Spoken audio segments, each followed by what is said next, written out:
Hello, there we are. Welcome to Thursday premiere night. We're Jason Josh, and we've made it to our next destination, Byron Center, Michigan. Just kidding. We're obviously not Jason Josh or British. I tried the accent. I am Alan. This is Cody. The things, oh, they're right. We got them in the right direction. So here we are, Cody. It is mixed doubles night. Thank you for braving this very easy drive down here and getting to all in tonight. It was like doing the Kessel Run tonight, wasn't it? Yeah, 131 South, beautiful this time of year. Yeah. Yeah, absolutely. Yeah, but excited to have you in the booth. You did a great job last week. Hey, It's our you. first time sharing the mic together, and we've got an exciting bracket. Everybody made it, so that's step number one, right? All the teams are here and accounted for and ready to play for $800 tonight. And this is the bracket. This is the field of competitors. You're going to see a lot of names you recognize, couple of new names, couple of new combinations as well. So going to be super fun. Anything stand out to you as you look at the bracket right away? Yes, the 3 seed, Lucia and Sam, I'm really excited to see them play together. I think they could give the 1 seed a run for their money. We have a replacement I heard today on the 16 seed. We have Anna Harpst and Perry Gill. So they're going to take on Casey Collin and Jess Simmery. So, of course, that's an easy match to start the night out Yeah, with. nice to just hop in as a sub and get that matchup. Nice, easy one to get that out of the way. Yes. Also, Monica Wynn in the 2 seed. I swear I just saw her in a PPA stream yesterday, so she must have flown right back and gotten here. I think Monica has some frequent flyer miles this year, as does Yeah. Nick Romano. So excited to see them together, the pros. Yep, we're going to get going right away here. So we're going to first introduce on court 1, we have Alexis Seneker and Jack Bellinger, our 8 seed. They played together in the last mixed night, taking on Melissa Kildo and Jack Swan. Other side of the state. Have you watched, how many of these 4 have you watched play before? I have watched everybody except Jack's. No, I did see Jack Swan, of course. Commentated some matches for him. So I get to play with Alexis a decent amount. And there's one thing I say, Alan, and it's don't speed up at Alexis. So I expect to see her punishing some speed ups. Yes, I have seen her do that both in rec and here. Gonna get back to that one, but we'll now go to court 2. Evan Holinsky and Lexi Daybol against Kim An Tran and Sean Cham. How familiar are you with this group here? Decently familiar. Kim is someone that I love just because as a short person, Kim represents us so well. She has a phenomenal two-way that she can hit from anywhere. If the ball's an inch from the ground, she can speed that up. So really excited to see how she matches up. Lexi's obviously really tough on the right for the other team, and the guys are great too. Yeah. Now over to court 3, where they're already 6 points into this, 7 points into this. Oh my goodness. Yeah. Joe Stafford, Tia Mukherjee, they've both played in TPNs, both mixed and men's and women. Seth Sherrich and Zipporah Benting, we call her Zippy, sometimes doing the production here, playing together tonight. So it's our in-house team. So I love Zippy. I love Seth. I get to work with them both as a broadcast guy, not only as a commentator, but as a camera operator and technician, and really excited to see what they do. First time pairing TPN tonight, and I know they're really excited for this. Then Paramveer Gill and Anna Harpst against Casey Cullen and Jessica Samari. They have won these things before. Casey and Jessica, very deserving #1 seed. We'll see if the 16 seed can make a little run here. Already got actually 2 points in there.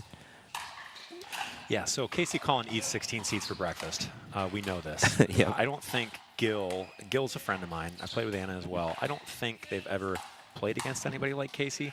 So I think this is obviously a challenge. Are they local? Too. They are local, Okay. yes. Yep, Gill's a U of M grad. He's been playing pickleball for a few years. Very tall. He's about 6'4". He's got some incredible reach. So, but again, Casey's a different animal. Yes, very different.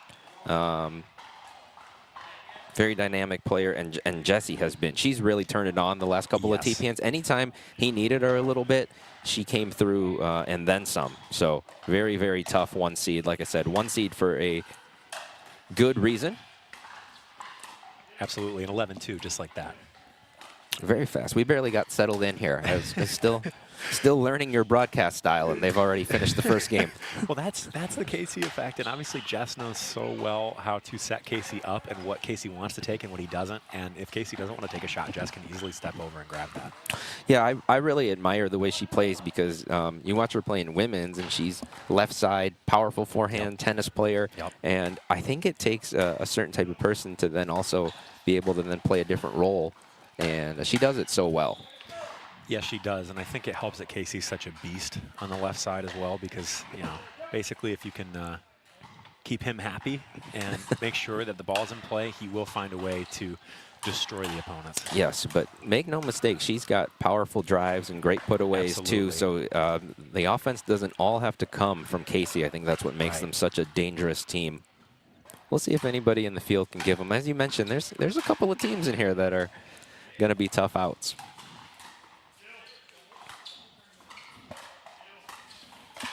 Court 3, very close game. Yeah. Can we take a look at court 3 here?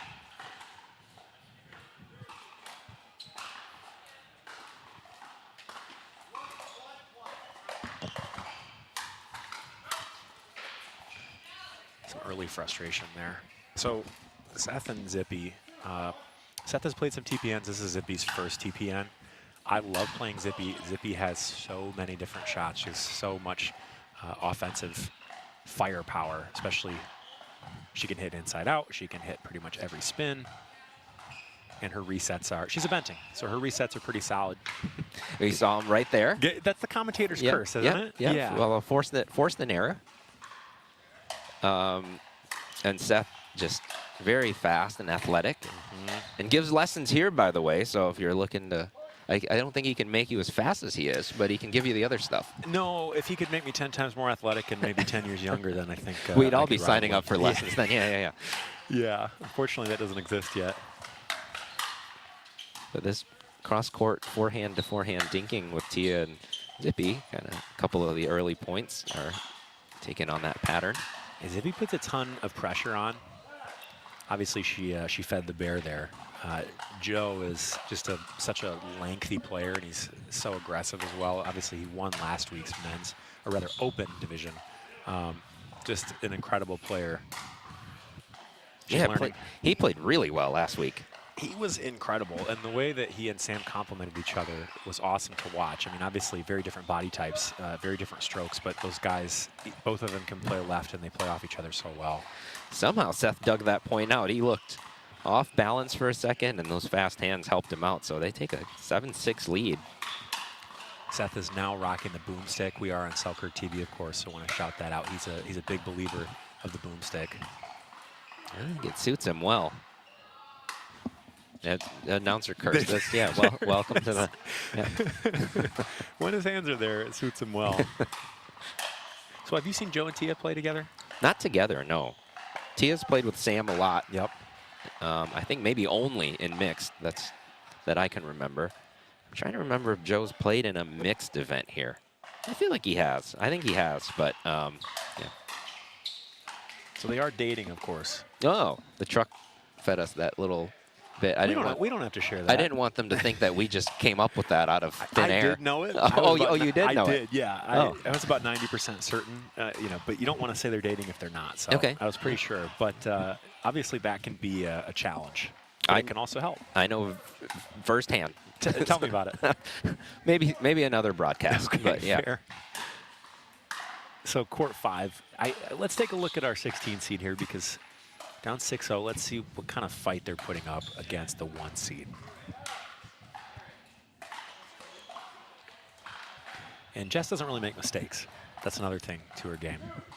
You know what I'll say too is I've watched some of these where some of the lower seeds come out, and even some of the play-in games that we've had, and the lower seeds don't do well in the first game because they usually draw a high seed. Right. And then I see the results come out. I'm like, oh, they actually finished pretty good. So sometimes the experience of the first game, it ends up helping you in the back draw, and you can go collect some points and also get, I think, valuable experience playing against the best competition in the state. I think that's how you have to look at it. Obviously, you want to win and make a run, but if you're coming in as the 16th seed, you know you're going to take these folks on, then the experience is worth the price of entry. For sure. And then I think the experience of having to kind of pull yourself back up and play the next match, because it doesn't end for them here. It'll go on to the back draw. Yep. Gill is so tall. I mean, he usually doesn't miss that shot, but obviously there's just a different pace coming at him right now. I think, too, when you know your opponent can get so many things back, you try harder to put it away. You know, sometimes you hit it a little harder. You try a little bit of a trickier angle. Yep.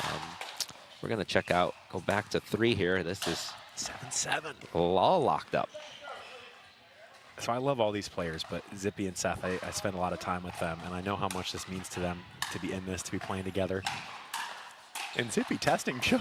Yeah, she's just driving right at him. You got to love the energy there. I think she's laughing because she knows that maybe that's not the way to win. She's not wearing a producer ear set tonight. Otherwise, I would tell her in her ear, like, hey, maybe don't do that again from the next offensive possession. Big left side, Seth. Oh, Tia just casually dug several of those out. She did. Yeah, couldn't get the last one. MSU tennis alum, Tia is. Yep, big game on both. Her two-handed backhand is a weapon as well. Yes. So you gotta love Zippy attacking the Tui of a 6'4", 6'5" guy in terms of just the energy. As far as the strategy, it's going to be tough to keep going there. But yes, again, that's what I love about her is she can take any guy on and speed up right to him. But you know, mixed at this level is a little different. Yeah, he seems very ready for that. It's not catching him by surprise. Yeah, here we go. He's Let's sitting see. on that Tui. Oh, and she just finds the line behind Seth.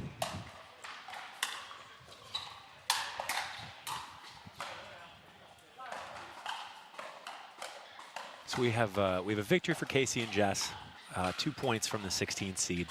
Great experience for them. Casey and Jess move on. We're going to have them up in the booth shortly. Let's take a look at court 2.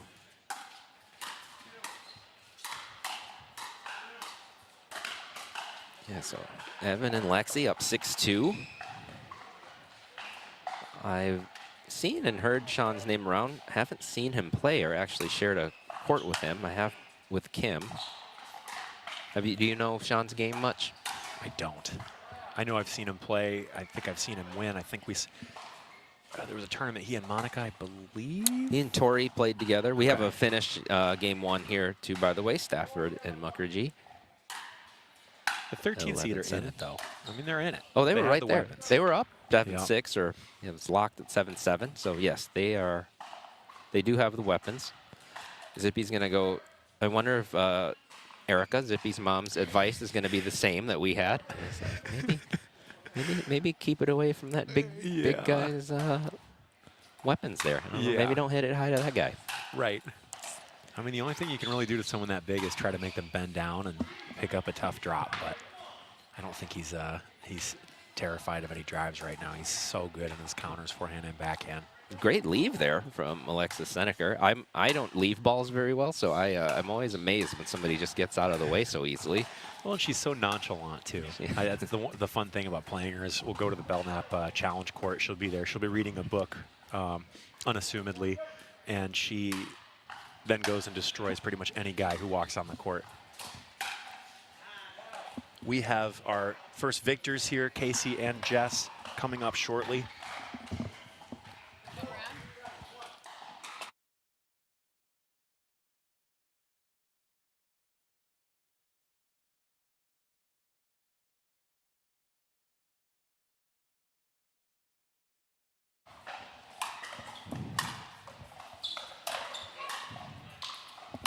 How'd the first match feel, folks? Always good to get out there first. I like getting out in that first round of matches just to get the tournament going. But I think we played well, pretty sharp. You guys have had good success here at TPN. Are you guys playing anything else this year together? We try and play all the local money balls, kind of make it a profitable thing instead of spending all the APP and PPA money. You know. What a concept! Yeah, so we love things like this. Obviously, this is one of our favorites, being from so close. But yeah. What makes it such an enjoyable event? I think the fact that we know everyone here, and it's something that everyone looks forward to. Like, even when I'm at home and it's men's night, like, I'm for sure watching the stream every time. It's just cool that it's local. You don't really hear about things like this too often in other states, or at least I don't, especially not in Indiana, where I am. So. I think my favorite thing about it is just seeing Michigan pickleball grow, putting us on the map where it's like, hey, Michigan pickleball's got some good players. I think we can compete with any state. You know, maybe not the pro, but everything besides that. I think we're a very strong group of players. I did make a comment, and I'm going to have to put you on the spot because I want to see your reaction, but I said you guys eat 16 seeds for breakfast. True. Yeah, that's kind of our mentality, I think. Yeah. You know, it's Elaborate on that. We come out, we want to come out swinging every single time. Like, even if it's 10-0, like, the intensity stays the same no matter what. Like, I'm not going to be trying to, like, be lax and, no. Our goal isn't to make the other team feel good. We want to feel good when we're out there, you know? Like. Yeah, you didn't drive from Indiana to come out here and take an L to a 16 seed, right? Drive through this weather to come out. Yeah, I get it. At one point, that was me. Like, I was down there. I was getting destroyed here. Like, I was. Really? That was me. So maybe not the 16 seed, but like 8, 9. You know. Yeah. So it's all about working your way up, and they're on their way. She had great hands. She had 3 winners in the first 4 points. So. Nobody took it easy on you then, is what you're saying. So your job is to not take it easy now. Yeah. I totally get that mentality. Well, anyway, guys, congratulations on the win. Hope to see you up here again, but thanks for joining us. Thank you. Thank you.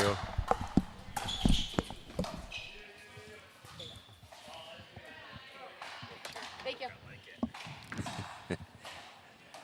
I like that mentality.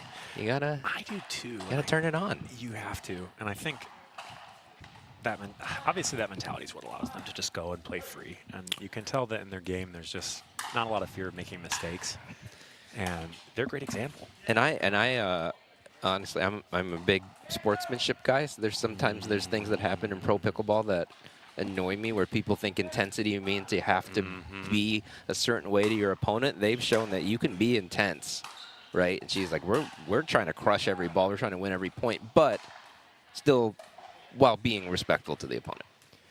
Yes, and they've earned that right. Obviously, the work they put in shows. They play a lot of events. They also play the Michigan Pickleball League. Shout out MPL. Oh, yeah.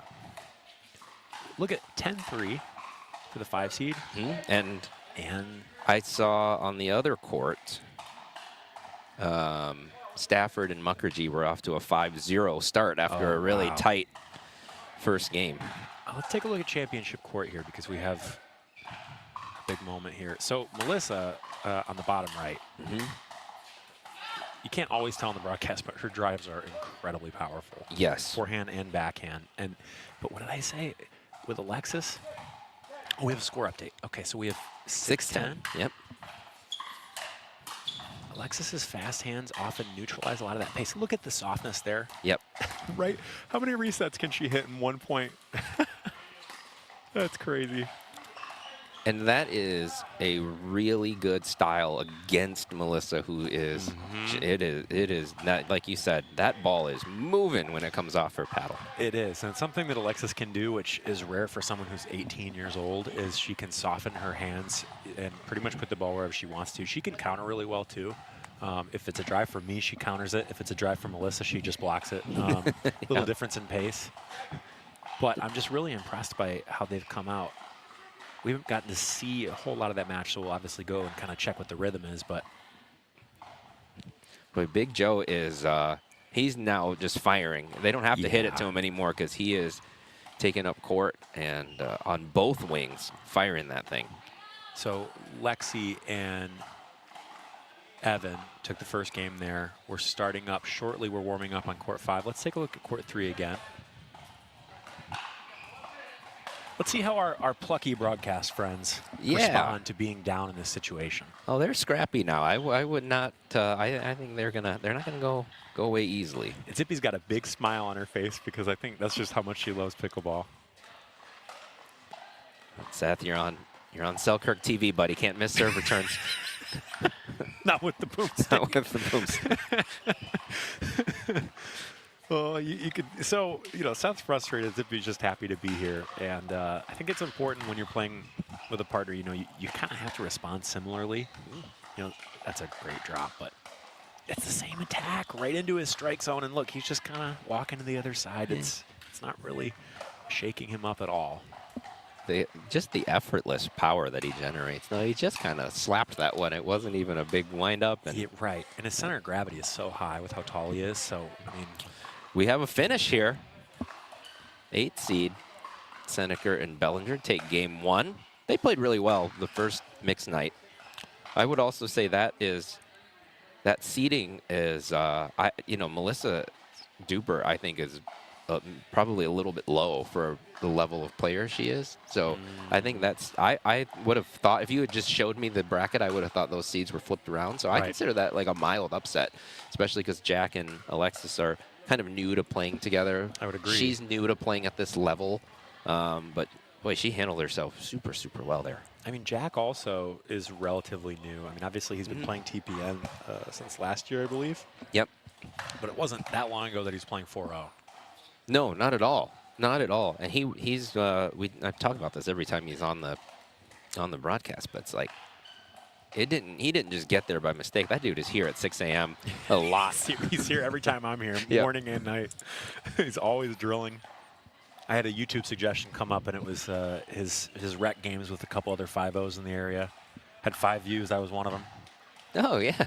Like, at 6 a.m.? It was a 6 a.m. game, yeah. There's Seth with the ATP. That's the Seth we know. That's the boomstick. Yeah, down 10-0 is a tough time to start hitting great shots. We'll clip that shot for Selkirk TV. We'll blur out the score. Yeah. Okay, so now he's playing big, and obviously he gets a miss there. It's tough to try to play a little more equally, spacing-wise, and then try to take over when you're, get 1 point. Well, it was really tight at 7-7, and then 15 points in a row, but we all know how pickleball can go, and you just lose that momentum, and the other team starts to capture it. Court 5, we have the aforementioned Monica Wynn, just played PPA this week with Nick Romano, who has also had a good amount of success at the pro level, playing Adarius Avery and Kelly Dykema, 2 West Siders. Both have played their share of TPN as well. Have you shared the court with any of the 4?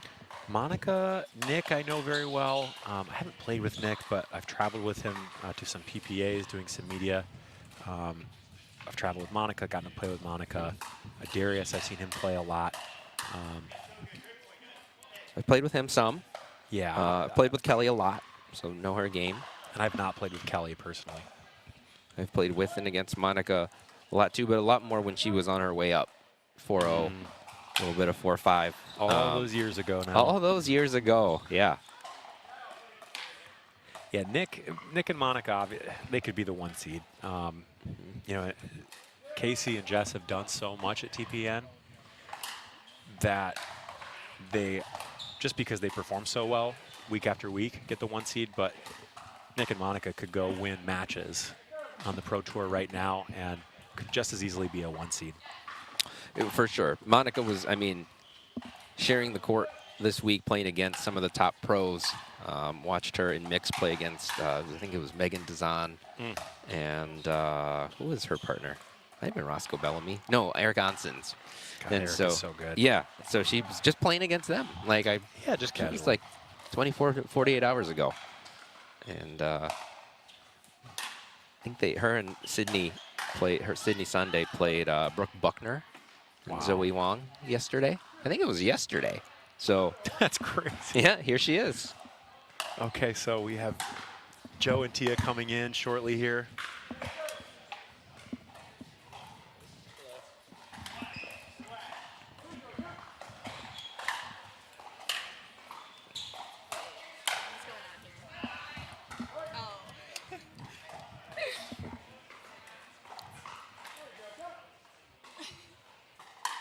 Congratulations. Thank you.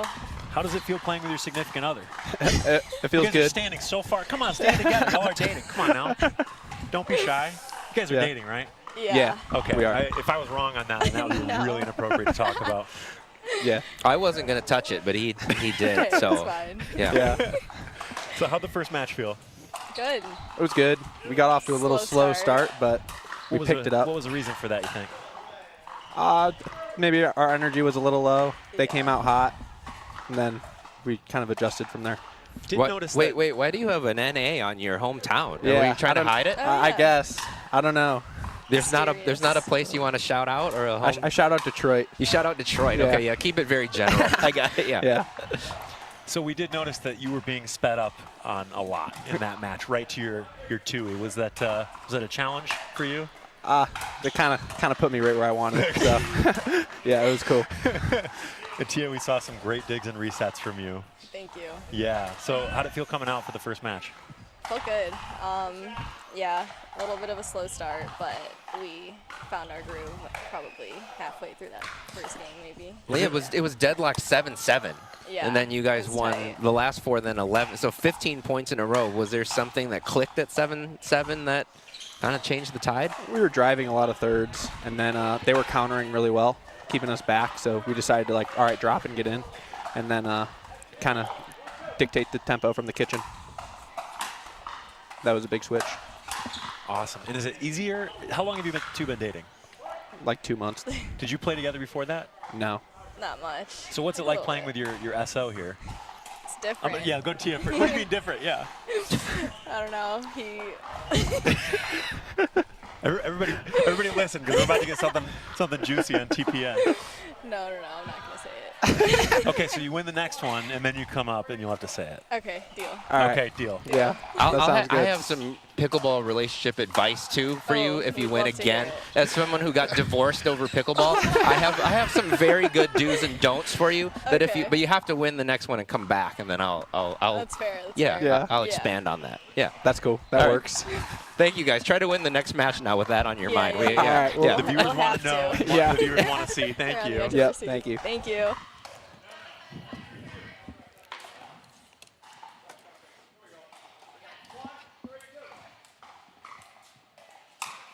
Always nice to have a little bit of fun on TPN, right? I You gotta have fun. Yeah. Well, they were standing so far apart too, and I was I like, "You can come on." I think sometimes people think I'm serious with everything that I say on this broadcast, Well, and a you're lot of not the time lying. I'm not lying, but I'm also. Does that guy need help? Yeah, the little I yeah. don't. I'm doing very well, everybody. We're great. He's got all Yeah. the help he needs here, Yeah, guys. I am good. All right, so I want to highlight. Alexis is hilarious to me because she's not even breathing hard when she's playing these matches. No, and Jack is. Jack is doing his cardio, and Alexis, like, I watched her crush a return and sprint to the kitchen with just like a. I wish the camera's not on me right now, but it was just like this kind of smile. He's also like he's doing it less this time. Last time he was pumping her up a lot. I think it was her first TPN. There was a lot of like. They put me on there. I got the facial expression. Oh, you got the let's go. Yeah. And I think he's like, okay, she's good. I don't My need to. goodness. But yes, they are opposites in personality. But I think that's good. I think think it is, I think too. you want that a little bit in your pickleball partnership. You don't want Yeah. want two ices sometimes. You don't want two fires. Sometimes you got to have a little opposing personalities. The polarity helps, especially obviously when the male is, in this case, just so fired up all the time. It's funny too because their games kind of match their demeanor. 100%. Yeah. And I think for Jack too, like Jack gets better every week. But I think having Alexis probably calms him down and makes him hit the best shot. Of course, the commentators curse, and that was an out ball, but they it is. really bring the best out of each other. Listen, I watched an NFL game a couple weeks ago where they went on and on about how this kicker has been so good all year and this and that, and then he missed, and I thought, thank goodness it's not just me on TPN. This happens to Jim Nance. It can happen to us. So Nick and Monica, 11-3, and now they're up 4-0. I mean, that's not a surprise. How about court 2 though? Court Shannon 2, Tran. Yeah, it looks like we could potentially get a game 3 here. I don't think Evan. Let's go to court 3. So you want to go ahead and introduce these players? Yeah, we 7th seed is Sarah Raminzi and Cody Roy. They've both played TPN. Cody's played a few more. Sarah's just started, I think, playing her first TPNs this year.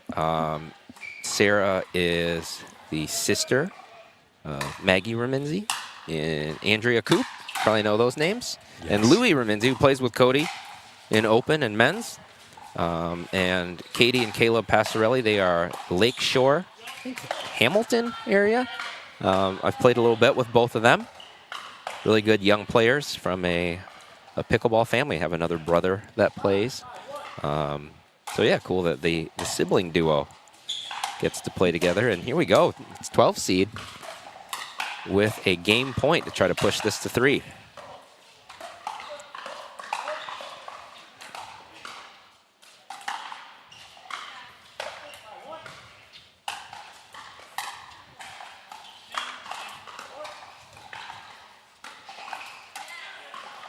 What Unreal. hands, yeah.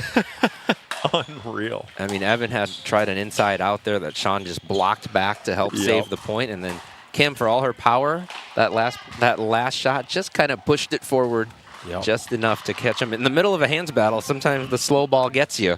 Well, Kim has said that it takes a lot of restraint for her to slow the ball down sometimes, so just an excellent job.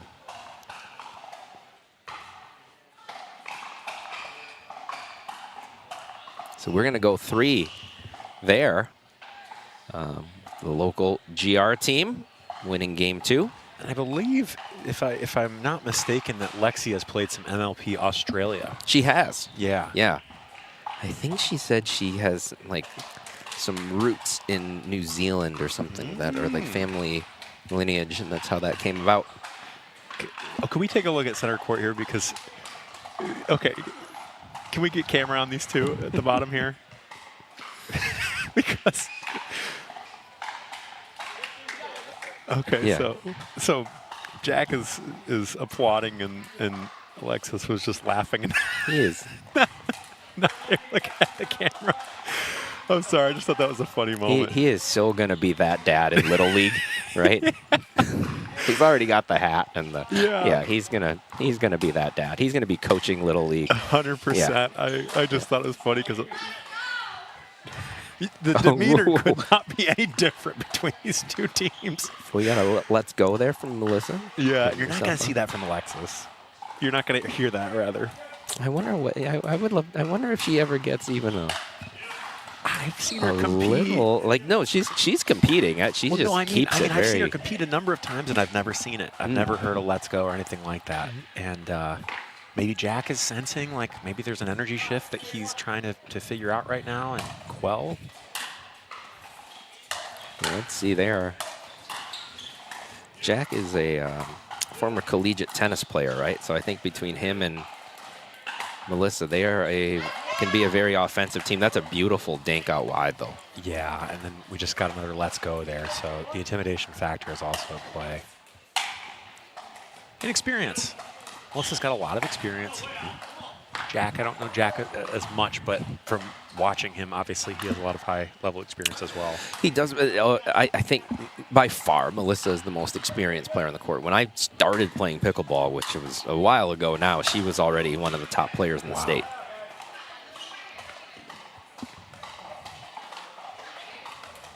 So as Romano and Wynn, 2 points away on court 5.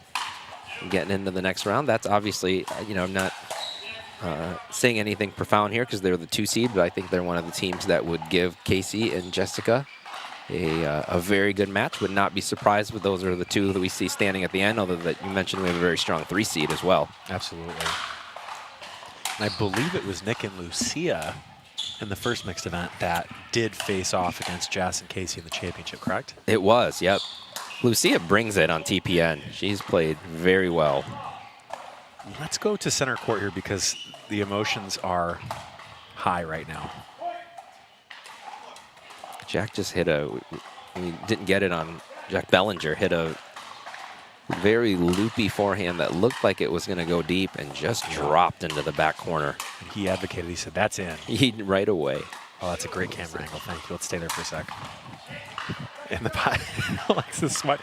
Again, nothing phases her. She's also got a really amazing scholarship to Spring Arbor for pickleball. And of course, Spring Arbor is all over the place at TPN. Oh, yeah. And they're one of the first college pickleball teams around here. Oh, some jack-on-jack violence. I'm so glad Alexis can laugh at that, and I think that's exactly what Jack needs. Yes. She's a great partner for him. Yeah. They're great partners for each other, They but are. her They specifically really are. for him. It's, Yeah. Yeah.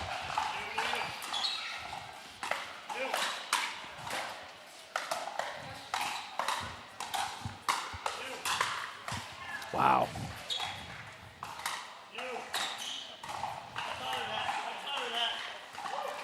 That's just beautiful pickleball all around. We had Stunning. Yeah.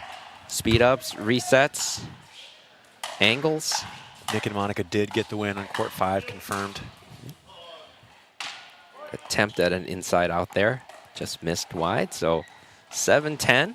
We're on the 2. You think experience in a moment like this, when you have the opportunity to close it out, you think that plays a big part? I do think experience matters some. I think experience just in moments like this. I think even if you played another sport and you've experienced pressure before, it helps. It doesn't have to be high-level pickleball, although I think it definitely helps. Some people just step on it like Lexi. Some people just step into this level and are, because of their personalities, just are ready to do this. Well, in her family, she has a really strong pickleball family. Her mom, Yes. dad, and brother all play, are all high-level players. So she kind of born into it a little bit, but she is by far the iciest one. But I think when you grow up in that kind of competitive environment, it helps you in moments like this. But Absolutely. And I base say personality also. You ice mean it not in a as good a negative way. term, Yes. but I mean ice isn't just like isn't going to get heated about anything. Like ice baby type ice. Yeah. Yeah. There we go. And the victory for them. Look Yep. at that. And I totally agree with you that the seating here does not share how much of an upset this feels like. Yeah. That's a really good win. Yeah, I think anytime you bring an 18-year-old, and again, Jack has been playing for a fraction of the time of his opponents at this level. So I just think credit to them, and also credit to them for finding kind of the emotional home that they wanted to live in that match. Mm-hmm.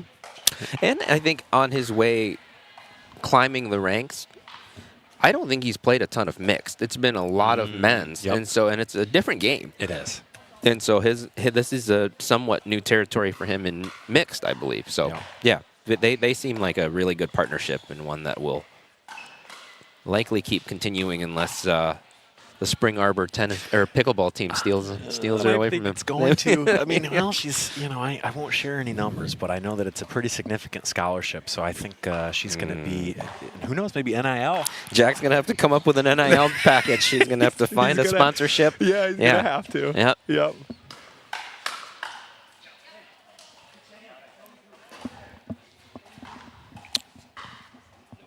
Nope. So court 2, 12 seed, I mean, absolutely rocked in game 1, come back, win 11-6, now up 4-3. And I don't think that Lexi and Evan have played Kim. I don't know about Sean, but I don't think they have a ton of experience with each other. Playing each other? Yeah. I don't think, probably not almost at all. So I think that, that out didn't hit her. Oh, wow. Oh, he's saying it did. Okay, yeah, it kind of looked like it did, but we of had a course little, with we the had tough a, angle. we had a little bit of a breakup in the stream there too. I felt like We did. I Well, there's a little bit didn't of, see it very well. okay, there's smiles. That's good. But yeah, there's definitely an argument out here. Let's see what did the ref say anything? The ref's going to have to weigh in here. Yep. It looked like it got her.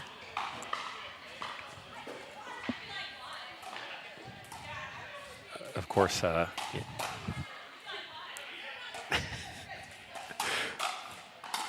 very spirited debate. Spirited occurring debate. Right here. Let's see. Yeah, I think Kim's going to try to hit a winner right away. They're going to, it looks like they're lining up as if this is an odd point, so they're going to take Right. that point at 5-4. And why not? Why not? But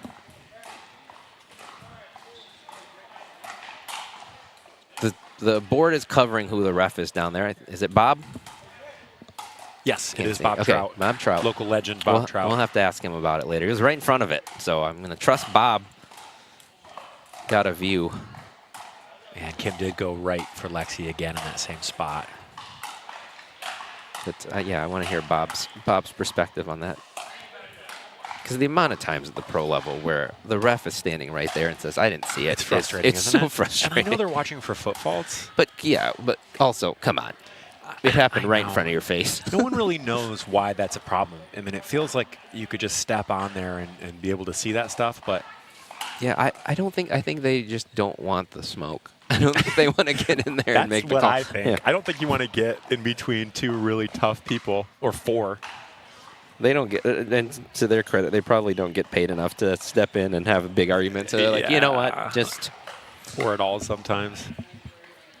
And they're going right back at Lexi, so, you know, sometimes if you make a call that the other team disagrees with, it can kind of make you feel a little tense.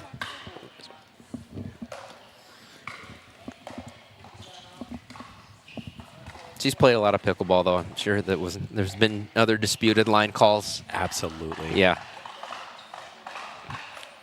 All right, have our next winners up here. Our 8 seed. Get in here. Heck Zach, of get a, in. yeah. You can't stand off camera. Come on, you're the star of the show. No, it's all her. So, okay, walk us through. A lot of stuff happened down there, so walk us through it. So like the biggest thing is, you got people who want it. We get up every morning, 6 a.m., 6 to 8. We're drilling. We're here. I'm yelling at her. Check the YouTube. There's a saw lot it of on content. YouTube. Yeah, there's So a I lot of saw it. content of our drilling. There were like 10 views on this YouTube clip, and it was like, yeah, John yeah. Bellinger. That is my real I was like, name. what the heck? Yeah, no, we don't do it for the views. We do it for the love of the game. Yeah. How do you Lexi? feel? How do you feel about this 6 a.m. drilling? I like it. It's fun. She's getting better. First time I saw her play, I was like, she's not that good. And then I was like, all right, this is something I can work with. We're just working on the TUI. It's just, it's there. Do you get guys some do great you have TUIs. like? I mean, you're very serious about this. Obviously, I'm picturing like a Rocky montage. Are you drinking egg yolks? Are you running steps? What's the other stuff? I'm trying to get her to bark right now. I'm trying to get her to talk some We were shit. just talking about that up there. Trying Yeah. to get her to talk some shit. I was like, Hold on, we're on Selkirk TV. Talk some ish. Talk a little she. I think probably you have a better chance of defeating Ben Johns than getting Lexi to talk ish. to She's the other almost team. there. I realize you can Almost. get her really mad at times, and like you just gotta tap that in, because when she gets angry, she plays phenomenal. Can you drill that? Fascinating. Yeah. Oh yeah. You can drill it. Sometimes I set up the ball machine and I yell at it like it's my opponent. Yeah. That's what I do with the Ernie. I mean, a lot of yelling. Yeah. Trust me, people here have seen it. They're like, "What is going on over there?" It's just like we're trying to get her to work on it too. But no, she honestly though, Lexi, you played phenomenal pickle. Incredible. Like Really. so Yeah. good. Yep, You should yep. seriously be. She's When I have a so saying proud. here that I want to share, can you say it? Say what? What I say about you every time you step on the court? Don't speed up at me. That's what I said, and then they try No. to speed it up at you like the first few points, and you just put that Yeah, right she away. barks back. It's absolutely. Oh, right. Can you give us your best bark, Lexi? No. Okay, maybe next time. No, yeah. We got to keep working on that. But that's the last part to come usually. It was a You great gotta- game. yeah. Jack had some phenomenal saves. That kid, Jack Swan's a beast. You're Yeah. talking about yourself there. No, for a second. no. Jack Swan's backhand's way better than mine. Melissa's also a phenomenal player. But no, I hope you guys enjoyed it. Now we're going to take down Casey. Yeah. Yeah. Yeah. We're looking forward to it. Yeah. I mean, you guys have the spirit, and you don't sound intimidated at all. Nah, we so don't yeah. fear nobody. I just fear No. my mom. You Yeah. just fear your mom. What is it about mom that's different than Casey? What does she bring to the table Dude, that the Casey Italian doesn't? mothers are terrifying. Oh, that is what it is. Yes, Oh, yeah. terrifying. Uh-huh. Awesome, guys. Thank you so much. And Thank you. All right, looking have forward you to played it. Casey? No. Okay. Doesn't matter. Doesn't matter. She's got it. Yeah. Okay. All so right. Center court. Next match is up. We have our 6th seed. It's our Jace Landier, Courtney Clark. It's Brittany Dykela and Kyle Worthy. Jace, teen sensation. I think I can only call him that for so much longer. Sensation. Yeah. Days are running out, or I can refer him to that. I refer to him as that. We're going to. We'll get back to that. We'll get back to Jace's growing up. Court 5. Aforementioned, Sam Trent and Lucia White, our 3 seed. Then our 14 seed is Mike Rubino, Lauren Acker. I believe they're Traverse City area. Very, very good players. I played Mike in a tournament. Did not go super well in my favor. And I've Sorry to seen hear that. That's all right. Humbled me, sent me back to the booth, and so I get to be here with you. And, Thank you, Mike. Yeah, and Lauren, and I've seen some of their mixed results. They've done really well, played, tough together. I think they have played in the TPN. But this is a tough draw, obviously, Lucia and Sam. Lucia, like I said, really, really brings it on TPN. She really does. I mean, she is incredibly aggressive, and she has so many different shots she can select. And just a ton of offense. I mean, obviously in mix, you're going to generally see the left side player, typically the male, be responsible for most of the offense. But with someone like Lucia, she's going to speed up pretty much every ball. We also have Nick and Monica coming in shortly, so we're going to ask them how their first match went. Obviously, they got the victory, so we'll see how they feel. So Brittany is from like northern-ish Michigan, I believe. Okay. And Kyle is like other side of the state, like Detroit adjacent, right? Is he? I didn't know that. Yeah. Brittany, it says Clawson on her dupers. That's not really north. Courtney Clark, I don't think I know much about, unless it's the Courtney Clark that has played some pro, which Jace, I don't know if Jace would have pulled that off or not. I did just see on court 5, Sam hit a fantastic drop volley. So Courtney, there's a Courtney Clark in duper that's a 4.9 from Nevada, who played in the recent PPA draw in Arizona. Must be her. We'll see if we can get some confirmation, but I think that's who's playing with Jace. Keep an eye on that match. They're up 4-1 early, and court 2 as well. Barn burner in the third game right there. And now this is a match where there's a lot of pride in the line. I mean, that you could just feel it after that call. Yeah, that call really... you could feel it. It's palpable. Let's keep it here for a little bit, actually, while we also bring in our next set of winners. Oh, there's another discussion happening. Oh, another one. Monica, Nick, how are you guys? Hello. Good, how you guys doing? Good. Monica, I think I just watched you on a stream in Minneapolis, and then you just appeared here. So how did you get here? When did you get back? How did you get here? How did you get Time here? travel. Yeah. Got back last night at midnight and worked today, and then here I am. Wow. Yeah. How are you feeling? You looked fresh in that game, though. No issues so far, right? I feel good. Yeah. Okay. Yeah. I feel healthy, no injuries, so things are good. You got to play. You played against some of the top pros. What was the experience like in Minneapolis? It was good. Mixed was really good. So I usually tend to get better mixed results. So I'm happy to be here on a mixed night with Nick. So yeah, mixed went really well. Played Ansons and Megan Dezan. Went 8-3 with them. So that was good. So got some really good reps yesterday, and getting more good reps today with Nick. Yeah, so you went 8-3 against Eric Onson's, Megan Dezan. How different would those scores have been if Nick was playing with you? I feel like it would have been, probably would have gone 3 at least, right? Either that or like 8-8, but yeah, yeah, same thing, basically. Nick, do you feel like you have to carry her through the jet lag at all here? No, she came out hot there. Yeah, no, stoked that it worked out. I was kind of unsure if she'd be able to get back with the weather and everything, and the travel. She's flying out. You're flying out again tomorrow too, right? Tomorrow morning, So 7 a.m. She's on the road. Oh, to what's next?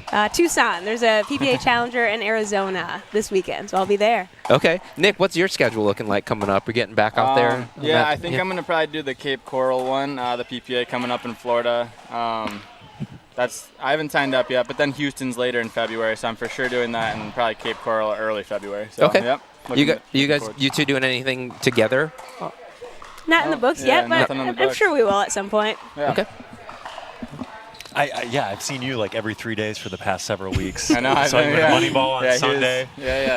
Big. So Cody has nothing to say to us. Cody. That's Yeah. all right. Oh, that's right. He's like, get out of here. I'd say all sorts of nice things in the broadcast, but I see okay. you two more than probably any folks outside of here. I mean, I will say, how did the first match feel? Being back. Being back together?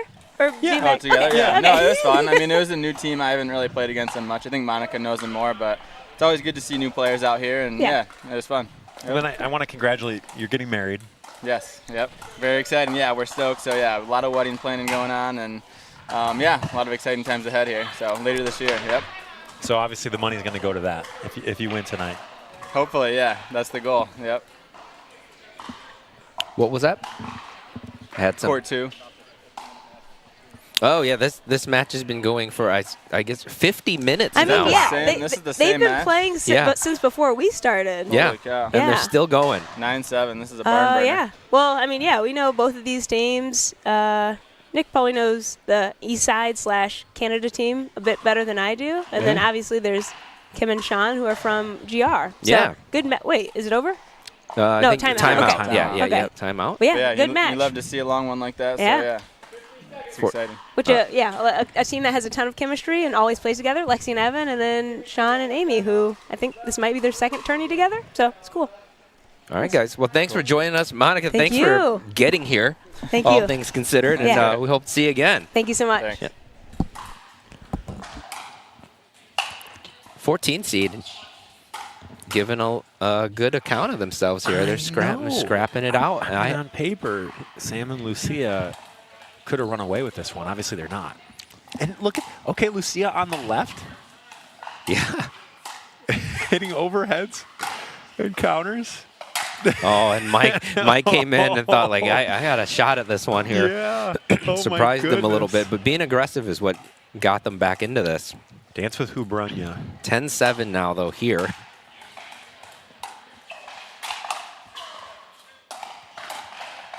The lob serve? That's becoming it's a thing of the moment.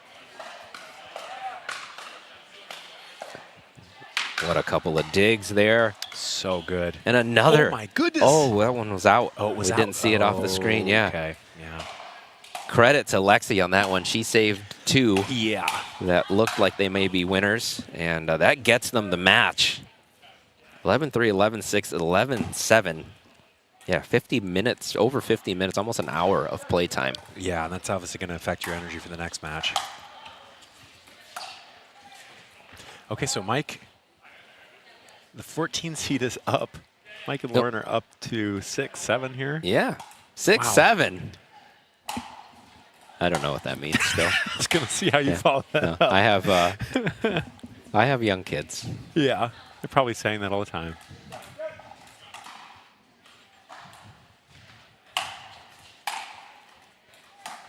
So, funny story, I locked my keys and my phone in my car today. Okay. At a Starbucks. And I had to go inside. And I had to use their phone to call a locksmith. And the locksmith said, "What is the address there?" And I'm all pressed, right? And I'm stressed. I have to get somewhere. And I asked the barista, "What is the address here?"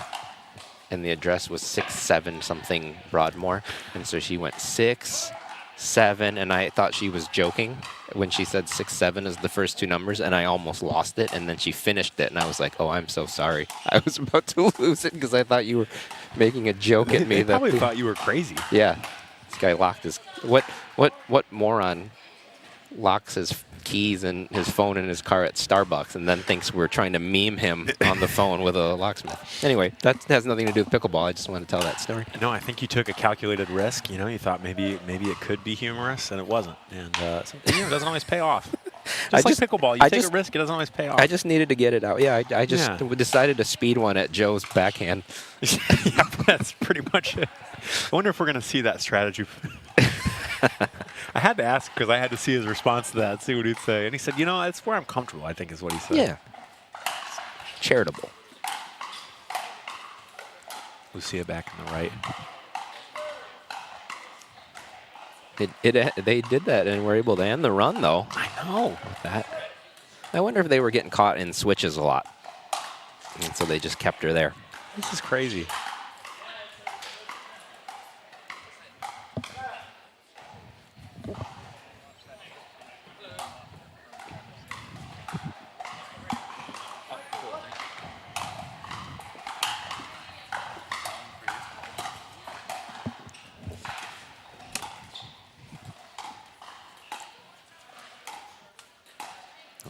Lauren had a sitter there. Missed it, so 6-9 on the 2. And we have our next winners joining us in the booth. Sarah and Cody. Oh, different Cody. Yeah, I mean, I'm a winner in my own way, but I did not win a match here. And Cody, so you normally play with Louie, her brother, Yep. right? We So- have been playing together quite a bit, yes. Yeah, so how Is it easy? Just step. Is her game similar to Louis? Are their demeanors similar, or are they different? Our demeanors are not the same. Okay. All right. She answered that very quickly, so I'm going to guess not at all. How are they different? Well, she's more aggressive than Louis. Louis' game's changed a lot. He's more conservative. He tries to slow the game down. But, I really like playing with her because she hits the ball hard, and she's always attacking, which is nice. All right, and Sarah, you were very quick to say demeanor's not the same, so break that down for me. He's my little brother. I love him, but he's a little bit more feisty than I would care to ever be. Okay. Cody, do you feel that? Do you agree with that assessment? Louis is feisty, for sure. Louis is, he's fun to play with. He's probably watching. Hi, Louis. Hi, Louis. Cody, questions for Cody and Sarah? No, I mean, the generic question is, how'd you feel tonight in the first match?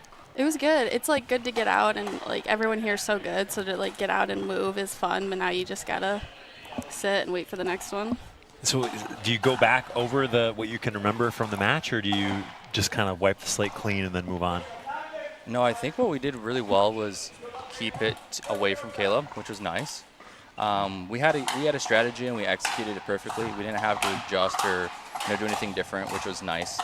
It doesn't typically always go like that. I think if we continue to do the same thing, we applied a lot of pressure to the left side and it worked well. So. And have you two played a lot of mix together? No, this is our second TPN, and we've only probably played like a handful of rec games. So it's nice that like it just seems kind of natural. Like our game styles like flow, and he's really good at just like telling me like slow down, like this is what we're gonna do, because I'm coming in starting to play these tournaments, so I don't really know anyone. So it's nice to have someone like tell me what to expect and like kind of prepare me, so to speak. All right, perfect, guys. Well, congrats on the win. Keep it rolling. We'll hope to see you back up here. Thank you. Absolutely. Thanks. You just said it. 14th seed continues to play super well here. Yeah, and we did find out they're both from Traverse City. Yep, I remembered Mike being from Traverse City. I thought that was the case.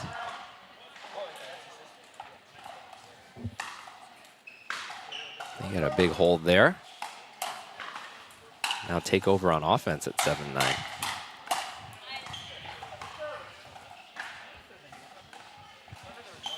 And always good to get a free point. So absolutely, a little more pressure here now. 8-9.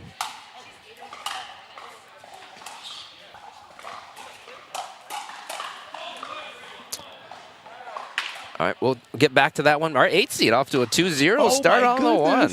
All those early mornings bought him at least 2 points here. So let's see how this goes. 3 points. That's 3 points. Couple of inside out. So Jack is locked in. You can tell. Jack is dealing right now. Yeah. I mean, the top spin drop and then follows it up with a perfect fifth. This is a shock. 9-9 down below. Let's go into court 5. We will definitely go back to that 1-8 matchup because that's going to be a fun one. But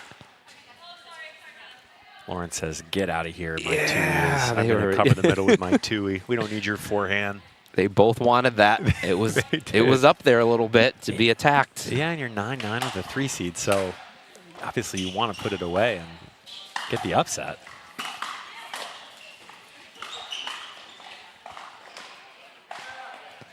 Lauren tried the little bit of a misdirection, went behind Sam. He's quick for that, though. He's a little too quick to get that on him.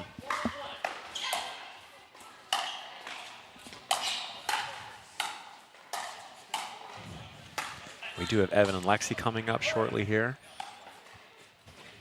We'll watch this point, of course.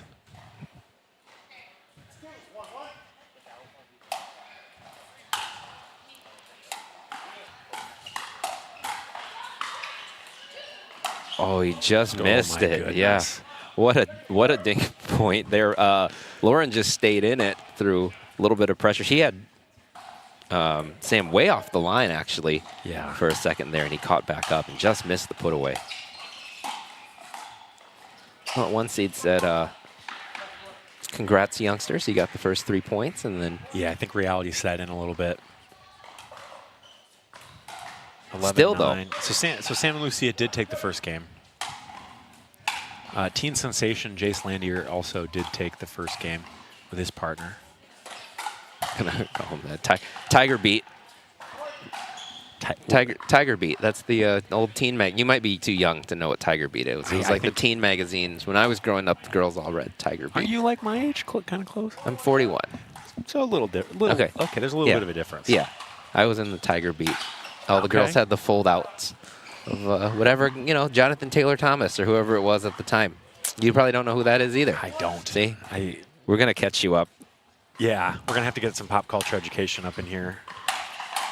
Home Improvement, you know the show Home Improvement? Yes. Okay, he was one of the sons on that. He was a teen sensation. He was like a Jace Landier, but not as good at pickleball. I only know Tim Allen is like a guy in his 40s plus. So. Oh, yeah. The guy from all the Christmas movies. Yeah, pretty much. Yeah. The guy that plays on late night TV.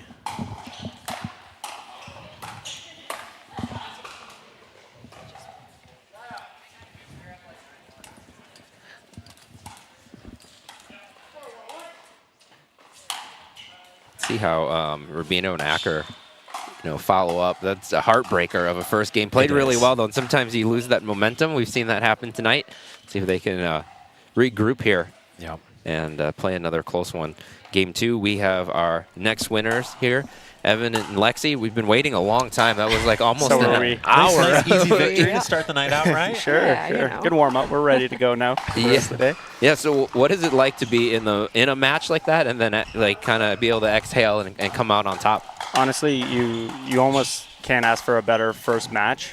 Having those long rallies, games go to 3, it just gives you more reps, and now we're more than ready for the next one. Oh, yeah. Had either of you two played either of them before? We couldn't remember if there was, No, we were asking. We're like, we saw the post. Are they the 2 new players? That, we were here for a couple events last season, so seeing them, it was nice to play them first because, brand new. They have a lot of power. Yep.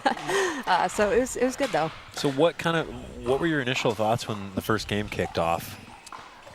Play slow and play consistent, see how they play, recognize the patterns, and then go from there. And then once we realize that they hit the ball really hard, then that's when we play not to their game and slow it down.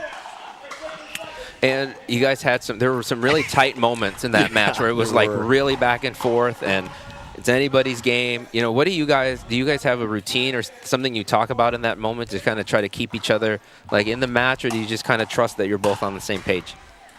I think it's we kind of go back to our game. We know what we need to do. We've played together enough. We're very comfortable together. So I think it's just kind of make eye contact, get your stuff together, back to our game plan. When in doubt, just say lock in. Exactly. We're locked in. We did see a few discussions on out calls and body back. Walk us through that a little bit. Well, it's hard to get out of the way when they hit the ball like a tank, right? Took one to the face. What I told Lexi, every dead ball we give them, take a step back. It'll give us more time to react. So we played longer rallies, extended, wait for them to pull the trigger first, and then react from there, whether let it go out or block back to their feet. That was the strategy. It's crazy how they can speed up any ball, especially Kim being that low to the ground. She can speed up literally any ball. But at that point, it's just who's better at dodgeball, So we're very quick. Have you played a lot of dodgeball in your day? Either of you? Okay, okay, we could tell. Not today. All right. After that match, though, I feel bad keeping you guys up here, so we're going to let you go, get some rest, get ready for the next one. Hopefully, we'll see you back up here. Awesome. Thanks guys. Yep.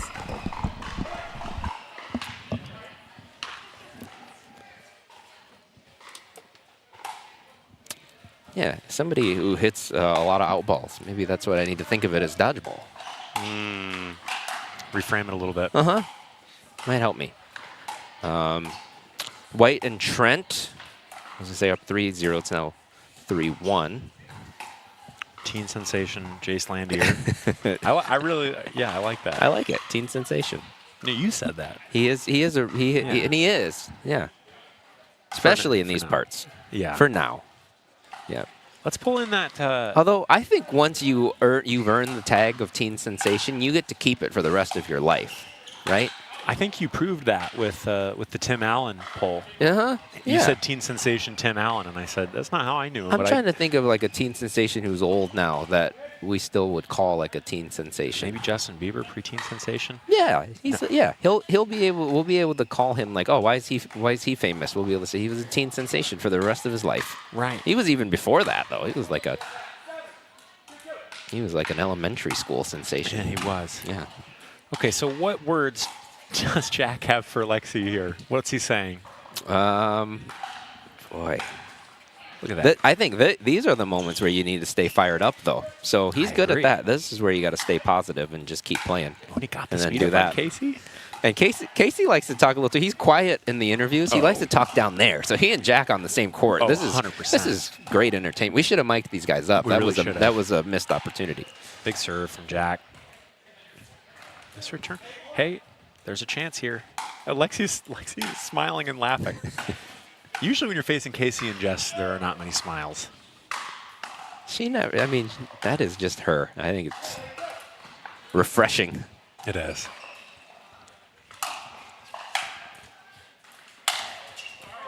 Oh, Kyle Worthy with a absolute body bag there.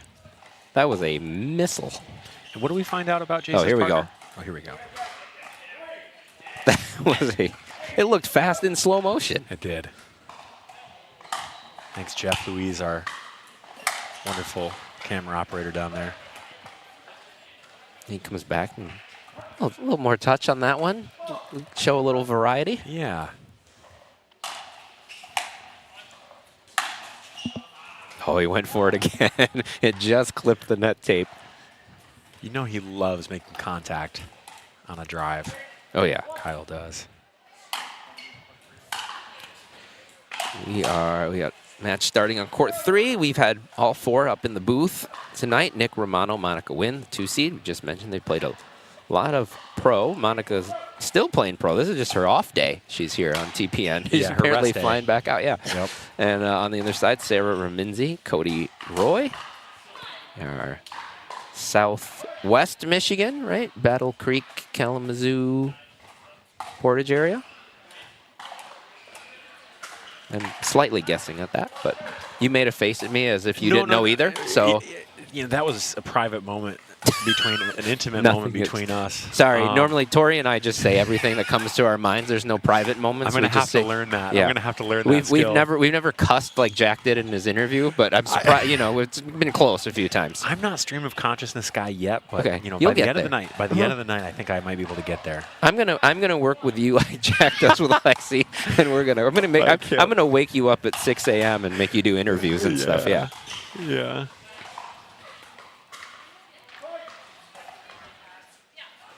So much more wide game 2 on court 5. White and Trent. Yeah. Stretching this lead out a little bit. I think that Lucia and Sam understood that they might actually lose this match if they don't really turn it on. And they have turned it on. The question is that the last of left side Lucia that we see this season? I think they know they got it in their bag now if they get in trouble. And that ball is just out, but I love the forehand roll there. I love, again, I'm so impressed when anybody just recognizes that and lets it go. Like Yeah, just, right? Just got underneath it, knew right away off the paddle.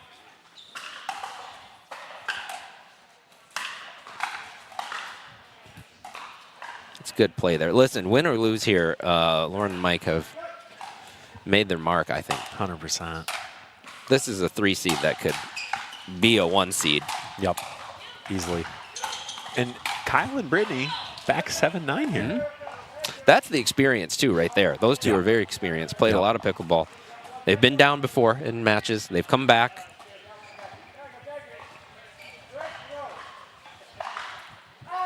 And Kyle can he's an offensive force. He can get, as you've seen. Yes. He can get rolling. I think the comeback started as soon as we branded Jace a teen sensation, so that might be our fault. You know, those are big shoes to fill. Justin Bieber's shoes, Tim Allen's shoes. Jonathan Taylor Thomas, that's the name you have to remember. Thank you, okay. Not Tim Allen. Not Tim Allen. He's not the Taylor Thomas. Jonathan, Okay. JTT, as the real folks know. Okay. If you're a real folk, then you know that. Kyle just had a fantastic take in the middle there. Kyle runs hot. He's got about as much energy as anybody in the court.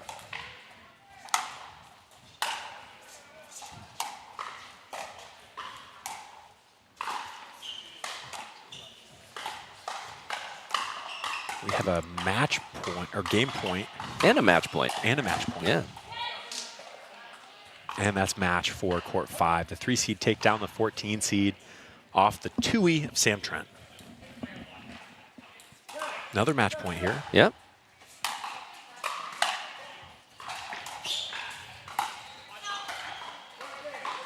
And there it is. Way to withhold on the, it's hard when the other team starts creeping up on you and you get stuck at 10. So yeah, that 11th point can be elusive. Good work there by Landhier and Clark. 3-2 for our 1 seed.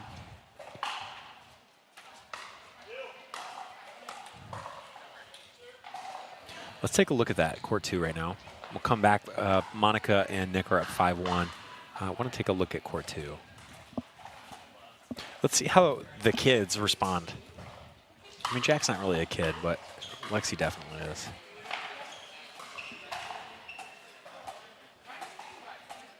They've been starting pretty well, you know. 3 points right away last time. It's 4-2 right now. Whatever happens, I think they have to be happy with how they played tonight. That's a good leave by Jack. Wow.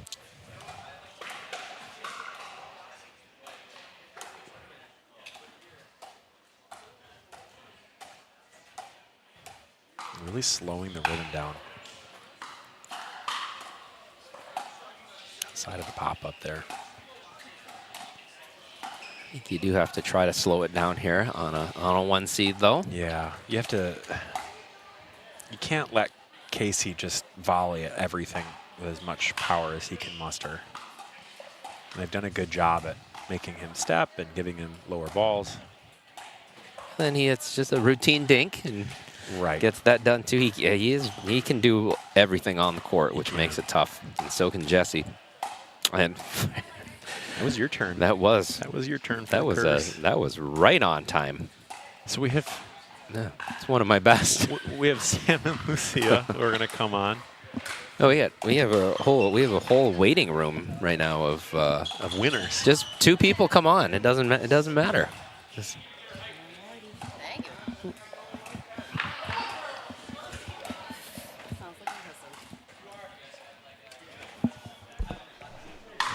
Welcome, left side Lucia tonight. Right? Yeah, a little bit. How'd the first match feel? It was a slow start for sure. We weren't really playing. I don't know. I was playing really patient and not really going and taking the game. The first one, second one, a little more of that. Yeah, we're definitely not our consistent selves yet. Yeah. But it's coming. Yeah, we'll be there. That's right. Just a warm up. Yeah. Hey, it was more than a warm up. It was a great game. It was a great match. They played very well. They played really well. They played very well. Lauren had some great hands, lots of digs. She dinked very well too. Lots of long rallies in that game. It was definitely, which was good for a good warm up game, honestly. Yeah, we enjoyed watching it, but definitely a difference. It seemed like in game 2, the success you guys had. Was there some kind of switch up in strategy, or was it just hitting the ball better in game 2 than in game 1? I told Lucia I wanted to go take it to him more and go put it in our hands, I guess, in game 2 versus game 1. We were just feeling the shots and hitting balls. I feel like a little more. Tomo stopped missing serves, which that helps. That And returns. We both missed a lot of returns in the first one. Returns, so. And we cleaned that up in the second. We really have to clean that up the rest of the day. We used them all in game 1. That's a good way of thinking about That's it. right. And I have to know what led to left side Lucia. Right now? No. Or in the game? The match. Oh, you played what, 1 or 2 points in the left? No, I just played a couple points on the left. You must have just seen that. Yeah, you must have only seen. The call is this. No, I know I'm just kidding. This is going to be a mystery that I'll she's never gonna know. end up. I like to do that. I like to do that in the early games. Give her reps on the left and me reps on the right, because there's going to be times when we're playing these other guys where we're going to be in that situation whether or not we want to be there. So we should. Interesting. So Smart. I like to call it in the early rounds. Just even if we don't need it or whatever, it's nice to just. It's weird if you never see that side of the court and suddenly you're there, scrambling. Interesting. In my opinion, I think it. I don't mind playing the left either. Yeah. Also, you might see a lot more of that because we've been working on some stuff. So. Ooh, exciting. I don't have the bracket in front of me. Do you know who you play next? We play these guys who you're about to interview next. Your next interview. Yeah. Yeah. The youngin. The youngins. That's what I said. Yeah. Yeah. That's all I know about him. No, I'm kidding. Also, we're watching your partners here, right? Yep. Tia and Joe. Did you introduce They're playing well. No, I don't know. I was going to give you credit. Yeah. I don't know if I directly introduced them. I don't think that I did. Joe has been making a great name for himself. Yeah. Joe's a great player. Obviously, I played with him last week. Mm-hmm. Really liked playing with him. Yeah, we got the dub. Yep, congratulations, by the way, and hopefully you'll do it again tonight. We'll let you guys go get to it on the next one. We'll keep them up here longer and tire them out a little bit, tire out their young legs. Make them do some jumping jacks or I something. will. You know what? We're going to do that right now. We're going to do some burpees. We got it. Yeah. Get the ball machine up here, too. All right, congrats, guys. Thanks, guys. Yep.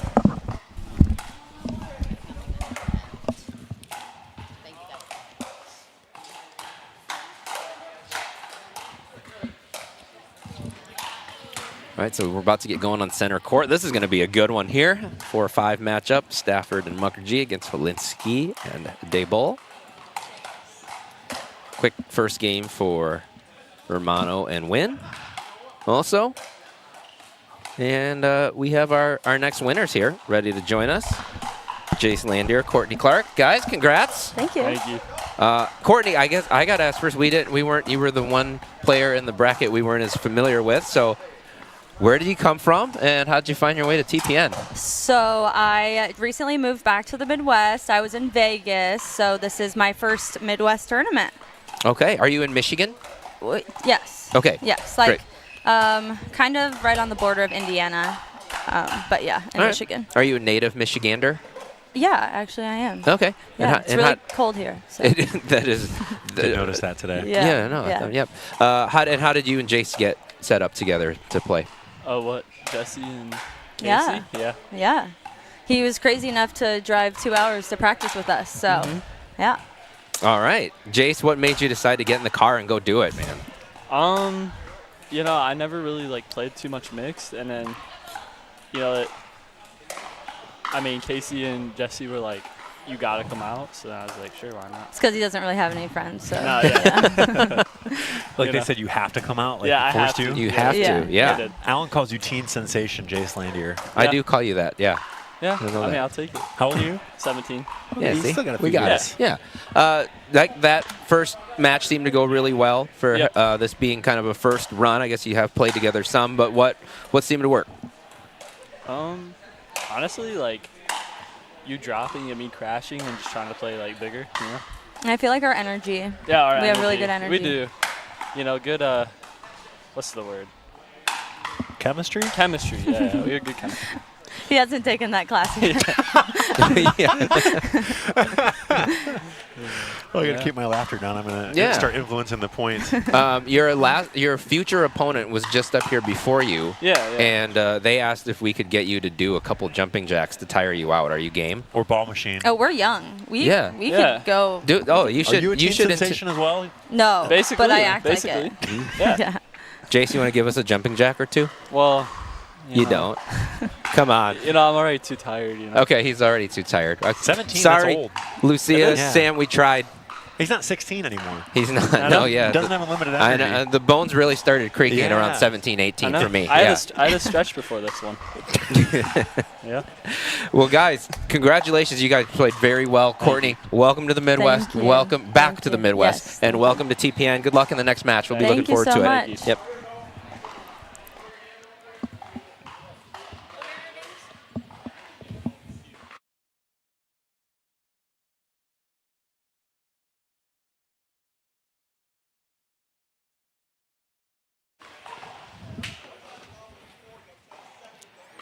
She asked us our names. That's so nice. That was nice. Yeah, we're not just the. You know what you know what that is? That's Midwest nice. You can take the girl out of the Midwest. No, you put someone in Vegas. I think they're not going to be nice for no reason.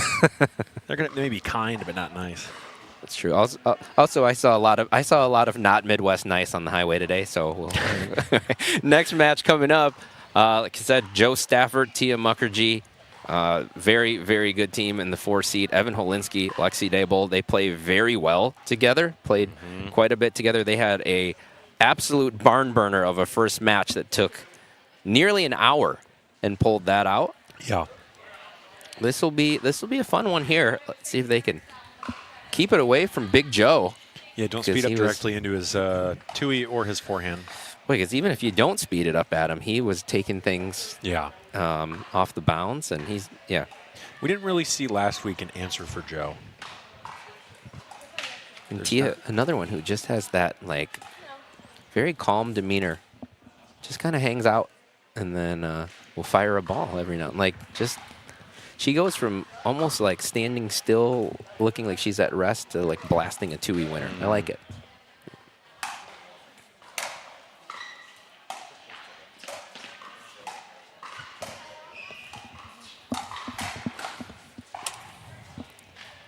We have Casey and Jess back shortly here after facing off against the kids.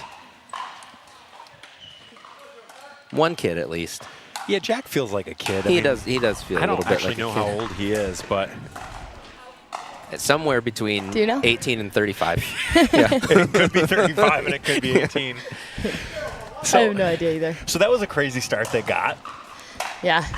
First 3 points, they hit really good shots and then had a really good dink rally, and I dumped it in the net, so that wasn't a great feeling to start the match. But Casey always makes sure to tell me to get down low and don't do that again. He says it really nicely, right? Yeah. You had to think about it for a second. He always tells me to. She watched her words. Yeah, There's a level of intensity that's great for competing, and then it's not the greatest for partner talk. So I have to take some more breaths out there and watch what I say. We're working on it together. We're working on it. Well, you were playing a guy. Jack gets pretty fired up too. I feel like that feeds you a little bit. Probably. Did you enjoy the back and forth? He doesn't just talk on the court. He's in my DMs. Like he's like, watch this clip on YouTube. I went all the way to the other sideline and hit a third. I'm like, good for you, I guess. But like. He sends you his highlights as intimidation? Yeah, he sends me his YouTube clips. He's like, I know exactly what you do. He wants to take it to Casey. And I'm like, all right, buddy. Let's show it on the court. His energy's great, serious? though. Yeah, it's contagious. He really does that? But it's contagious. I like it. He's positive. He's happy. He's. I need to be a little bit more like him. I liked his way out comment in the match before too. I was like, Casey, it sounds like you. Yeah. The way out. Yeah. When did it really shift? And when did he stop talking after a little while? Well, at what point did you kind of get him to stop talking? Well, when you don't win a point, you go 3-0 to 11-3. That's that'll kind of kill the vibes a little bit. But no, he honestly, he's getting better, trying to do the right things. Yep. I appreciate his effort and his tactics, but I mean, if I were him, I wouldn't poke the bear. Is all. I think we did say that. Yeah. I think I said that, something like that. And we didn't. And we didn't even know about the DMs at that point. So we were just talking purely on the court. That's a whole nother layer there. I just can't believe Jack might have to rethink that strategy because Lexi has to eat that ball, that DM rage infused ball. So that's a little bit challenging. What was it like playing against? What was it like playing against Lexi? She doesn't say much. I think. They're a good match that way because he brings the volume and the energy, and she's solid. I think that she needs more confidence because I felt like the whole time she has really good strokes and really good shots, and the whole time I was like, she doesn't want it, kind of thing. Like I think that if she had more like that, she could scare me. Like, her resets were crazy too. Yeah, and she beat me in dink rallies like over and over again. Fascinating. Yeah. So maybe you get her in a drill session. And or don't, because then you're helping her beat you. That's a good point. I mean, it's always good to have an extra option for your gender partner, right? That's right. Yep. Yeah. That's what we kind of are dealing with now. It's like we usually play with these guys, so it's they know a little bit more of our secrets now. Next one. Any thoughts about this match? Apparently Jason, Jason, Oh, you Courtney. guys kind of helped so set them up, kind of. Courtney's my girl. She's from, she's technically in Michigan, but she's in my area. We play together every Tuesday, Thursday religiously, and we pretty much play mixed together only at home. So Jace has come down to South Bend 2 or 3 times now to play with Casey and I.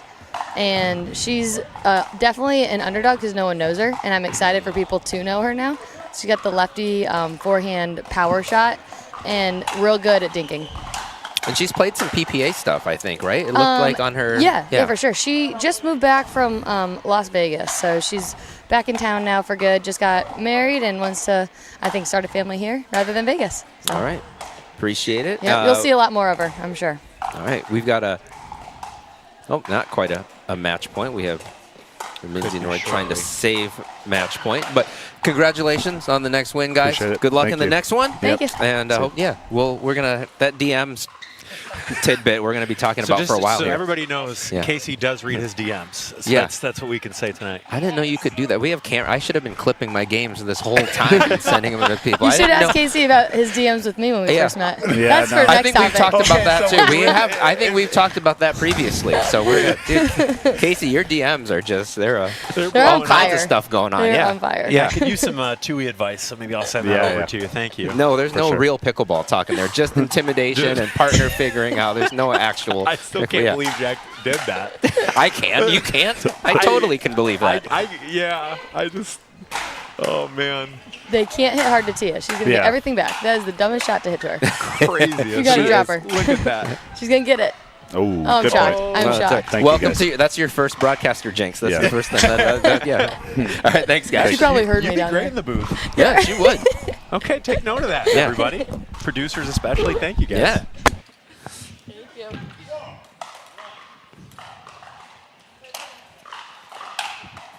So Evan was just crushing overheads, and Tia kept resetting them. Well, that happened in the last match we saw with her too. I think on match point she, or one of them, she saved a bunch. Let's pull after this point. Let's pull 1 and 2 in. I'm sorry, this court as well as championship court because we're getting some fantastic rallies. Yeah. So Tia, with tennis, you don't always adjust perfectly immediately, but my understanding is she's a relatively new pickleball player. Yes. I think this is, I'm trying to think, because all the TPN seasons run together for me now. This is season 3. I think season 1, she was just starting to play high level. Okay. Yep. So yeah, her attacks off the bounce are crazy. She's got offense out of the air as well. She had a forehand flick she just hit perfectly. I think it's rare to see, especially right side players in mixed, have attacks off the bounce and in the air. That's pretty incredible. And she's hitting them pretty perfectly and in no rush because she knows she can reset in transition.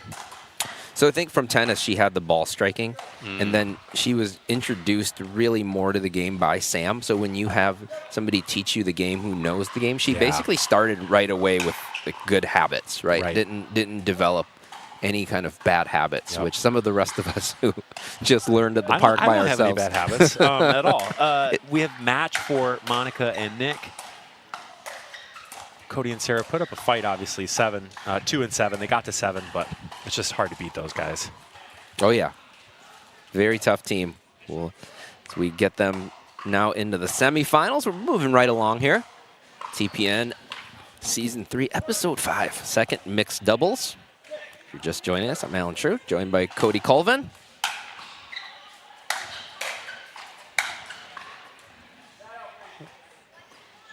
One way to stop Big Joe, just get out of the way. Yeah, and pray. So we talked to Lexi and Evan, and their hour-long matchup was against players who were similar to the folks they're playing now, and they are keeping the ball in play, obviously, out there, but they're going to probably have to try to slow this down and get some rhythm going. Yeah, they've made an attempt at it. Yep. But again, Tia's attacks are almost as effective as Joe's. And she's really good at holding the ball and waiting, just like you said, got that from tennis. He's also got so much reach, right? Yeah. He can take just about everything out of the air, and he covers a lot of court, and it allows Tia to play more freely. It's a tough combo. Yeah. With someone like Joe, you can hit a perfect drop, and he can still take it out of the air and do something with it. As I say. Oh, boy. Uncanny. But hey, I think if there's one thing that could work against him with what you just said is his inclination to lunge at times. So those of us who are not blessed with a ton of height have to shuffle. And you only see him kind of get caught off guard when he lunges for the ball. Yeah, that's correct. Some of us aren't blessed with a whole lot of height. It's a daily problem.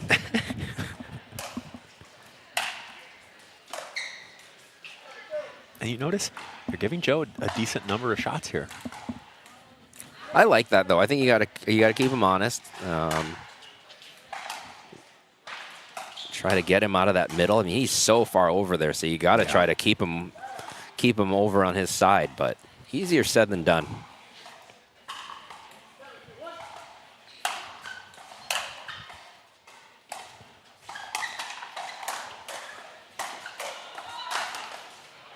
Yeah, if they can do that all night, I think they're going to be happy.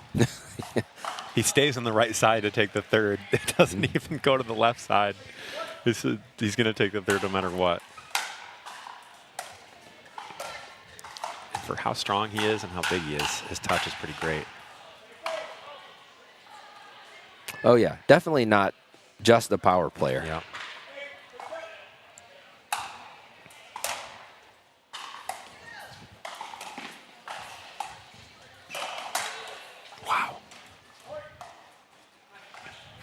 And Joe and Tia just play so well with each other, as we're saying. She's so good forehand to forehand dinking, and it's again it's so casual. She's kind of when her two-handed attacks are so effective as well.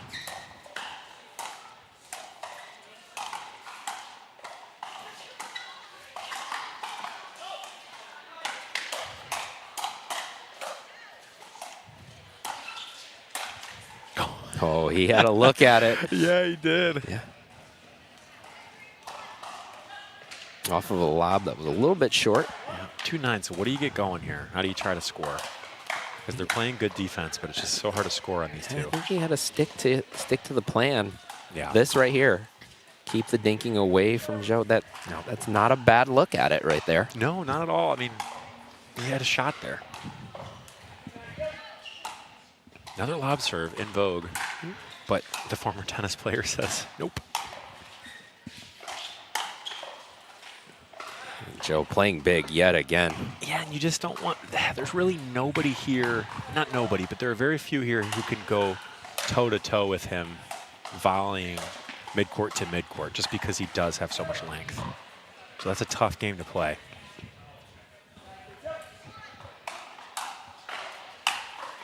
And Tia is simply unflappable.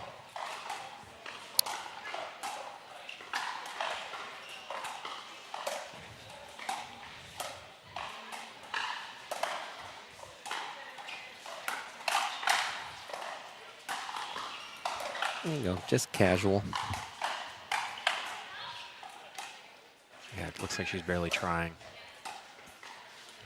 She is very much just keeping the ball in play, not even trying to be overly aggressive on these dinks. Just waiting for Joe to get involved. Yep. And she gets him. Oh, there it is. Yes, Him. finally. She gets behind him. With the amount of effort it takes to get even one of those behind him. He's barely been over on that side of the court. Yeah. He's been in the middle of the tee this whole game. Yeah, his approach on the return is on the tee.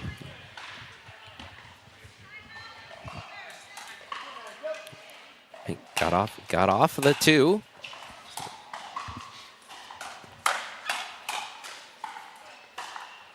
Really good two-handed backhand from Lexi there that helped start that. Oh, sorry. Now they're off the two. Tia has a great two-handed volley as well. Two in a row. Oh, they're just reverse stacking. That's what's happening.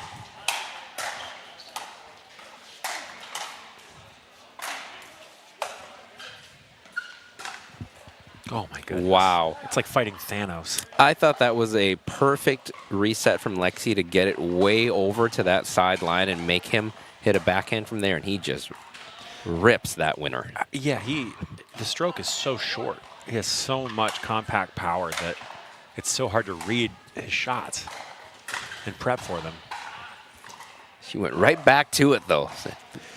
Yeah. And Joe's only issue sometimes is with himself. I mean, obviously he's getting frustrated when he misses because he's pulling the trigger. But up 9-4, you can afford to pull the trigger on those. Well, Lexi has him aware of that now. I will go behind you. Yep. And then Tia steps in, and that's another. She could provide the offense too. That's another moment where, and we've seen this a couple times where Evan sets up his own point and he has the opportunity to finish. But I think with both these players, they'd rather play fast and aggressive. They just don't match up that way against these two. And that one catches the back line. A very impressive 11-4 victory from our 4 seed. What a shot. But to your point about Tia, in 3 seasons of TPN, I don't know if I've ever seen her hit a shot that wasn't like at least the right shot to hit. It's always, it's just very textbook. And she never misses big. No. Ever. Oh.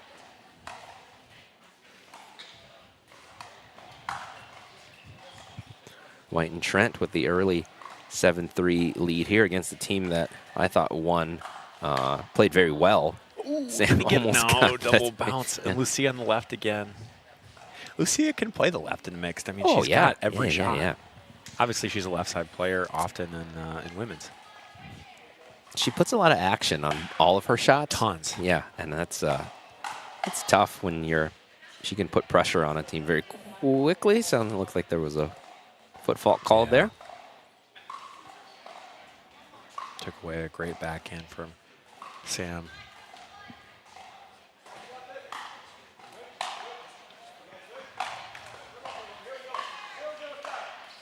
Teen Sensation swinging.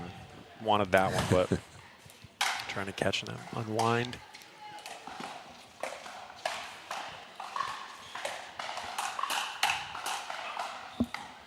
Let's pull up championship court and court 2 together here. Yeah, some great points on both courts. Yeah. But a little mini run here for Lanier and Clark. Got it to 6-7. Oh, I don't like it. I don't like it when the score is there. Yeah. But you know what? You can say it here a little more safely than the Starbucks. That's true. Look at this. No, my goodness. They both wanted that high ball, and that's just been what's happened all night. They get themselves the opportunity to put it away, and then just the rhythm is a little off, or they both want it, or You're talking something. about Lexi and Evan? Yeah. Yep.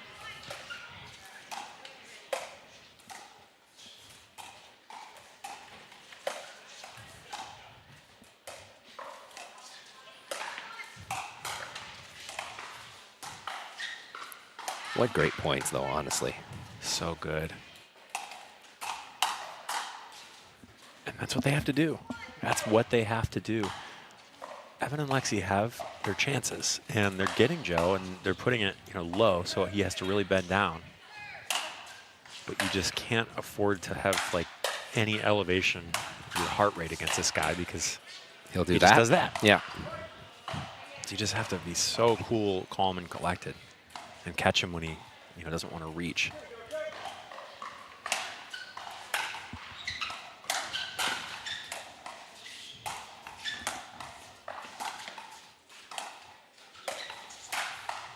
But that's the thing, is he just covers so much court when he takes a step. I mean, he covers his whole side in 2 steps. Really strong play there from Lucia. Another Selkirk player, by the way. It's interesting watching her and Courtney dink together because you have a lefty on the other side of the court.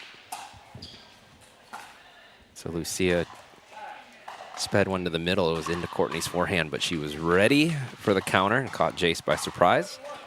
But Lanier and Clark get the side out needed, save a game point, and now get one back. So 7-10 on the 1 on court 2.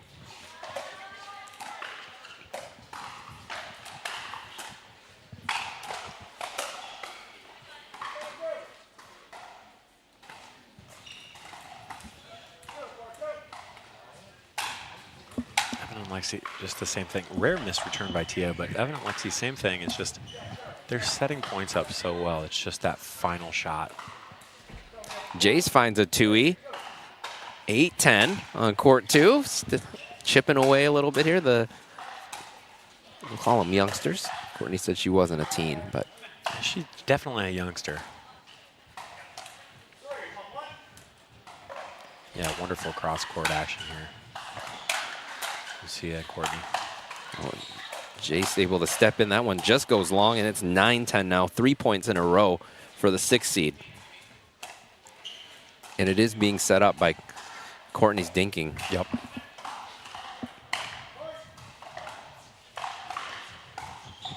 We play the Let's still here, if you were wondering. And lifetime ball tonight too, if also anyone was wondering. That has quickly become my preferred ball. And I think a lot of people agree. One thing I love about Sam and Lucia is that Sam goes to take the dink, you know, kind of on her side, and she does not move. He starts shuffling, and he has to stop because she is not letting him take that. I think he's creating some pressure sometimes too, just by saying like, I might step in here. I think so too. He's trying. Yeah, and she's used to it. He's another one that, again, wasn't blessed with great height, but he moves so well. He does. So he can hop in there. Just trying to pose the threat. Oh, what a volley. Yep. Waited for the right time, and that was a big one to keep the lead at 10-9. And she kept her composure. She disguised it, hit it the last second. But I do think Sam's middle pressure makes you have to hit that ball a little bit differently, a little bit wider. But another game point saved by Landier and Clark.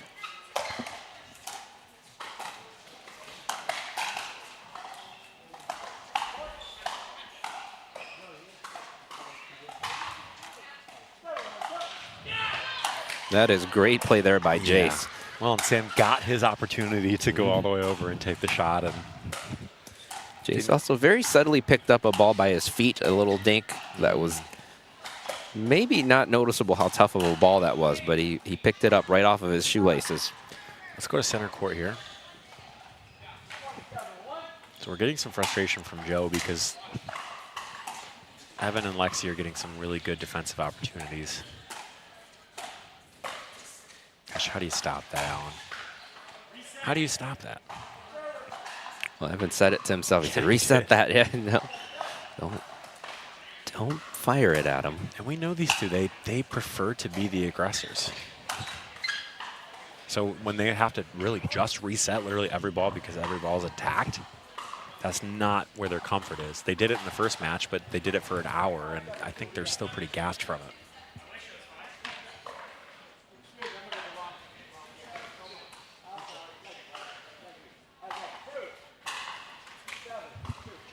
All right, got the score right.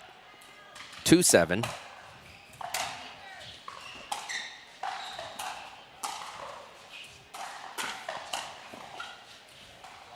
Oh, man.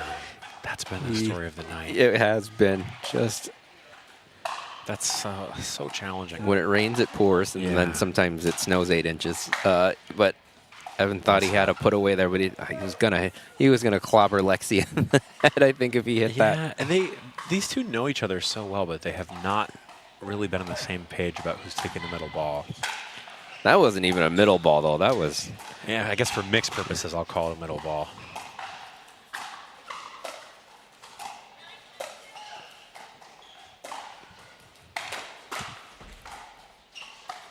Resets. Gosh. These patterns are just so good between these two. Chemistry on the court and chemistry off the court. Very good. I mean, and it is with Evan and Lexi, too. They played that point out pretty well. They did. Just left one a little bit high. And again, Tia she doesn't attack until it's the right time to attack. Absolutely. And it just makes it tough because you do have to hit perfect dinks against her. And then she just that's nuts. Oh, we got it to 10. Nope, another match point saved. So, or game point, sorry.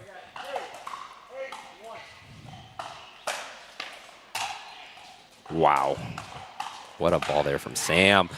That middle ball that he hit was so good. I thought that point was over, and that's how you pull a tough game out. Game one.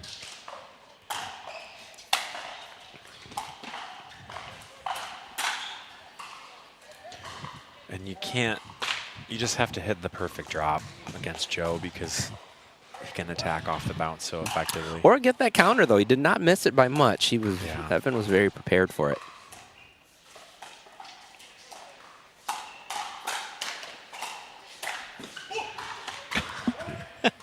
I think this is Casey Jr. we're seeing. But Tia just gets everything back again. She's just just kind of casually leans back, puts the ball back in play. And I think part of that is she knows if she keeps the ball in play, her partner's going to have a really good chance of ending the point.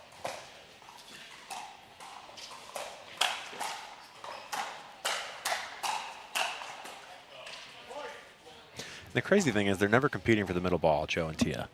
They always know who's going to take it. Again, I think another part of, like, credit to both of them, but she's just very well schooled. Like I said, it's like it's like teaching tape. It really is. So they take the match. Stafford and Mukherjee move on. That's another tough team. These semifinal games are going to be don't go anywhere. Which, if you were thinking about going anywhere, why would you go anywhere right now? It's true. Yeah. It's tough out there. It's tough in here against people like Joe and Tia, man. It is. So hang out. Turn the fireplace on. Get some wool socks on. And let's watch these semifinals. They're going to be fun. Still got some quarterfinal action, though. Let's get this back over to that White, Trent, and Landier Clark match. Starting off game two, really, really close, good game one.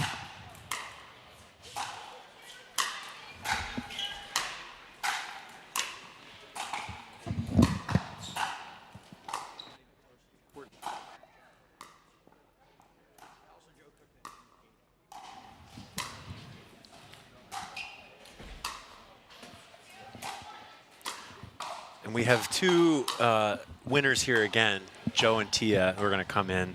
And I think we definitely need to hear about the psychological story of this match. So first of all, whoa.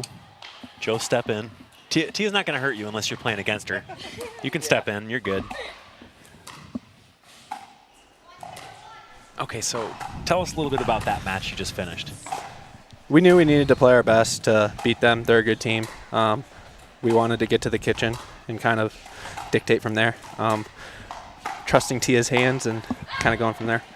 Yeah, you don't really miss, do you? Did you hear that? Yeah.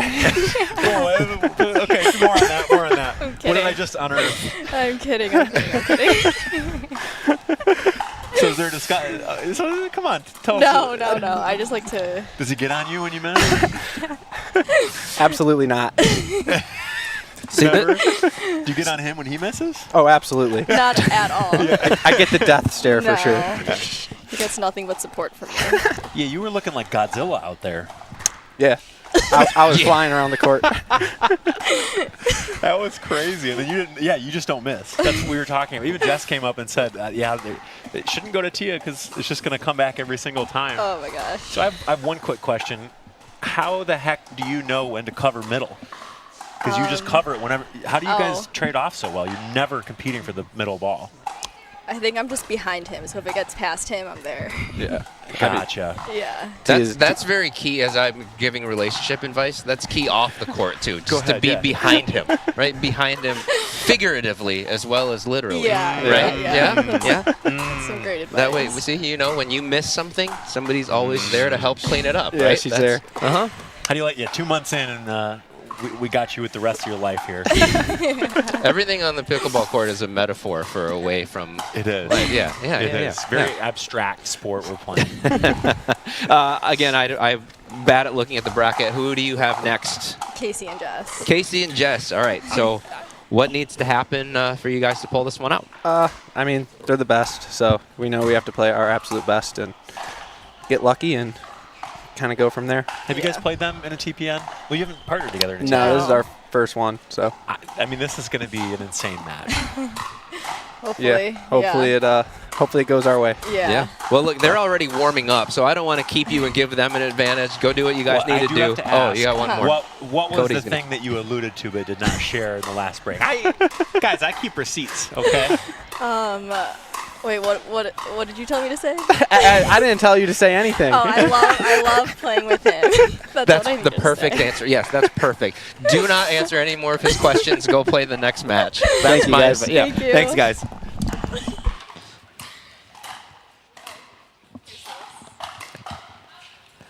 All right, don't go anywhere. This is going to be a great match. Those two that you just saw against the 1 seed, Casey Cullen, Jessica Samari, it's going to be a must-see match.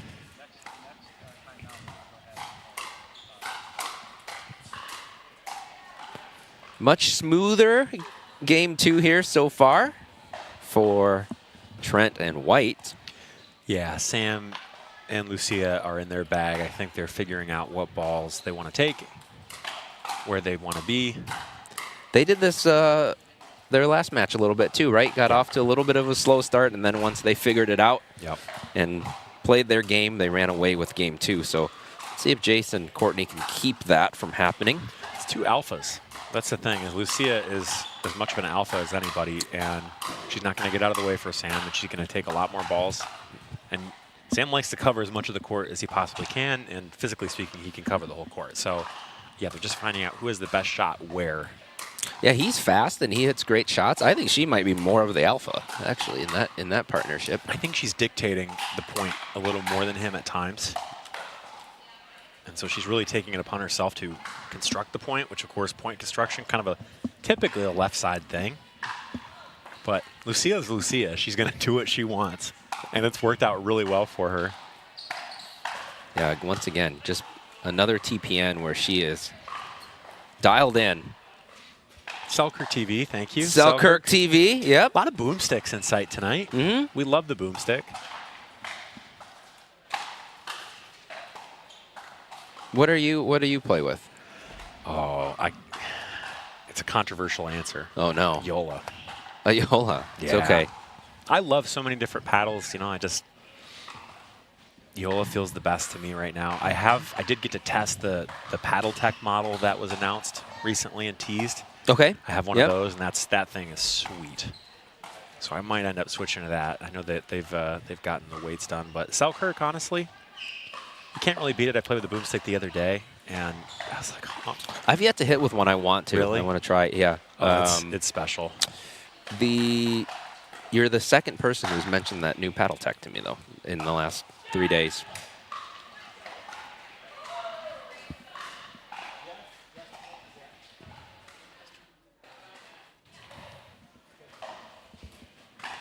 Yeah, the boomstick is really interesting because the Selkirk Era Power series that Selkirk has now, also a really good paddle. I haven't gotten a hit with it, but I've suggested it to some people, and they just adore it. So that's a really good paddle. It's cheaper than the boomstick, but the boomstick is just one of the most powerful paddles you can buy.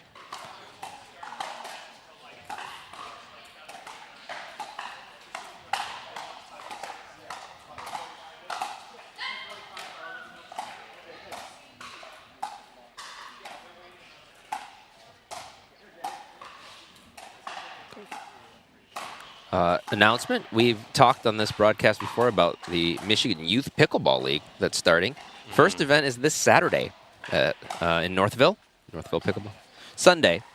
And all those events will be streamed. So if you want to watch the next generation, whoever these are the preteen sensations. I was about to say, the preteen sensations. We have the next generation here, and then we're going to have the next Especially generation on Sunday. in a week where a 14-year-old beat Federico Staxrud. goodness, What yeah, a better Chafin. time to launch the Michigan Youth Pickleball League. There might be a Camden Chafin in there somewhere. Yeah, so you can go make some money as a 14-year-old player. So yeah. Shout out to Michigan folks for giving young people the opportunity to compete at a high level on a broadcast. Or you can just introduce your child to a really fun activity, play some good games, meet some nice people. You don't have to get a pro contract. I deal with sports parents all day for my job, so I just want to remind the parents out there, your kid doesn't have to be Camden Chafin, but it could happen. Yes, there's only one cannon chafing for now. For now, yeah. They're coming, though. Boy, Yes. yeah. I actually got to commentate one of his matches a couple weeks ago. It was awesome. Him and Emma Nelson. I mean, I had heard seen the name and seen some clips here and there, and then there's the what's the other kid's name? Tama, yep. Yeah. So there's some youngsters out there. There are. And they have their own style. They kind of choke up on the paddle, a lot of them. Different strokes, because they didn't come from tennis, most of these kids. Right. A lot of these kids, I should say. Yeah, that's always the interesting now with these kids coming up, that they learned on pickleball. All of the rest of us who have been playing for a while, we're all coming from different sports. Yep. So, yeah, these kids are the future. So really cool that has started in this state. So definitely, if you're in that area, get out there and support it. If not, please watch the stream. We won't let Jack Bellinger get on that stream and cuss in front of the children.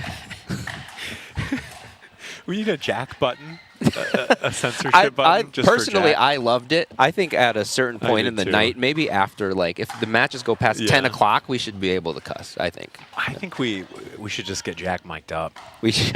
The DM thing is just hilarious to me. That is such a Jack thing to do.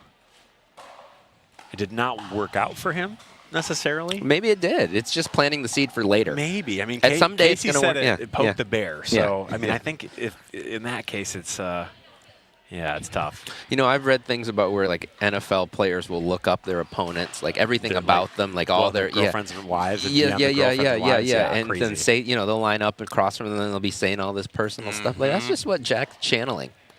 Yeah, the tough thing is when you get down, as Casey said, 11-3. You know, it's like you got to have another option, another way of winning. But listen, you can't be afraid to fail. So you gotta. That's true. You gotta swing big sometimes. Like you at Starbucks. Like Starbucks, yeah. Call back. So you're learning. You're improving already. Look, I come from a performance background, but not stand-up. So, you know, stand-up is I'm trying to be funnier tonight. Stand-up is it's a different art form now. Probably both soul-crushing and also euphoria-inducing. Yeah, just like pickleball. So it's just perfect. Yeah. I want to do things all the time where it's either euphoric or completely life-ruining. Devastating. Yeah. Like speaking that was of devastating, yeah. There was my goodness. some discussion there that I don't think that was in. She was pointing at something else. Foot fault, maybe? A foot fault, or, yeah. Okay, that's why I love Lucia. Yeah. 9-2. Oh, and they got the point. They got it. Okay. Was so there a foot Bob fault? was amenable. Yeah. She was right on it. Yeah. Wow, what a drop to end it. Tough way to end.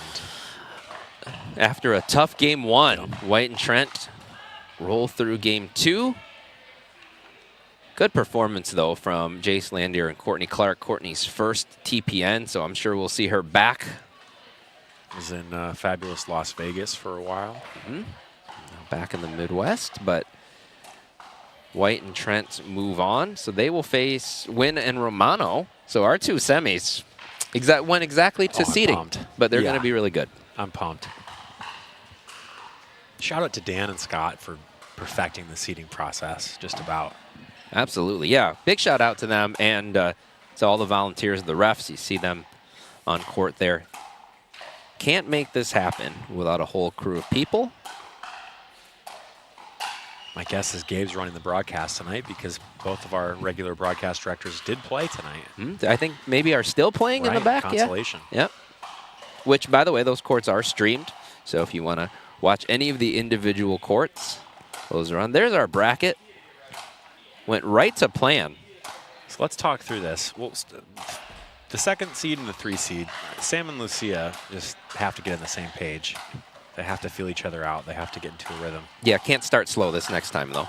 No, and Lucia's doing a lot of the point construction, as you suggested, and I think we have to see Sam take over a little more here. Both those players are alphas. They just have to figure out how they want to construct a point against Nick and Monica, because it's going to be very, very challenging.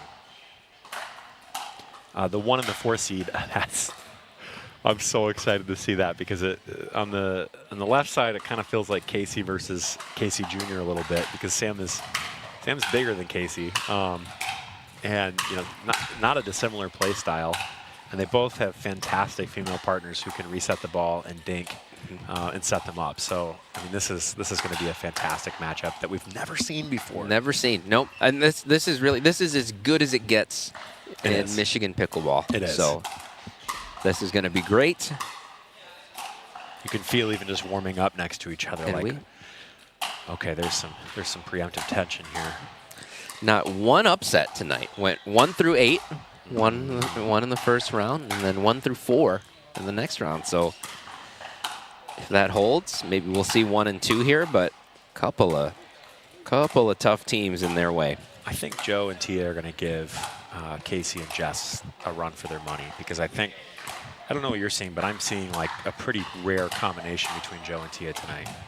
Absolutely. They're playing very well. So I'm interested in this. Joe has taken a lot of court in the middle. Yep. He has dictated a lot of points. He's powered things a lot. Casey normally does that, but I'm wondering with this kind of matchup if you see a little more craft out of him because he's got a lot of angles. He can dink. He can play. He can reset things. He doesn't have to. He's not just a guy who comes in and blasts things. Yep. I think you may see a little bit of craftiness. More of like a one. men's doubles approach, perhaps. Yeah, yeah. I agree. I think when you have two guys that can power the ball like this, you're going to have to start figuring out how to play the soft game. Yeah, or maybe they're just going to slam it back and forth the entire match. They might, but my initial guess is that Casey's not going to do that because I think he's got some angles and some shots and some placement as well. Not that Joe doesn't, but I think the only thing we haven't seen, I should say this, the only way we've seen you can beat Joe and Tia is to go behind Joe or to kind of go between his legs. We did see that Evan and Lexi got a lot of chances to do that, and they just didn't capitalize, or they hit it in the net. And so, there were maybe 5 or 6 points that they could have gotten, could have been momentum shifts. So I get the feeling that Casey and Jess are probably going to capitalize on those a bit more. Jess is really smart about that too, and she can fire it behind you. And so, yeah, she can speed it up on both wings. And so, yeah, fascinating matchup. It's going to be great. Let's get our next team in here. Yeah, especially since they got to go play another match. And I will say, Jess did commentate. She said that, don't hit it to Tia because she can reset anything. That's in her mind right now. She said it perfectly. She did. Actually. So. And that's good advice. Yeah. Thank you. So, Sam and Lucia, we hear some strategizing happening over there. Ooh, over here? Your opponents can't hear this, so what are you talking about? Maybe they have a spy listening to the broadcast. Yeah, call it up. Joe's usually on his phone all the time after every match. He's talking to someone. Yeah. Are you serious? Oh yeah, I don't know who he talks to. He's talking to someone on that phone, on his phone. Like call, not text. He's calling someone. and it's not Tia, so. Yeah. Yeah. Okay, so I don't know if he's doing it tonight, but he does it a lot of times. Is he reading the YouTube comments? Is he checking the? Yeah. What are they saying? I don't know. I don't read them. You never read the YouTube comments. That's a total. Oh yeah, you guys got to stay out of First there. piece of advice is you don't read the comments. Yeah. But so how do you feel after the second match tonight? That was better. Yeah. We feel good. Yeah. We're coming into form, I think, slowly. So slowly but surely, hopefully. Yeah. Hopefully this one will be right about there, and then I don't know. Hopefully there's 2 more. What are you finding? You're alluding to some challenges tonight. What are you finding challenging in this pairing tonight?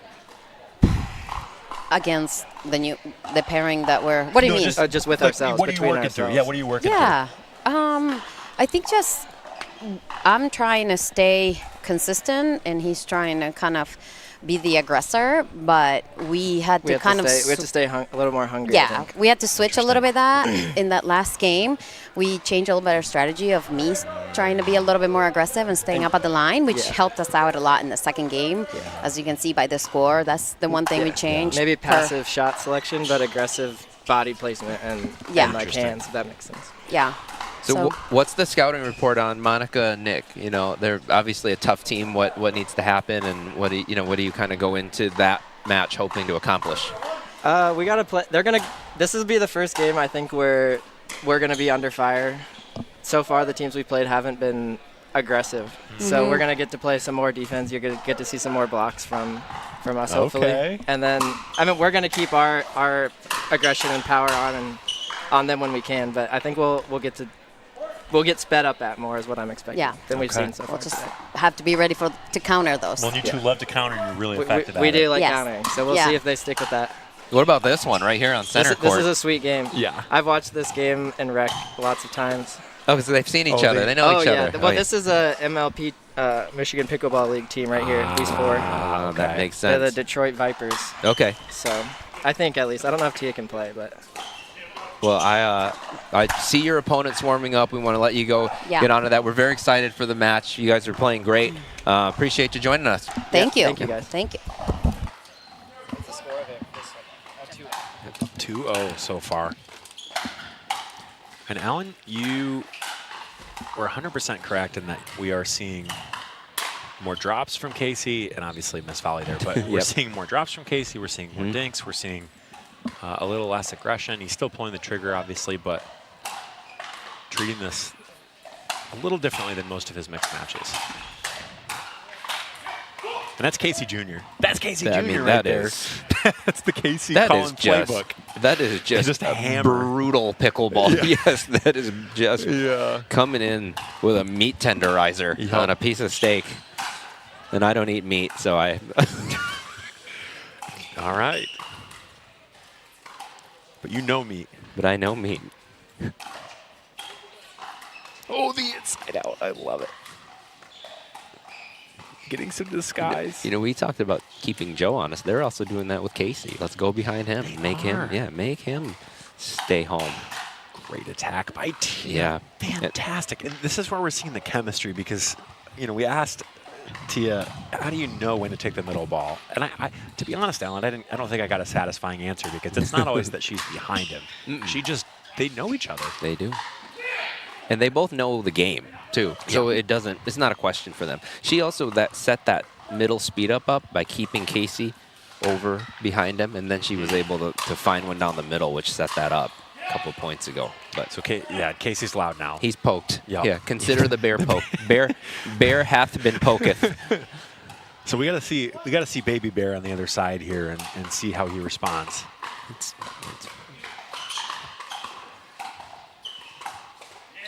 And you just don't see Tia. And now Casey said, yeah. So, again, we know these players know each other really well. They're friends. They respect each other, and that plays a part. But it doesn't mean that Casey and Jess are not intimidating. Gosh, that's like her first unforced error of the night. She's been so consistent, but a little more pressure. Yep. Oh, it's probably saved an out ball there.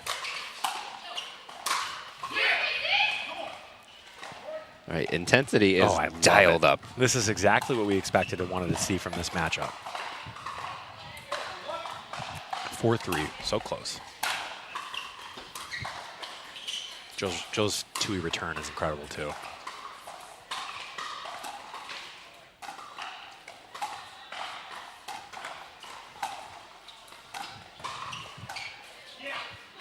Second unforced error. So there's an intimidation factor playing against Jess and Casey. And Casey and Jess both talk a ton.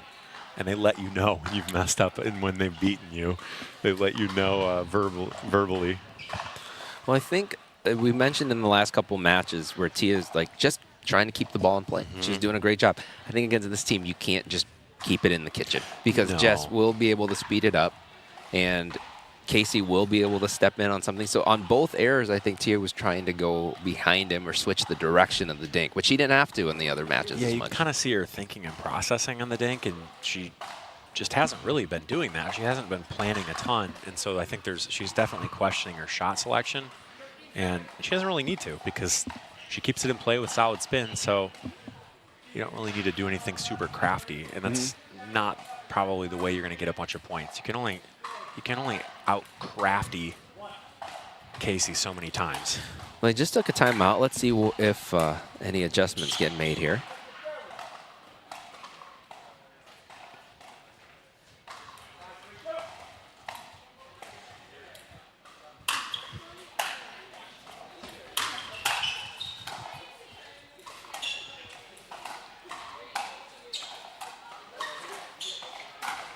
Wow. Jess constructs her own point there and finishes. Gosh, she just has so much spin and pace on those dinks, and yet they stay so low. They're so hard to handle, and Joe just throws it up a little bit. Well, it was perfectly behind him, right on that sideline. And as you mentioned before, forced him to lunge a little bit. Yep. That's a good attack by Tia, and that's how Tia's going to have to play in this matchup. I was going to say, I think the adjustments for her are either to just stay in the dink, forehand to forehand with Jess, not try to switch it, or switch it by speeding it. Because she's got great attacks. She does. And there's the one time the middle wasn't quite felt and communicated. Generally, Tia would just step into that and take that. But they are feeling the pressure. Well, I think you have a team, too, that's hitting more of the lines on the outside, so forcing them to cover more wide court. It's harder to get back to the middle ball. And that's part of the, I think, the craft that we see with Casey and Jess.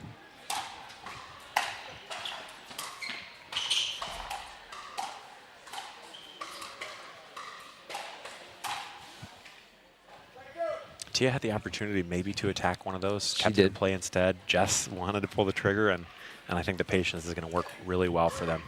I mean, obviously Tia's trying to go behind Casey. She's trying to get speed ups, which are great, but hitting perfect dinks is also a really good way to get points.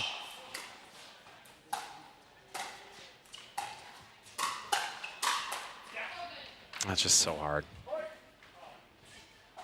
Attacks it, ball goes out of the court, but Casey just sitting there waiting for that ball to come to him. Yep. And it's 7-3, 1 seed.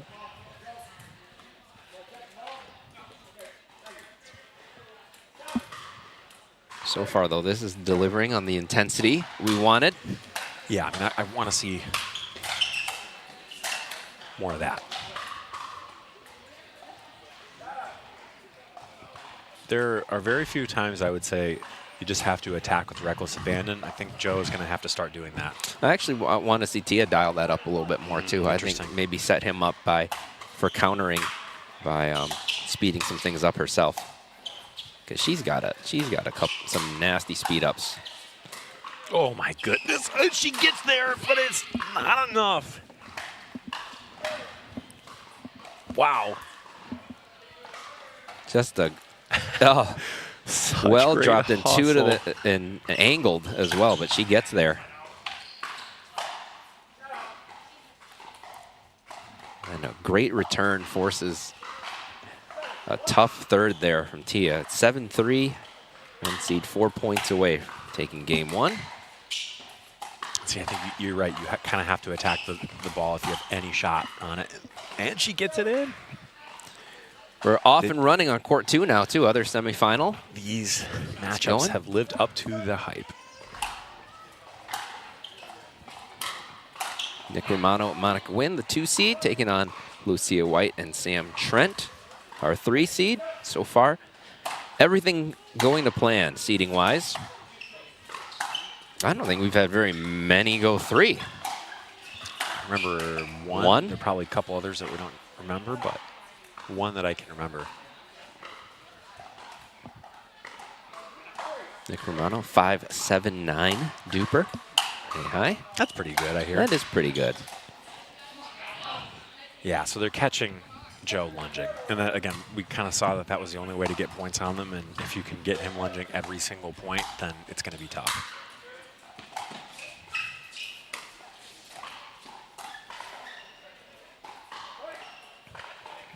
Because Casey's pretty tall. He's, what, 6'2", maybe? But you don't really see him lunge for the ball. He shuffles. His movement is impeccable. Well, that one there, Tia hit a really nice drop to his backhand, and he just rolled it to Joe's backhand, which changed, I thought, kind of where that point was going. Yeah, that angle, the same angle right there. And Joe last week hit a ton of those. That's an angle he enjoys, but I think the pace that Casey's hitting is a little different than last week. Oh, yeah. Jess had a great dig to set that up and then just missed that, which that's her shot too. She has a big forehand. Just missed it, but heck of a dig before that. Sam and Lucia up 3-0 already. You think they figured it out? They needed a faster start. We said it. They knew it. And here it is. And right now, it's just go to Monica's forehand. That's what they're trying to do. And Monica creates a point, but Sam finishes one. I also feel like Monica and Nick sat for quite a while there. You haven't seen them on court for a while. That's what happens when you win really fast. So maybe they're going to need a second to get back in the flow here. I don't really have that problem. Of sitting and winning too fast. Yeah. Yeah. It's good though. You stay nice and warmed up. Yeah, limber, if you will. Yep. Oh my gosh. Unreal. Oh my gosh. This is what we were somehow. To see. Oh my gosh. Look at this. Casey hit a couple inside outs. You gotta angle, clip that. Got that. Clip this. And then this winner from Joe right here. That is nasty.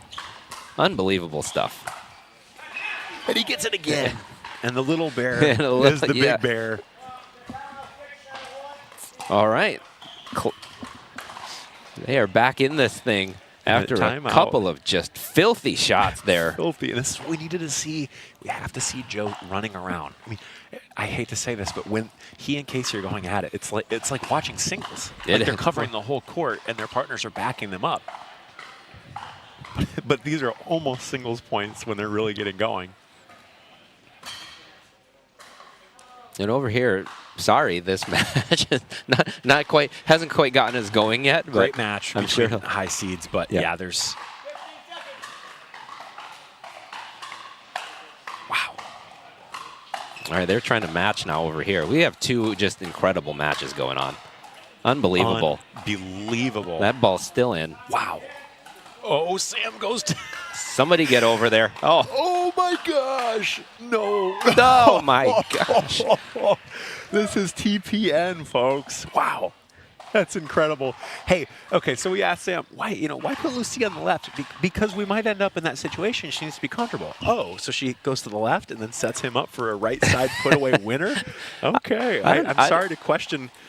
I'm sorry to question the vision. I don't know if that one was to plan, but it just worked out that way. Well, they looked comfortable because they drilled it tonight. I usually don't try to work on things in a tournament. Usually I try to do it on the off days. Timeout worked there for Casey and Jess as they cool down the little bit of heat wave from Tia and Joe. You got to get the heat back if you want a chance here. Let's see if they can get a hold here. It's 9-6, 2 points away from game one, our 1 seed. Patient dinking. No one's pulled the trigger yet. Who will be the aggressor? And another dropper. She gets there again. And they're back. Like it never happened. The lob to a 6'4" guy. Oh, that's a tough choice. Casey knows it. Yeah. Because Casey hits that shot all the time. It was actually a good lob. It was up there. It was going to be deep. And, if the guy's not 6'4", that's a solid lob. And he can jump, so he's functional, like 7 feet tall. And he has that. We get it, yeah, baby. Look, Joe had the opportunity there. He set himself up. He had the shot. He did. So you just got to move on and know that you have that, because it's not about winning this game. It's about winning the match. Game point. Very fiery. We're going to get a timeout here. I think it's a good timeout. It's 10-6 on the 2. Let's jump over to our other semi. Let's get that up. All right, so 4-2 here. 4-2-1 looks like. Yep.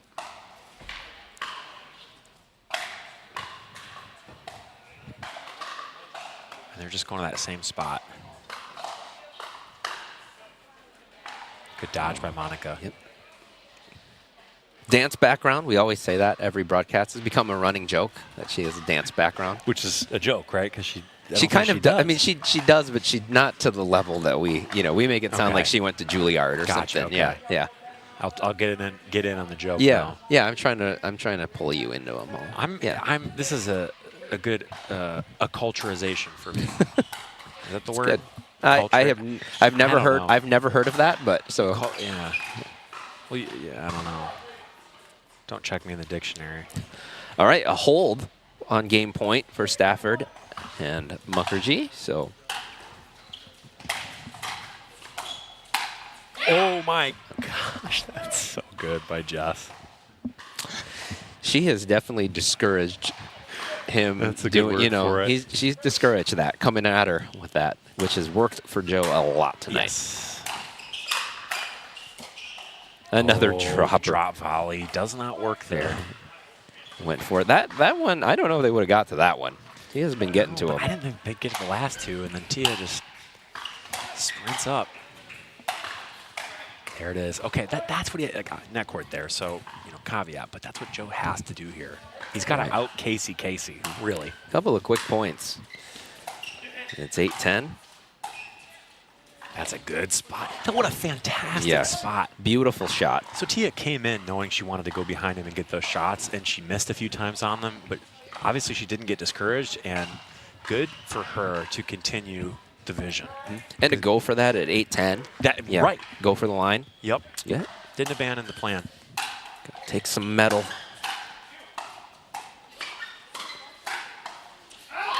Oh my gosh.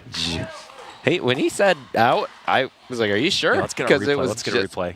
Just out. No, when he called it in the air, I thought that thing's going to drop. Yeah, maybe more hopeful than factual, but he was right. Elusive game point now. Here we go. Again. They go to that same spot down the line, and she's ready. But oh my gosh, this is incredible. Oh my gosh, what a game right point! At his what feet. a way to finish it. Wow, what a game one. Something tells me game two is going to be just as good, but don't go anywhere. I catch my breath. Meanwhile, over here, they've played some great points over here. I know, too. I feel bad. Yeah.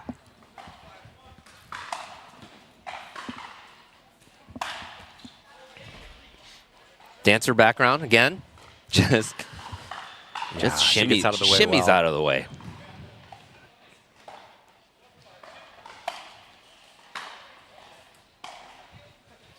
Good drop there. And he gets her. They've kind of gone to the same spot. They're really trying to put the pressure on her. Monica being a dancer and Sam being a former Ultimate Frisbee player are two of our normal. He was really a Frisbee player? Ultimate Frisbee, yeah. You can, yeah, his flicks are so good. You can kind of see it in his wrist action.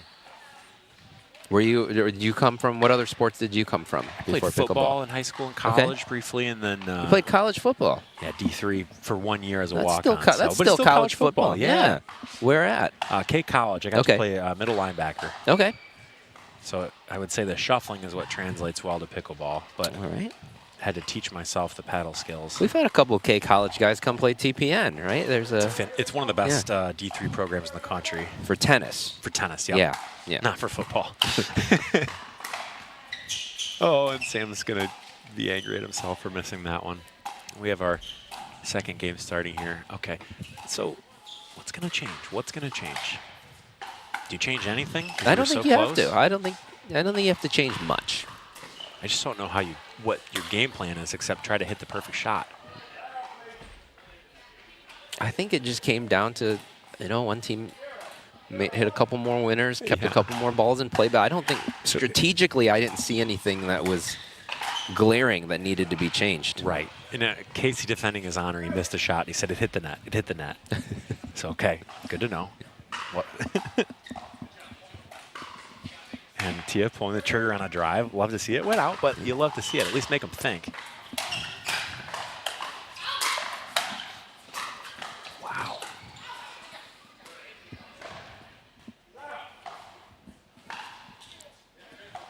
Tia's still smiling.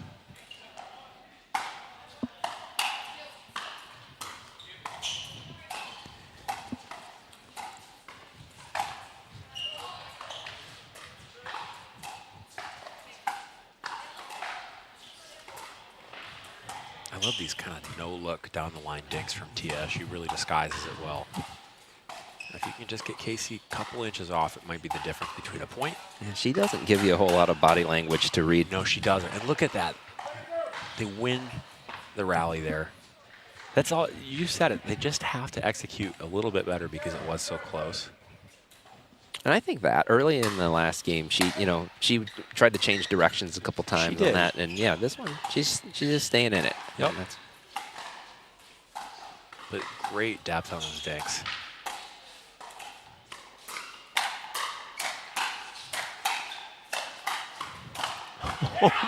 Oh, and then she brick wall ducks out of the way. Yeah.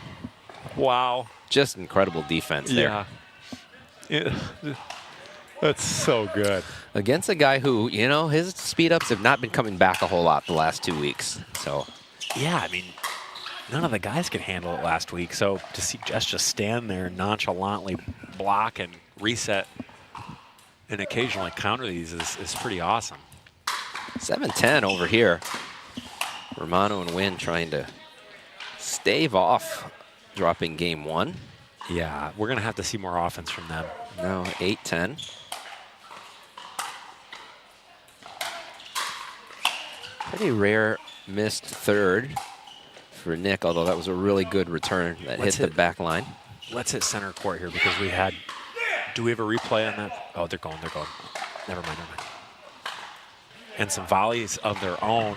Great rally. We just had an ATP long rally on center court, so 2 fantastic semifinals. And again, could you have seeded it any better?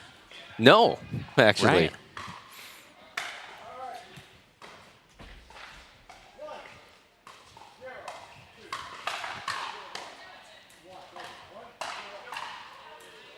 Oh, that is one that she... Monica's really disciplined in her speed ups right now. 10-10. After, I think, taking over at 7-10. Yes.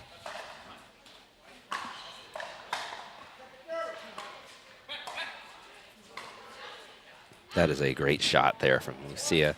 Just so much pace on her drops. Everything's got a little junk on it, right? It does. A little, yeah.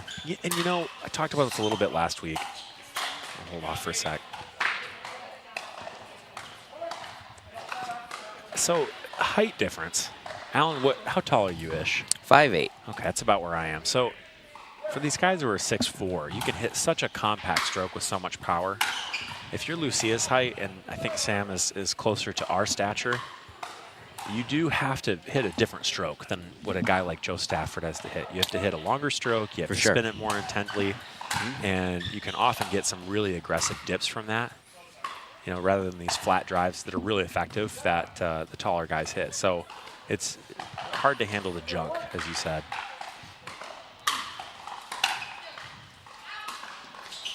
Just misses the sideline. Yeah, that was close. Yep. That was so close on court 2 here. 10-10. Nick Romano serving on the 2 up top.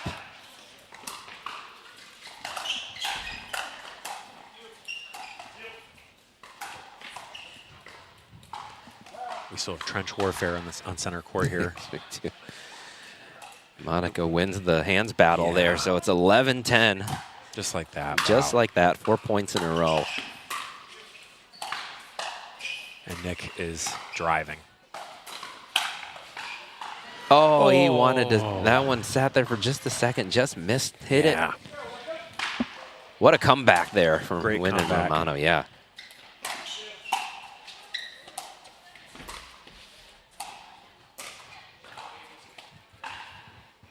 Okay. Are we seeing Casey potentially get a little tired from running around? Man, I don't think so. Because he's I think it was just a miss. He pointed them. I think he thought she was going middle with that ball. That's Tia's disguising. Gotcha. That's her body language, man. Casey You can't is good read at it. saying why he missed it. Yeah, He's a great entertainer. Yeah. Yep. Yeah, he's there. It's called wide. It was close, Joseph. That's what it's going to come down to for this one. It's close calls.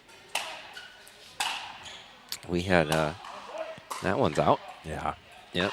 Tia was in the way, so I couldn't tell if the one before that was. I couldn't either. Ray's right on that line, though. So our ref, Ray Zamora.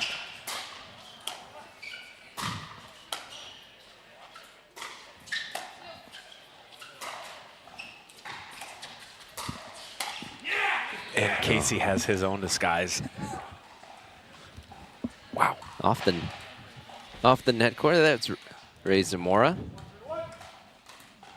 kind of the ref of all refs in West Michigan. He's got the little. He's got the. I think he's got a do-rag. Little do-rag under the hat. Yeah. Skull cap. Sorry, yeah. that's the correct. And word now for he's that. having a discussion with Casey. I don't know if I would raise 70, but I don't know if I would step to a guy with a do-rag under his cap and that chain. I know. It doesn't. Yeah. It got drip, as the kids would say. Your kids say that, or is that? That's not cool anymore, is it? I don't think they say drip. Not anymore. Not anymore. That was a couple years ago. Yeah. Raised from Detroit too now, like real Detroit.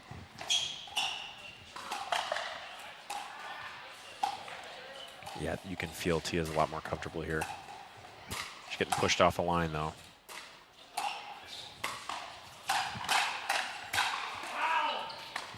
Yeah, Jess goes behind Joe. Yeah, Jess is just such a smart player, and she is just so efficient on every stroke. I mean, her aim on that, too, is so good. I've said that every mixed night that they've played where, you know, people rightly give Casey his flowers, but Jess, boy, she plays so well when they're together. Yeah, she does. Well, I think part of Casey's greatness here is because the game's so different if you don't trust your partner. And when you have someone who can reset every ball and attack every ball that's attackable, like that one, then you can play as big as Casey gets to play. She's great, too, again, at knowing when to get aggressive with it, when to just keep the ball in play, when to play defense. We've seen her defense. Yep. She knows the game as well as anyone in the state, honestly. And I think there's a lot of pressure on when you play with a partner like Casey, right? Because it's like, if you lose, it's like everybody's going to think it's because of you. Yeah, you're going to get blamed. She does a great job of handling all of it. And I think it helps her, too, because, I mean, obviously she loves him. And, you know, he's coached her for a while. We jinxed. We said too much. We did. Yeah. We know that. Sometime we're going to have to try to influence the game and see what we can do.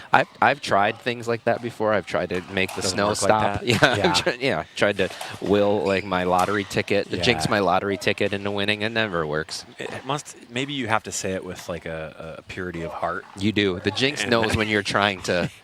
Yeah. Maybe we'll get a shaman in and find out how it works. Unreal.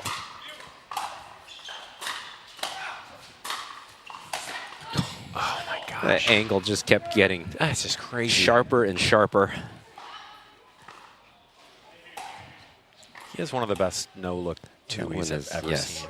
Like, not just locally, like ever.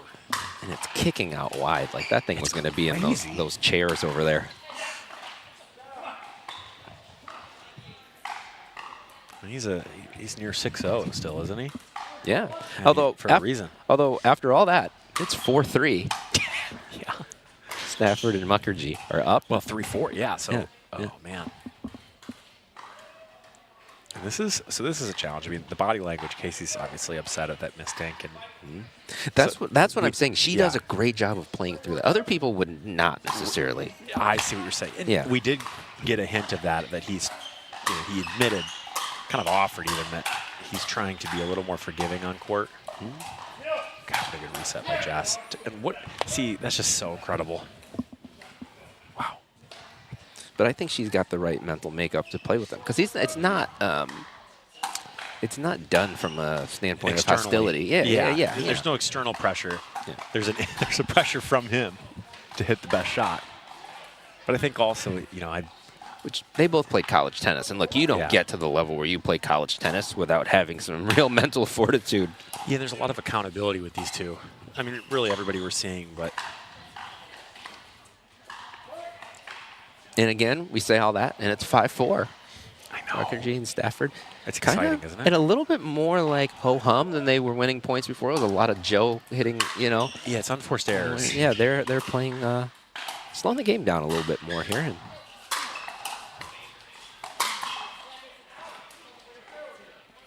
well, that one's not coming back. That might be a shot Casey clips and puts in someone's DMs. Yeah. I know Jack would if he hit that shot. Jack, you got to start. Casey shows some frustration there. I don't know if that was because the short return to Joe's forehand was not ideal. Right.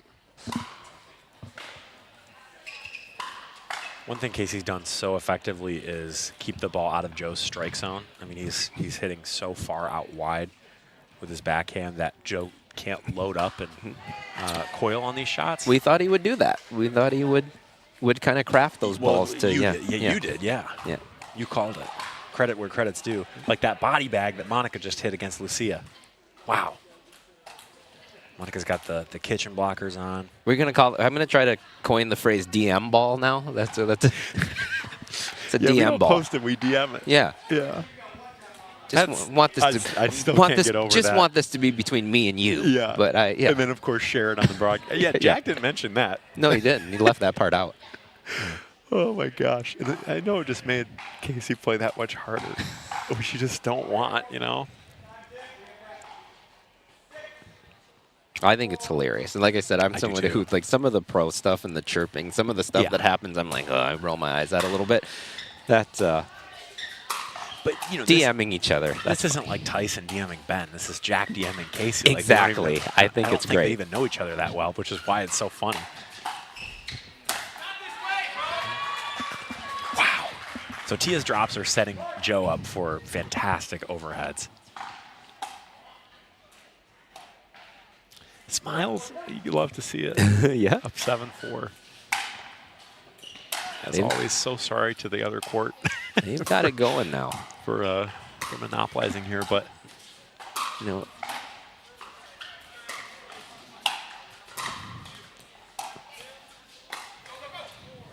another dropper. Again. She gets there, and that one clips the net and goes out. Boy, I This don't is- know. this is you know fascinating. What? I would. Look I at would, that effort. I would stop dropping her. After Those are good shots. She's he's getting done them. four drop volleys and he hasn't scored on any of them. No. Well, no, I think he did eventually. Maybe score on one, some, yeah, he but did- she's got to them all. She's gotten Correct. to them all. Yeah. Yes. Yeah. And you don't think she's gonna, but her stride is just so long. Yeah, I mean, college tennis. Yeah, I guess you're used to running around a little bit at MSU. Yeah, I think so.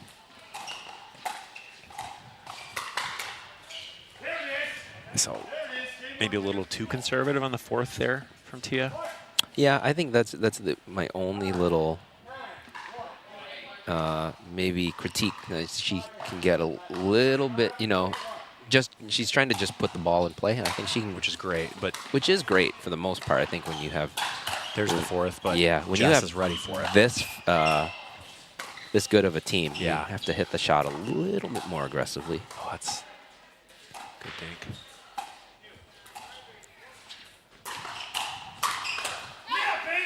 Wow. Timeout.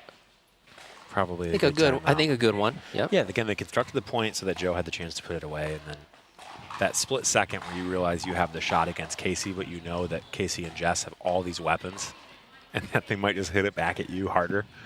Like that moment of frozen decision just has to be so challenging. Nick playing big here, and Monica playing big. Point still going though. Wow. Oh, fantastic point. Yeah.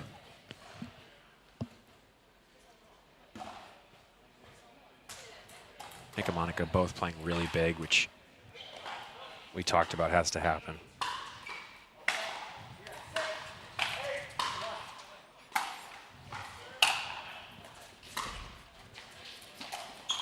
Six, 8-1. Let's see if that timeout can, I was going to say, cool off Casey a little bit. Yeah. And it did.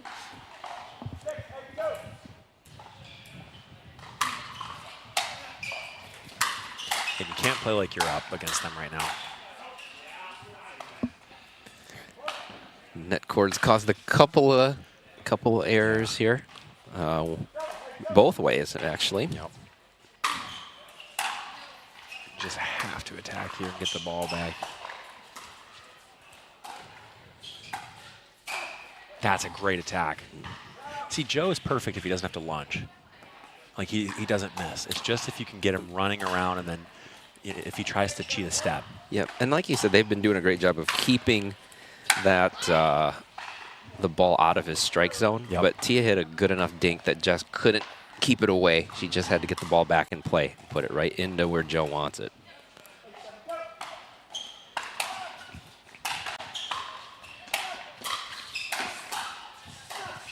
How do you stop that?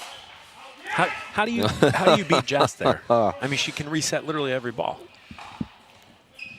We saw him beat up almost every guy that he played against with these volleys, and Jess is just blocking it like it's nothing. Yes, her defense has been a difference maker so far. But yeah, they're still down. So 7-8 on the one. I think it. Yeah. Oh, 2 inches right there. That's tough, if that. Yeah, I think it might have been a little less even. That was close.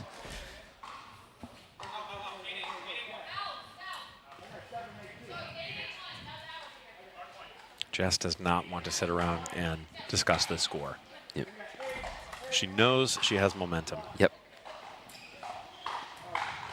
That's smart. Just all those little adjustments, even just getting the ref on the same page faster, makes a difference in terms of momentum here. We're back to our forehand-to-forehand battle.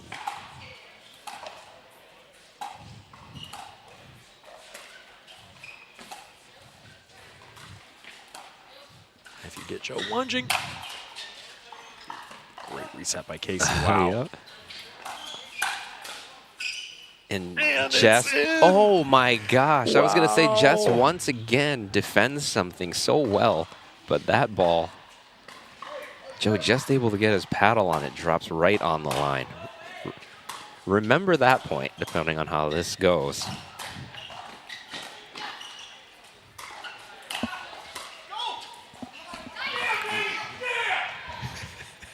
Yeah, baby. We cut away for a second, but if you couldn't tell, Casey won that point.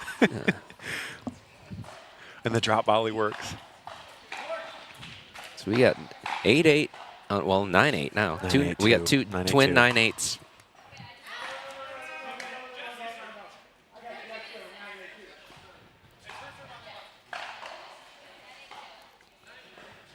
No one's disagreeing, but Ray issued a warning there. Ray ain't playing tonight. No, he's not. Oh, the winner. We missed it. Jess with just a beautiful winner down the line. Up? It might take a second, but Jess had a beautiful winner. A DM ball. That's a DM ball right there. Yeah, I would say. Casey saw it in person, so it doesn't have to be DM'd to him specifically. Great job by the cam out here too, by the way. Look at that. From the baseline. Wow.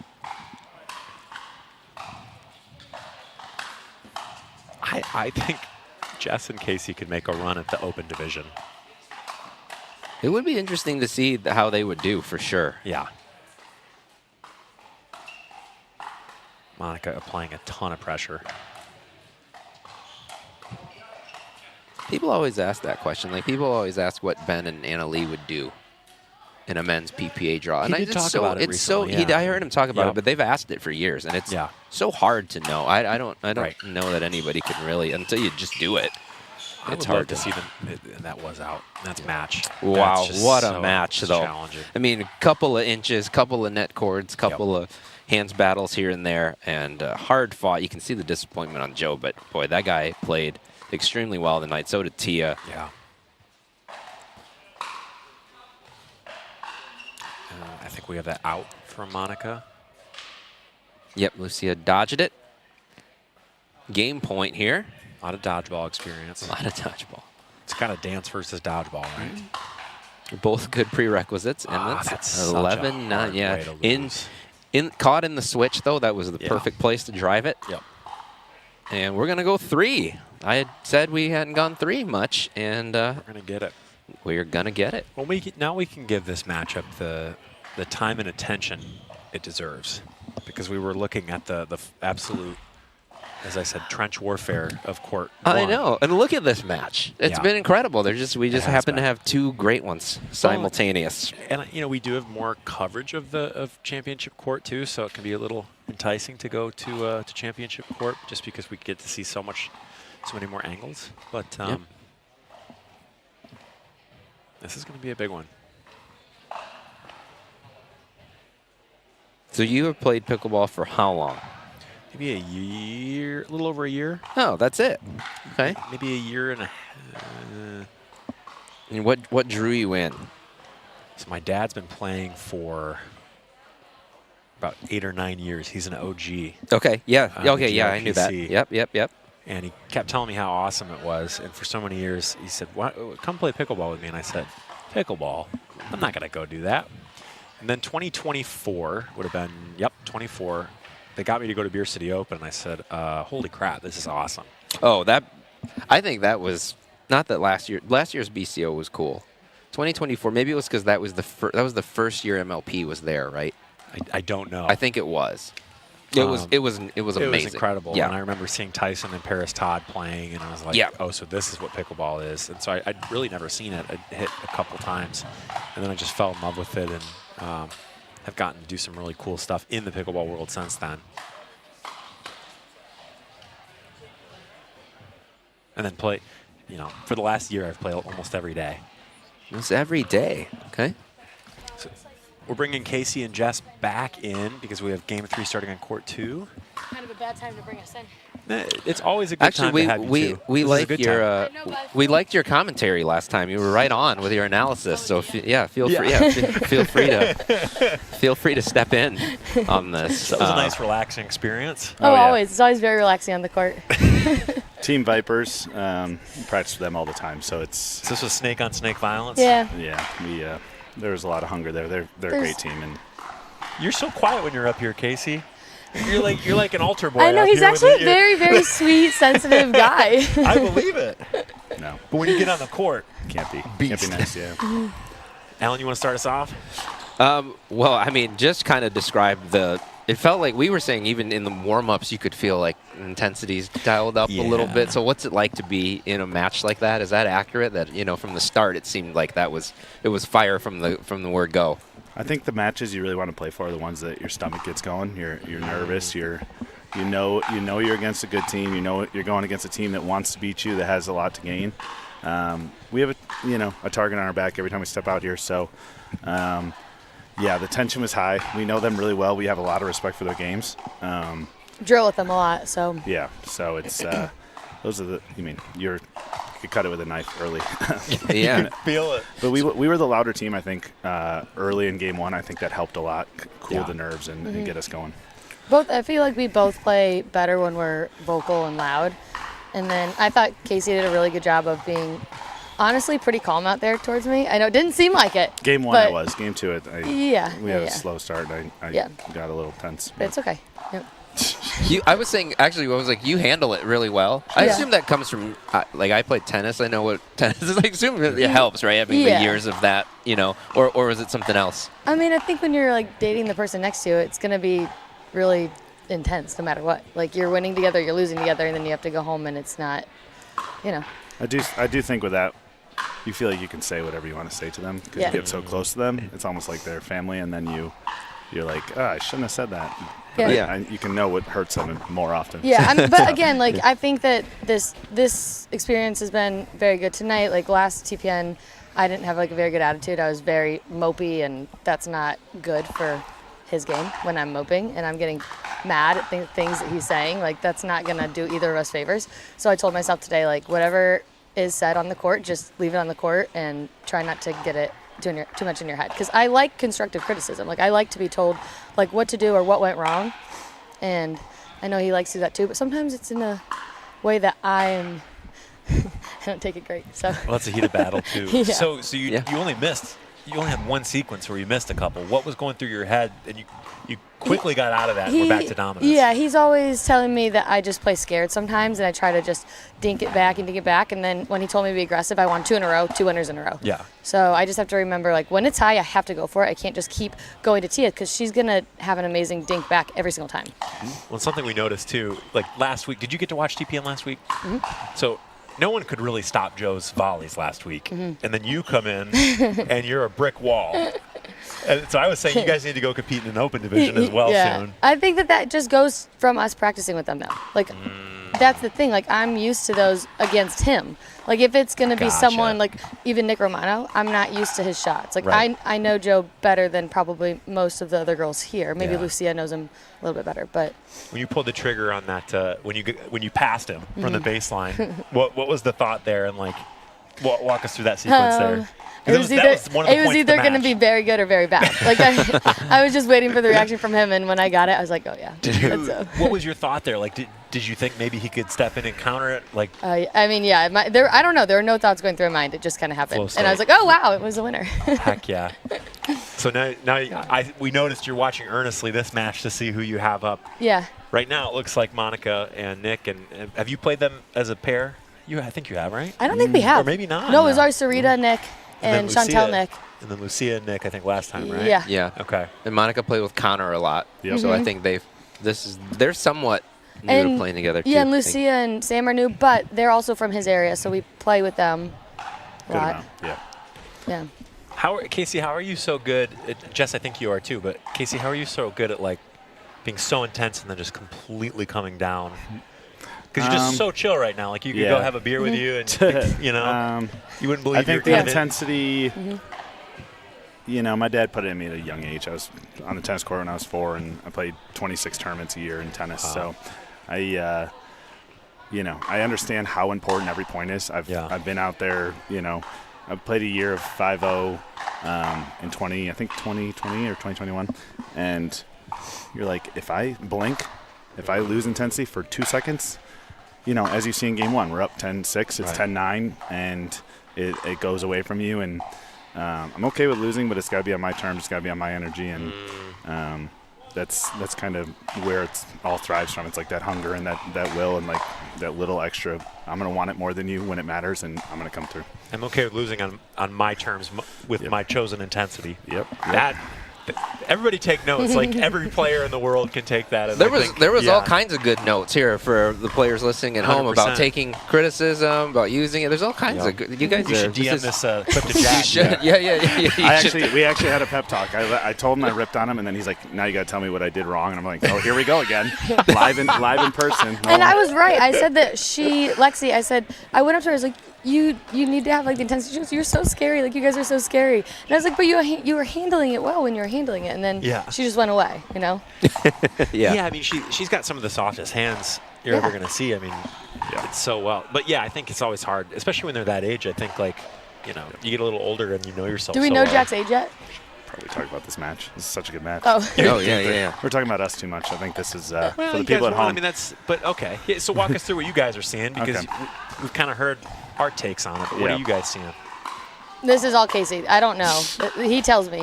Well, Nick's Lucia's got to reset to Monica. You can't go her versus Nick. You think that's what Sam's saying right now? Yeah, give me the ball and stay cross court and let me get Monica. So yeah, it's usually the battle. It's like me versus Tia or Joe versus Jess. Mm-hmm. So that's usually what we're trying to. Tia didn't get you on any backhand on the lines. She was close. Because that's her usually. She was close. That's her sweet spot. She's so good at that. Yeah. So good. You got to a couple of them that I thought I was like, oh, that might be behind him, and you reached back. Pulled some fat. Yeah. So were you thinking that the whole time because you know her so well? Like she's the second. She loves that. Yeah. Loves it. She winds up. I see it now more than I used to. But she tried to pull it on you first couple points, and then but then she only got it I think once, maybe the whole match, right? Yeah. Was it the same with your strategy for what to do with Joe, both of you, because he was so big in all the other matches, playing so far over? I noticed you guys trying to get as far behind him as you could most of the time. I tell Jess to go down the line a lot because that gets me the ball with most people. But with Joe, he just once he gets that ball, he doesn't give that ball up. So it was like, we got to make him stretch and be on Tia's side and get a lower ball. So wow, that was a really good shot. Yeah. She's real good at that run up, speed up. She's scary when she's coming in. Yeah. I noticed that Joe probably takes a lot of his shots from playing with you. Call him little. You're Big Bear and he's Little Bear. Call him Casey Jr. sometimes. Yeah, no, but he's. I give him a lot of credit because he's playing 7 days a week. Wow. We played and he's like, oh, that backhand, I'm gonna go practice that. In the next 3 days, I'm like, whoa, that's really good, and I don't love that you have that now. Well, yeah, you guys were. I mean, because I think stylistically, I mean, obviously he's pretty young, but like, oh, look at this. Oh my gosh. Oh. I thought what a battle was. Those are game changer type points. How often do you play with those two? Not that much. I get about one night off a week from tennis, so it's like Tuesday nights is what we try and do. But Yeah, I mean, it's nice to have a Joe now. We haven't had that for a while. Yeah, I love that. And how do you still play tennis? I do, yeah. Yeah, for sure. Like at least once a week right now, especially like when I'm with him and he's giving lessons. I usually just hit in with his high school girls, or Casey and I like to go rally, and it doesn't always end well because he gets I'm actually nice on the tennis court. Oh, very nice. No, very nice. But my tennis game is very loopy and lofty and like not hard at all. Like I just like to get the ball back, and he's like, "There's no power on your shot." That's not like your pickleball game at all. No, it's totally different. And I can't hit a volley in tennis. You do not want to see it. Oh, really? No. But you played college? I didn't. I played club tennis at Purdue, but we were good. We went to nationals, and it was a great team. I'm impressed you guys can switch back and forth. I struggle. That's what I wanted to ask. How do you play tennis 6 days a week and then play pickleball? Yeah, like how do you keep your strokes so compact? Yeah, I think my tennis game models my pickleball game, so it's a nice feature. If you watch my tennis, it looks the same. Yeah, but big backhand. Yeah, he does. But it's all compact, very, very short. So I think that's why. Interesting. What was that call there? I think Monica thought it was going out, and Sam hit it and 3/4 speed and just. It hit her, right? Okay, I didn't know. Hit her? Yeah. Okay. There's that run up forehand again. Yeah. Same shot. So, are you still east side of the state? Yep. And you're in South Bend. So how do you guys come together for tennis and all this? Takes some effort. Yeah. You know, we plan it. These nights that's even more appreciation to be around each other. Yep, it's a good way for us to meet up, and then I'll just go to Michigan for the weekend. And I've got 2 boys at home, so it does make it more difficult because my weekends are with them and my focus is on them. So it's a good time out. Are they watching tonight? No, they're sleeping. Okay, fair. Actually, they probably don't have school tomorrow. It's probably going to be freezing. Oh, yeah, my kids don't have school. They're not watching me either. So Yeah. They have better things to do, yeah. Either way, they get bored. I'm like, you don't want to watch? Like, no. All right, well, this is getting close to the end. I'm going to let you guys go. Thank you. Take your break. Oh, yeah. Guys are playing great. Looking forward to the championship. On, Oh, yeah, you got to play. Yeah, you got a match yet. Yeah. A future career in the booth awaits for both of you. Yeah. Thank you, guys. On a men's night. Yeah. Yeah, right. Well, you might be playing that open. Yeah. I challenge you to it. She should be up here in the booth, though. There's no doubt. Well, Casey breaks the game down so well. I mean, she said, I just asked him, and you could tell he sees the game in just such a fast, like, cerebral way. I think, years and years of racket sports, it does help. You know, I don't think a tennis background is any guarantee of anything, but it certainly can't hurt you. It helps. Yep.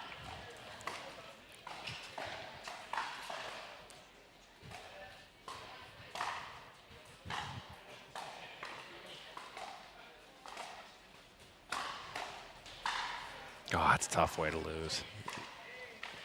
Crafty shot from Nick, and went 3, but Romano and Wynn really, really turned it up there in game 3.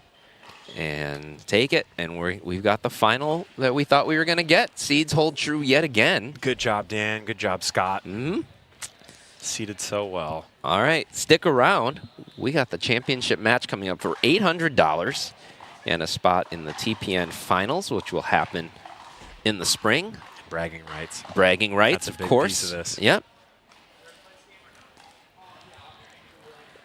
We're going to have a third place game, too, so White and Trent are going to play Stafford and Mukherjee. That's going to be worth watching as well. Yeah, it is. It'll be a very good match.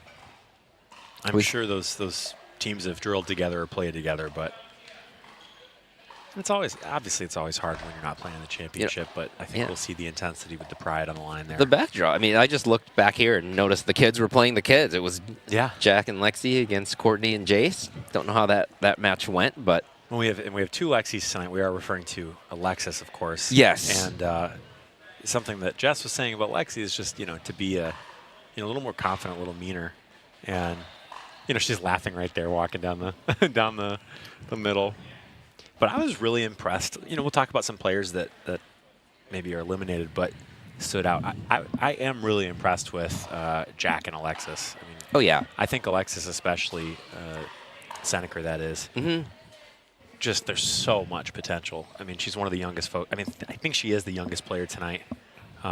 Zippy would be the closest, and I think Zippy's 19. Also, not to go against what Jess said, I don't think she has to get meaner. She's not going to get meaner. No, Jess didn't say that. I said that. Oh, you said that. Okay. But I think more aggressive. Maybe a little more aggressive. I think Jess said confidence, and then she might have said aggressive as well. But I can't remember the wording. So I remember in the first TPN mix that I watched her play, I thought there were a couple of balls that she tried to speed, that she learned like, no go. Oh, I'm not on the challenge court at Belknap anymore. Right. Okay, there's good players there, so I'm not saying anything against them, but it's different when you're against Casey and Jess or someone like that. 4-4-5 is different than 5-5. Yeah. So she's like, oh, I can't just do that. Right. And I think she adjusted this time and did less of that and I thought it was a good change on her part. Yeah, and her resets are just so automatic. But then I've run into a lot of 4-5 players who are trying to get to 5-0, and I think, a lot of us, and I'm putting myself in there a little bit too, where when I came up, came from tennis, and I just blasted everything.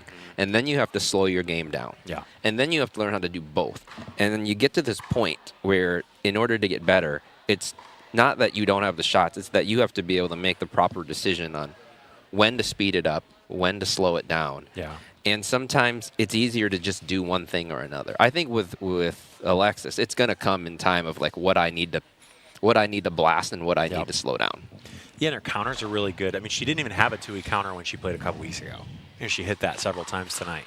So it was something that, I believe she and her mom went to Connor, who was here, and said, hey, any tips? And he said, hey, go get a 2-week counter for the right side. You're going to have to do that.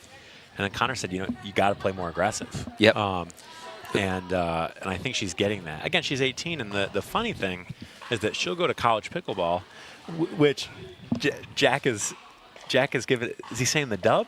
What's he giving us right now? I don't know what the W means. Okay. Oh, you got the dub. That's what he's saying. They beat Jason and Courtney. Okay, heck yeah, good job, Jack. Yeah. We'll see that. Yeah. You got to DM those highlights to Casey, all right? We got some laughs, I hope. I think we got some laughs. Yeah, he's a good sport. Yeah, he is. They're all good sports. So, the thing is, Alexis is going to go come fall to college pickleball, which is not as intense as this in most cases. So she's going to be playing 4 years. She's going to be playing collegiate players, and the dupers can be anywhere from. There are obviously 5-0 plus players, but there are also like 3-8s. There's going to be a range. Yes, yeah. Yeah, and maybe even below that. So, it's going to be tough. And, of course, she's getting a great scholarship. So, there's a lot of incentive to go do that. But you know what? I'll say this play, it's not going to be play like this. No, it's not. But there's something different when you're in a team setting. Yeah. And you're playing with a team and for a team. There's a little bit of a different feel and pressure and maybe a little something different there. And her partners might not be as good. So yeah, I doubt they will. I think. Yeah. I mean, so again, that I makes don't know their roster, but that makes you have to do something differently. So let's just say, for instance, she's playing mixed, and it's not Jack next to her. Yeah. She's going to have to turn up the offense. Probably she may be the better player in the duo. I would say there's a good chance she'll always be the better player. I Right. think the other thing too is like going and playing big left side. If she spends a couple of years, because we're looking at longevity of career, and what this can do for her. If she goes and plays a couple of years and she gets used to like dominating on the left side, then like a Jess. Maybe she can slide over to the right and bring all that aggression. But I think you're right. Like, reps are going to be helpful for her. And then stepping onto the court against the 1 seed is very different than when you're the best player consistently all year long and you're number 1 on your team. And which, again, I don't know the roster, but could be the case for her. A lot of opportunity to grow there. So, yeah, maybe you're right. I mean, it could go either way. But I think she's going to get a lot of good experience coming up. I hope she still comes back to play TPNs, but I know Jackson's a bit of a drive, but hopefully she can get a good Friday schedule for her classes so she can drive up here on Thursday because especially after tonight, not only is Jack going to be asking her to play, but like a lot of guys who want to play these events are going to watch this and be like, how do I get a hold of this girl? That's my recommendation for her future. Schedule your college classes around getting to play TPN. That's a good winning strategy. For me and you, I don't know. I'll say for me, I haven't seen you play, but for Alexis, I think like that's smart. We've had, Tia was just, I think, still in college when she first started playing TPN, and she was playing with Leah Tauber, who was a student at Michigan, and they did it. So, yeah. All right, let's set the table. It is the championship match. Jessica Samari from South Bend, Indiana. You heard her mention that. Favorite shot is her backhand. 5.25 duper. Really great player. Yeah. All around, really. Yeah, the smiles we were seeing have disappeared, and the on-court intensity is there. I didn't know they were dating until they said that. So now that makes some of this make a little more sense. Yeah, I didn't know that either, and Yeah. I was not going to say anything because I was like, I maybe know. they're talking I about left- Joe and Tia. I left it alone too, but Casey Collins, not anymore. Yeah, hometown of Birmingham, played Yeah. college tennis at Western Michigan. Loves his that's his favorite shot. He doesn't hit it a lot, but it's a ATP from the left side with his forehand. So he runs all the way around it. So date your pickleball partner, and maybe that's the way to get better. Boy, that didn't work for me, but I'm not saying that it can't. Just from personal experience, but I hope it works out for them. Nick Romano from Pinckney, Shout out. Michigan. No free shout outs. I don't think she's watching. The drop is his favorite shot. 5.79 duper. I mean, he's played in several pro events. He's playing pro all the time right now. And Yeah. I got to go with him and Connor to Daytona, and they took on Carlos de Laura. And Carlos played out of his mind that day, and so did his partner. Played really well too. But yeah, Nick's getting reps against the best. Monica's also getting reps against the best. Oh, so yeah, the absolute best. Yeah, Monica Nguyen from Holland, Michigan, Lakeshore. Favorite shot's the Scorpion. That's, I think, very true. She's very good at that. 5.26 duper, as we mentioned this week, played PPA in Lakeville, Minnesota. Won her way into the main mixed draw. Ran into Eric Onsens and Megan Dazan, but I mean, Eric and Megan, decent. Yeah, decent. Yeah. Eric is almost impossible to play with. He's got the best forehand cover. They played pretty well. I watched that match, and then she played Zoe Wong and Brooke Buckner in women's. So yeah, just a couple top 10 teams. Just a nice, and then come here.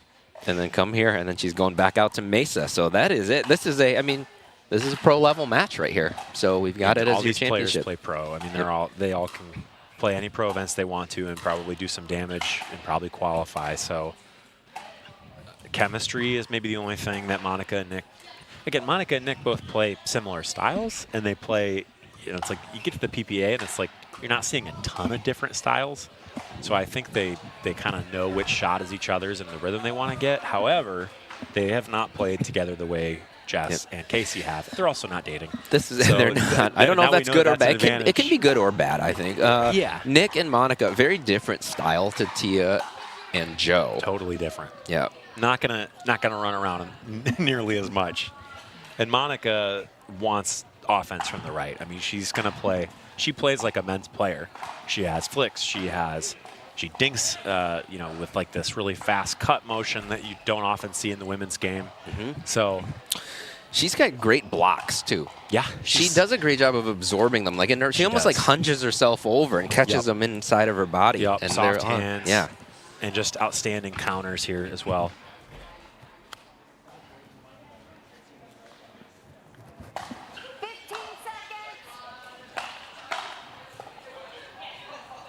So here we go.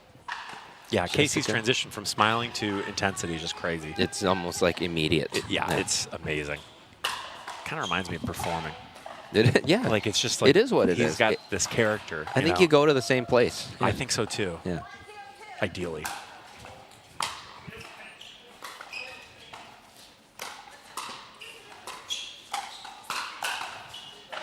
Wow. People say the same thing about me in stand-up. They're like, "Oh, you're really nice off stage." Yeah.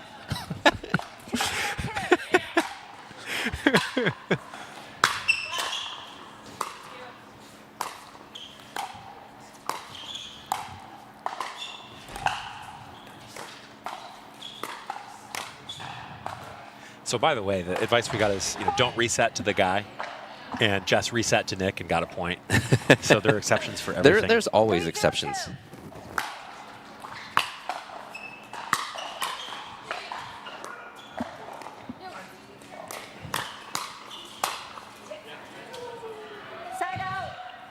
So quick three. Very quick three, yeah. 0-3-1.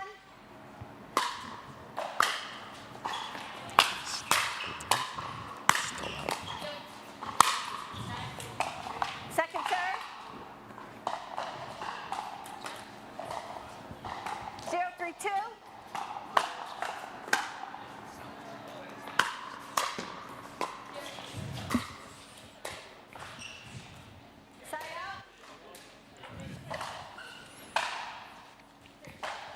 That was a quick side Then out. a quick side out, yeah. We were working on audio a little bit, and then the ball's back.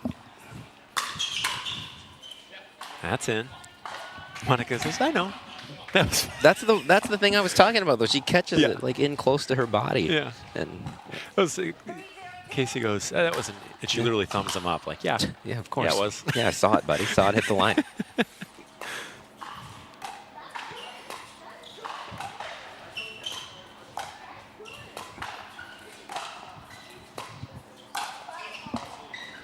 Not a bad pull, just, you know, have to get really under that. Yep, it was there. 0-3-1.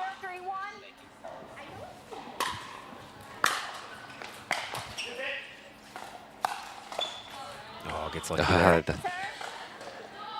That's the same shot she got Joe with down that line, but a little bit of a different way of getting there off the net. It is. The lob serve again. Anna Lee, thank you for popularizing this. It is tough to return that sometimes. Oh, and Nick plays big. That's what we're going to have to see. He's going to have to play a little more like Casey and cover more ground, I think. Yeah, he picks his spots really well. He does. He's very strategic. 1-3-2. You rarely see him pull the trigger on that and miss a ton. Side out. He's also not a guy who just kind of camps in the middle. Not at all. Yeah, so when he poaches, he gets a little more of that element of surprise. Yep.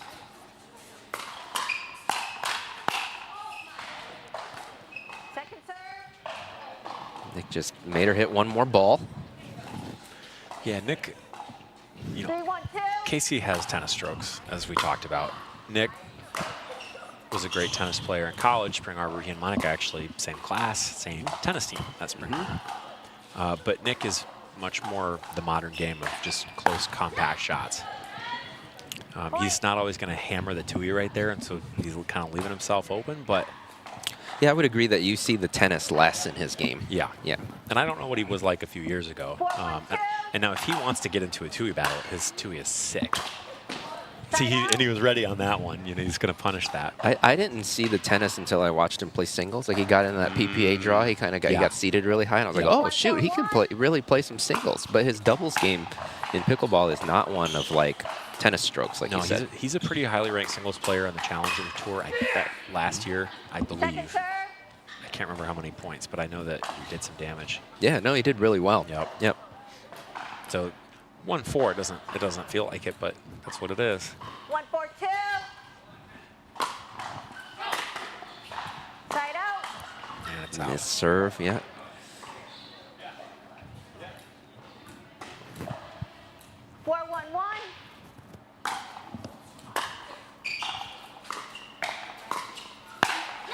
Wow. That quieted the crowd a little bit. It did. You know, that one, Monica tried to roll it, just didn't get on top of it. Yep. Left it up.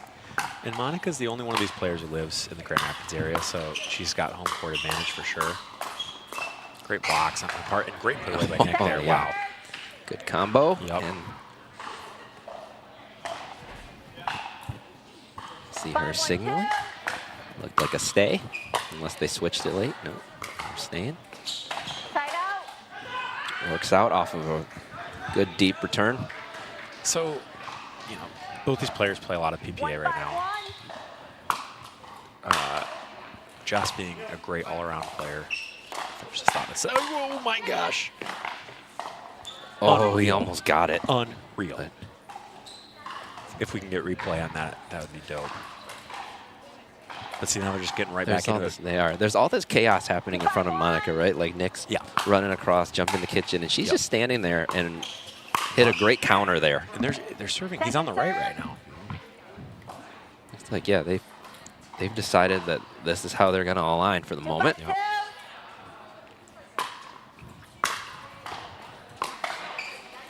But Nick's playing. Look how far over he's playing with his backhand. Yeah, I think for whatever reason he seems to be more comfortable.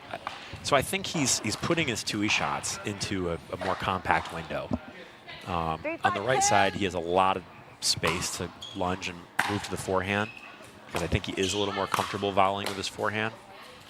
basically he's protecting his Tui and making it a weapon without having to leave a bunch of court open and get there. Still playing the middle. Yep. So Well, I like the adjustment. Well, that worked. I mean, they just got a good look at an overhead there. Yeah. But and a 3-5 rather yeah. than 4-1. Yep. Seems to be a good adjustment. Monica really good at taking the backhand out of the air with the one-handed slice. Also, not a shot you see with a ton of women I wonder if players, I wonder if it just forces the opponent to hit a different. It's a very different look. So it's a different. You're starting to hit different shots because your opponent is doing something. That is that you haven't seen all night. Well, it's hard to get in a rhythm on the fifth and know how you want to approach it because it just is a unique shot, especially out of the air like that. And Nick's playing big on that from the right side. And working. Yeah, he's doing a great job of stepping in and making his presence felt with that backhand. But again, I think the big thing is he doesn't want to have to take multiple steps to go try to hit a Tui volley. So let's see if they go behind him to his forehand now. Shoot. Yeah. A little too big. Yep. So I was saying earlier that I believe Monica played Connor Garnett last month. I believe. I could be wrong on that. And that's probably the closest player to Casey in terms of style. I can see that. Because Casey's style is unique. There aren't a lot of pros that hit the same shots. So I do think that is tough because there's such a rhythm to the PPA, and you just get a lot of similar play styles, and a couple guys really stand out. So all the PPA experience obviously helps a ton, but when you're playing someone who's a little unorthodox, and I say unorthodox just because his strokes do look different, it can throw you for a loop. It's another missed serve, although right before that we did have them try to go behind Nick to his forehand side. You and called he it. handled it. That's such a good get. Okay, so he's cooking on the right. He is doing a great job over And there. and you see the paddle flip, he's in his element. And I think it's exactly that. He's feeling just it. that much more comfortable running into a forehand than he is to a Tui. Well, when he and Connor were just running their way through these in men's, he was over there. Right. That's a good point. And Monica's very comfortable on the left. She's got a great forehand drop, I think she too. definitely prefers which is- the left. Yep. That's kind of how her brain works, as she wants to construct points. This would, for most people, be a challenging situation to play, a big right side here, but I think she's pretty comfortable with it. And I think she likes this straight-on game right here. Even when Casey goes straight at her right there, she loves to block that back. The other thing is, so the Tui is a new thing for her. I don't know if we've seen a ton of it tonight, but she's much more comfortable one-handed on her backhand, and on the left side, she can stick with that. Whoa, what a ball. Yeah. On the right side, she is, you really do have to load up your Tui if you're playing the right side.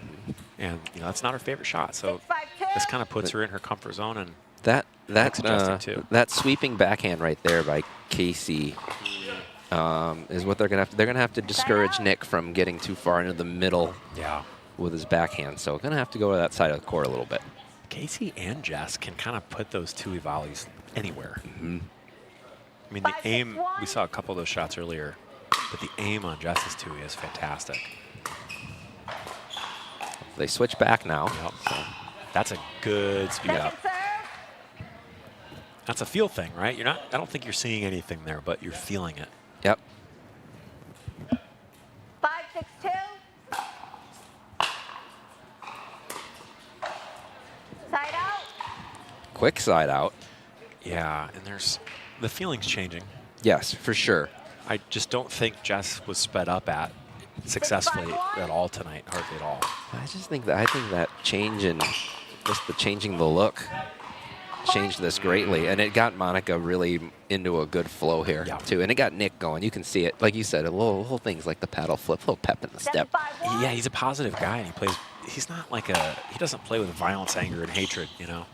He's very positive. And there's again big left side, so they can't get into a rhythm. And they're causing some frustration. So let's see. They're going to get a timeout. See how Jess and Casey fight their way through this. I haven't heard Casey yell since maybe the first point or second point. But this is quite the run. It was 5-1, maybe? 5-2? It was 4-1 to 5-2, yeah. And now a quick 8-5. And I think you start to feel good too when you go with one formation, right? You go with Monica on the left. Now you switch back. Yeah. It's still working. So it's like, well, we can do either way now and feel good about it. But that change really, I think, flipped the whole feel of the match. Yeah, there's no rhythm. I mean, Jess, I think it was a really good switch one because Nick has a really good two-way volley, but he doesn't lead with that shot. He likes his forehand, I think, a little more. And he likes his one-handed backhand, his flicks, his counters, his punch volleys better than his two-way. And Jess is hitting him a shot that you can really only hit with a two-way. Well, I think also from the right, he's poaching towards the left and then poaching straight on against Jess rather than poaching into Casey from this side. That's a good point. Right? And just condensing the amount of space he needs to travel to hit that two-way, so he has a lot more time to load it on it. Yep, missed that one, though. So yeah. It's 8-5 on a 2. Maybe put him back in the right, but again, up 8-5. Don't need to do anything yet. So Monica's attacking before Jess has the chance to try to go outside of Nick. Because I think you hit one or two more dinks, and that's where she's going to want to go. Well, that one's tough. That ball was left up. She was able to attack it. And Jess normally defends that, but that's a tough ball. That's just a confidence thing right now. Yep. That's a great pull on that attack from Nick running in. And another timeout. 10-5 Romano and win on a huge run here. And absolutely feeling it. Yeah. I do think Casey's going to have to start to play his big bear game and just start attacking and attacking. Yeah. We're going to run a quick commercial here. Come right back on the other side with the rest of the finals.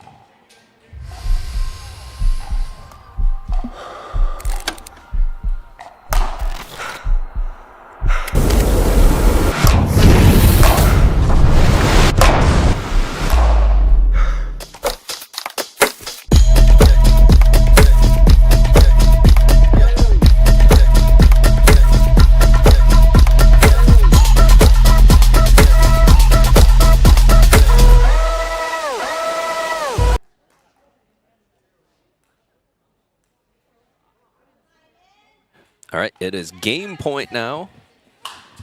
Nick Romano serving at 10-5. That's a great return. I thought maybe a generous call on that serve. Thought it might have been in the gray, but 5-10. This is a vital possession here for Colin and Samari.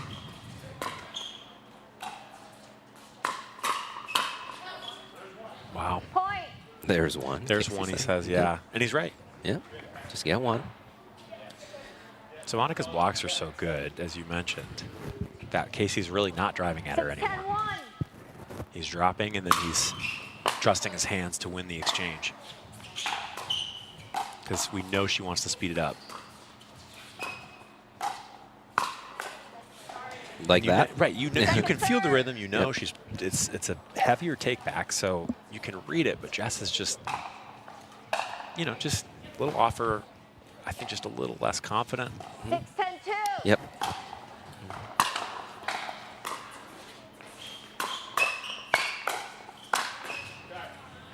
Side out. Well, I think she said it about Alexis, and then with Tia, where they both are going to hit good shots back at you, but Monica's going to try to pulverize it, which is a different look. Yeah, and she's got to counter rather than try to block it. Because Monica, we haven't really seen Monica tested on the next shot. Well, that's a fantastic cross-court roll there. An angle. Little help from the net, I think. Couldn't tell. Did it catch the... No, it didn't. I don't think so. No. But I was saying we haven't seen a really heavy exchange between Jess and Monica yet. Well, I think So maybe start countering on that. Monica does a great job of making sure those don't come back a lot. Like that. This is some of the best ball I've seen Monica play, and Nick is playing really well as well. I think they're going to have to take a look and say, hey, maybe we should play more PPA challengers together. Look at that, how compact that was, and just the explosiveness of that shot. And honestly, at the beginning of that game, they started really slow. It was a slow start, and they got themselves back and just ripped off a huge run there to end that thing. Like we said, 5-2 at least. Yeah. It turned into 11-6 pretty quickly. So Casey and Jess will talk this over. Fist bump. And see what they can change. Yeah, I mean, I think there are a couple keys here. Casey does have to hammer the ball a little more. He does have to attack Monica on the return a little more. I think he's really good at dropping. We have some Benting family members there. Yeah. Also served some pizza tonight. They do a great job of making sure everybody's fed and hydrated. So Casey's going to have to just, I really think, start driving more. Because Monica's won a ton of exchanges, but he's got to get her uncomfortable. And right now she's attacking at will, and it's not getting punished. Also, just not enough balls bouncing in front of Monica. Letting her take too many of them out of the air. So. Yeah, and I think that's where the drive is just going to maybe get them a little more because she's attacking drops so well off the bounce, or rather out of the air.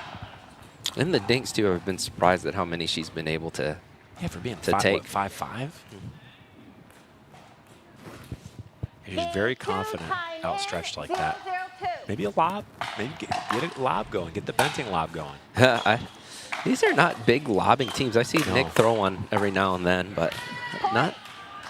So Jess, it's purely a confidence thing because these are shots she can make. She's just trying to keep the ball in play. I think you maybe make her mad. 102. If you can get her mad, get her fired up, and start firing, then they have a chance here. Like that. That's out. Missed it, though. That is like, yeah. But you got to know that's your shot. That's her bread and butter. Yep. It is. Don't get too frustrated. 202. Keep hammering.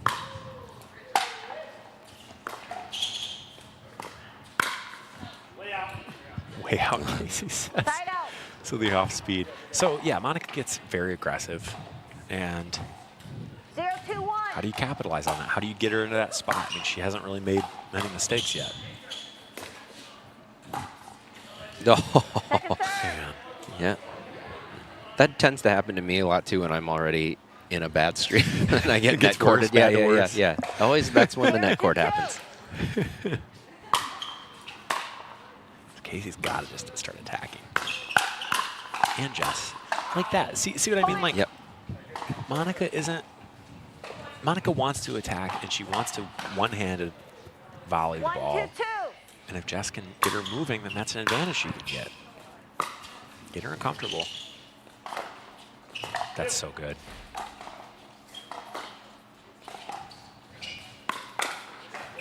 Oh, she almost had it. I think it might have been there. So.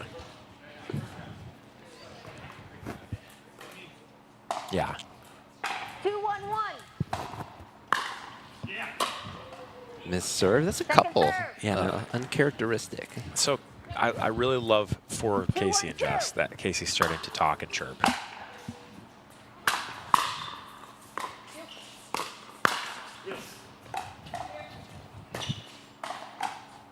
Great adjustment.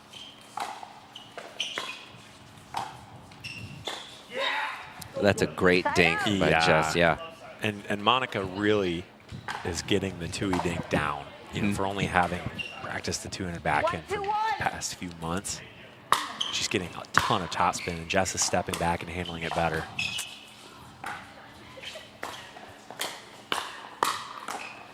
That's where you want to be for Casey and Jess. Yeah, and Jess is dinking set that up. Yep. And so now they're doing the stacking. Casey over on the right. Wow.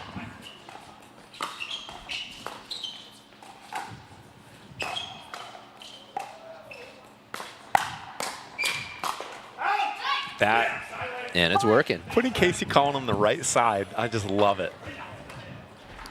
Well, Jess is very comfortable dinking over. She's dinking with Nick from that side, and that's yeah. So if you lock, talk in a sec here.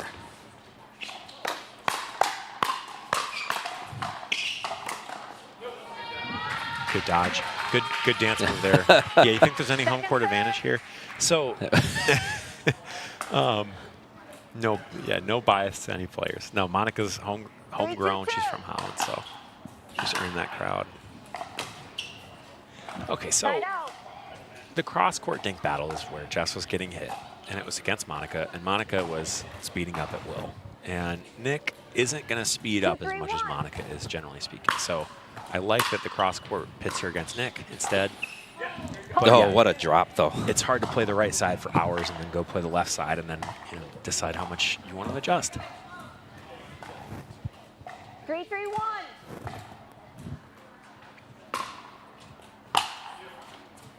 Good return.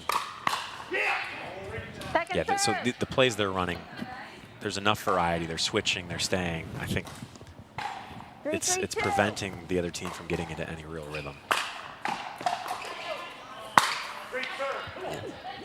Side out. Great serve, he said. That's Casey. Look, if he can get chirping, then you know he's feeling good.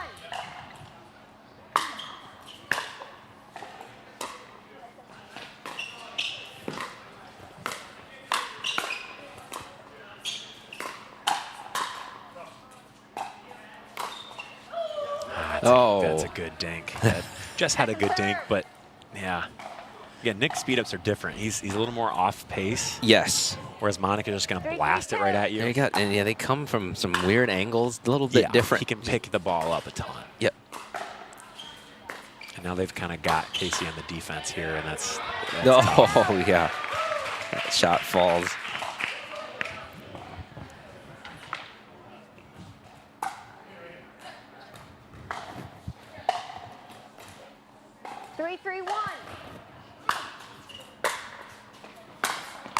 That's a great drive by Nick. So Nick, when he wants to go like beast mode, he can definitely do that. And Yeah. that's something is he can change his speed and his rhythm up really at any time, and that catches people off guard. I've definitely seen what you're saying with where he catches people off guard with his off-speed stuff for sure. His attack, sometimes you think it's going to come really fast, and it doesn't. And it comes, he chicken wings you, he catches you in the shoulders and the chest. That's a pro thing too, like something Connor and Nick, Connor especially said when he came back from that first run they had early on last year when they played J-Dub and CJ is the big difference between those guys and the rung and 2 rungs and 3 rungs below that is that their targeting on volleys and hands battles is so precise. Yeah. And so if you sit backhand even a little bit, they're going to go to your forehand. If you sit forehand, they're going to go to your backhand. If you like to sit two, they're going to go to your body. So that's something that Nick and Monica have seen a ton of. It's just that pinpoint accuracy. So yeah, I mean, you go out and play those PPAs, and the speed of those is so fast that you come back and you bring that to TPN. And that's exactly what's happening. Yeah. They really took a good first punch from Casey and Jess in really both games so far. And just kind of stay the course, which I think they've both done a really good job of it whenever I've seen them in the past. They're always a threat to come back. They are. Yeah, and Casey and Jess are at their best by like such a large margin when they're aggressive and chirping, talking, and we haven't seen that a ton. They're if they have to play survival ball, that's not their style, and that's the issue. Is like you can't go for a winner on these guys. And the trust thing of look. If Jess has missed a couple shots, you can't necessarily try to erase her from the game. Wow. That's pretty incredible. What a ball. Nick is feeling it now. There's that tennis. Yeah. Like I said, he can do that we all whenever know he he wants can. to. Yeah. Yeah, no, but like he's Oh, that was the heat check. That was the heat check. Yeah. If that had gone in, that's Kevin Durant at Rucker Park. If that goes in, that was not from that pretty, angle. but that angle. But from our angle, it didn't. And then we're going to soften it up, so everything's working. Yeah, Jess is going to have to attack those fourths. But the slice, both these players can hit forehand slice, which we haven't seen a ton of that tonight, so they're not used to that ball. That's a good shot. Oh, yeah. And see, when Casey is vocal, good things happen. Like, obviously that's her ball, but just his vote of confidence. Look how much harder she hit that. How much more confident she was in her placement. see if that gets them going now. 3-8. And trying to force a game 3. And Monica finds the line behind Casey. And you mentioned the home court advantage. There's a loud cheer every time she hits a winner. Yeah. Yeah. And you have to expect Monty's gonna speed up every ball that she can.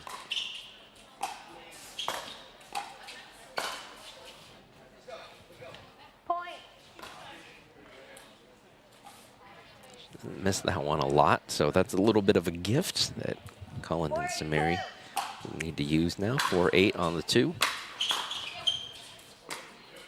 Good drop, but oh my gosh, what a 2-year rip. Nick and Monica are playing at a new level for TPN. They really are. I mean, I'm kind of shocked that they haven't been playing together. I mean, I guess Connor, you know, had Monica as his oft chosen partner, but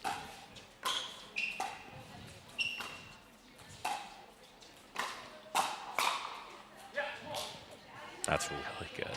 He just, you know, they look easy, but to be that precise and that consistent on even your putaways, he just doesn't miss those.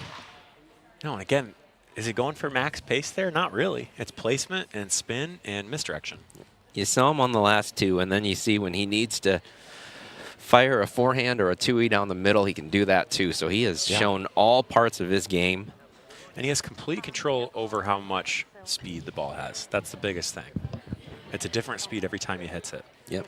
So down 4-9, I mean, yeah. Problem is if you go play bully ball, which is what these two want to do, then you don't have a margin for error for that style, you know, because it's 2 points. So if you make 5 but you miss 2, then it's tough. You also have a team that has handled that bully ball very, That's a very good well. point. Yeah. Yeah. So there's no clear path to getting back into this except confidence and I mean, it's consistency. tough. Monica's blocks and Nick's resets make it really hard to just try to blunt force them. Yep.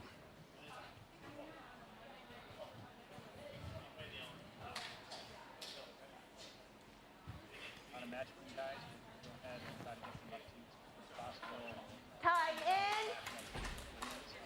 9-4-1.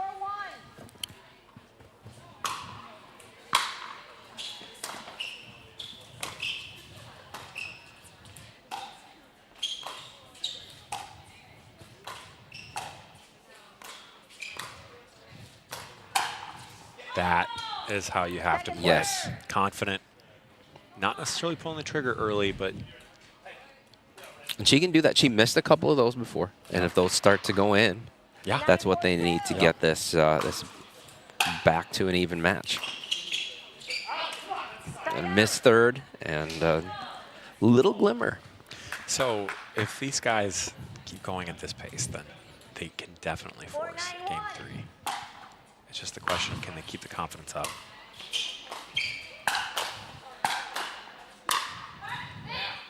That was good.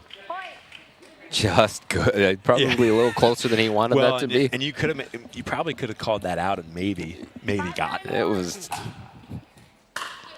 It was tight.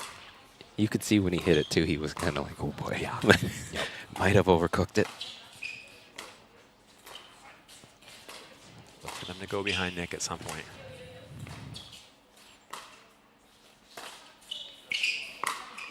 That's a gonna perfect say had it. ATP. We're cooking. They are. Timeout with the receivers. Someone He's in saying, Casey yep, said, yep, yep. Take that timeout. 2 quick points. That's a good timeout, I'll tell you. That's So not the hard. courage, I mean, I know you're on your first server, but the courage to go for the ATP there, that's the kind of game they have to play, right? Shout out to All In Pickleball Gym, right? There's plenty of room out there. The nets are great. Yes. But there's still not that much room, right? Like he still had, and there's a ref standing there. I would say that side is Or a a lot cam- tougher yeah, because yeah. you have a ref there and you don't have a ton of space. There have been some legendary ATPs in this court, though. In terms of indoor, it does have a decent amount of space, but not like, oh, we're down 4. You know, 5'9", and I'm going to go for the ATP rather than a clean cross-court Oh, dig. and I think that's why Monica wasn't out. She's like, "There's no way this guy's going to try this shot, right? I got to cover. crazy. I'm not covering that." But that's crazy is when these guys are at their best, like when they're just firing and taking risks. Well, I think again, there's if you're used to the competition, you don't tighten up when it gets tight. You bring your best. You try shots like that. It's just in you. Yeah. Sometimes that. So let's see, can they carry the momentum? Yeah. Still dropping. And they're back. And that's the shot she had. She's got to get that one. She set it up, but Nick did a great job at keeping that low. I mean, that did. was not a heavily attackable ball. But that's a pattern, and that's a pattern that's worked.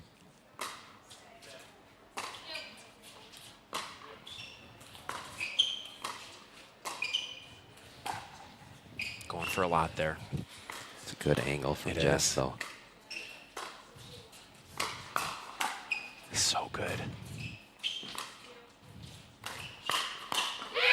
Wow. Casey thought about an ATP again there for a second. I think he looked at it.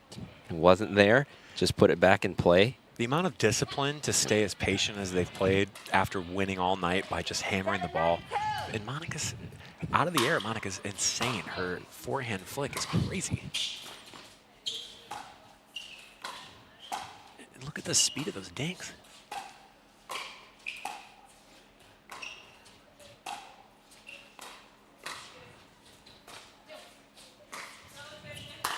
It's a good lob. Back. A great angle. Another lob, and it's in. Oh, he missed it. Goodness. Everyone thought they were going home, and we're still here. Oh, I love this. Good seating, Dan. We are still here. We It's are. 8-9. Yes. Corey serving. So the ref said, Corey served, and Casey said, I'll be Corey. Because that does slow the game down. But it also gives you more time to breathe in that momentum. 8-9 on the 2. That was close. That was You that could've was called deep. out. That was deep. And look at that. was Another shot down the line. Right now, she's saying. I'm pretty on top of that line, and it was. I thought it was deep, but it worked out anyway. You could have called it out. Yeah. It would have been contentious, but these guys have great sportsmanship, and the rule generally is you have to see it out, and there's no way Casey would have seen it out there. Yep. And I don't think Jess is going to take But the risk. man, when it was in the air, I was thinking, oh, sometimes that little delay in calling the score affects the return. We're going to go to commercial here and be right back.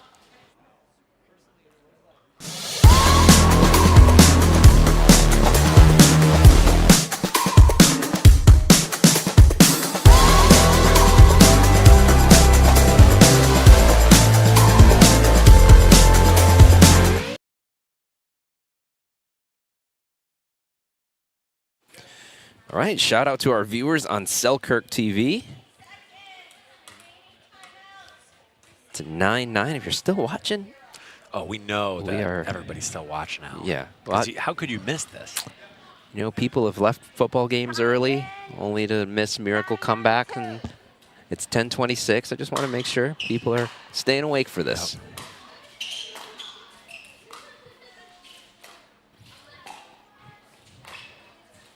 So Monica wants to speed this ball up, we know. What an angle! What an angle! And the ATP is not good. Missed it. Yep. Came up just short, and it's 10-9. Wow.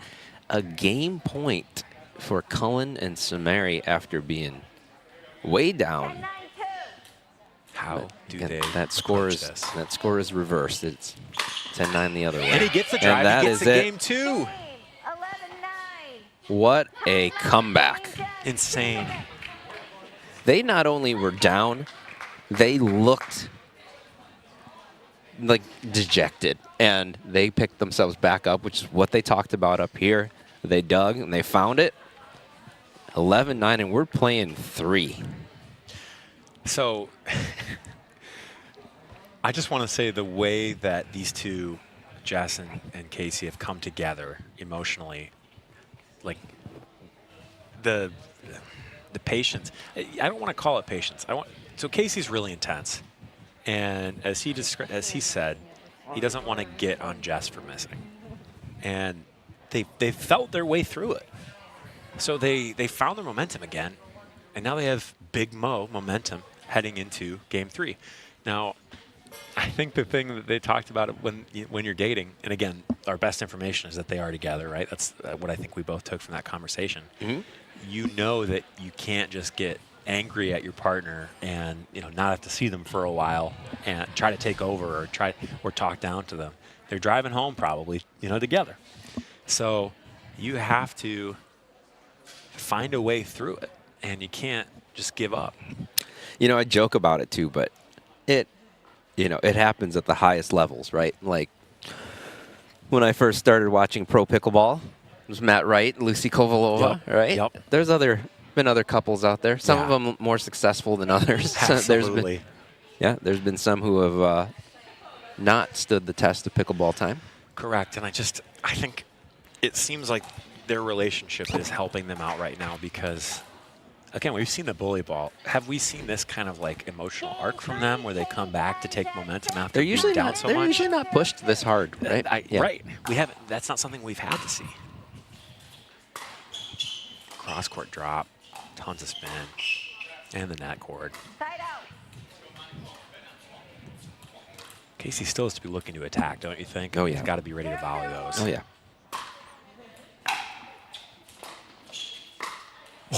Like that. Oh, my gosh. Let's get a replay on that. Let's take a look at that. Called. It's a foot fault. Now, let's see if we don't have it. We don't have a replay. That looked clean to me, but look, they're looking right at it. That's and then a missed return right after. 2-0-1.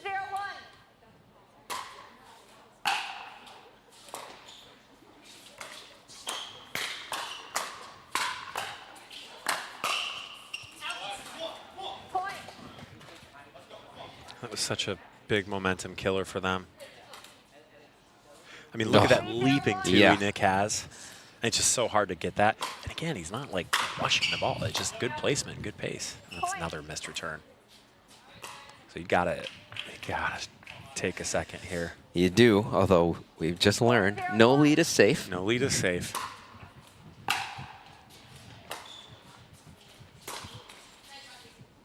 Second serve. There it is. So you got to get Casey chirping. Look, I know he feels down, but you have to take the energy you had that got you down, got you back from 4-9 to win the game.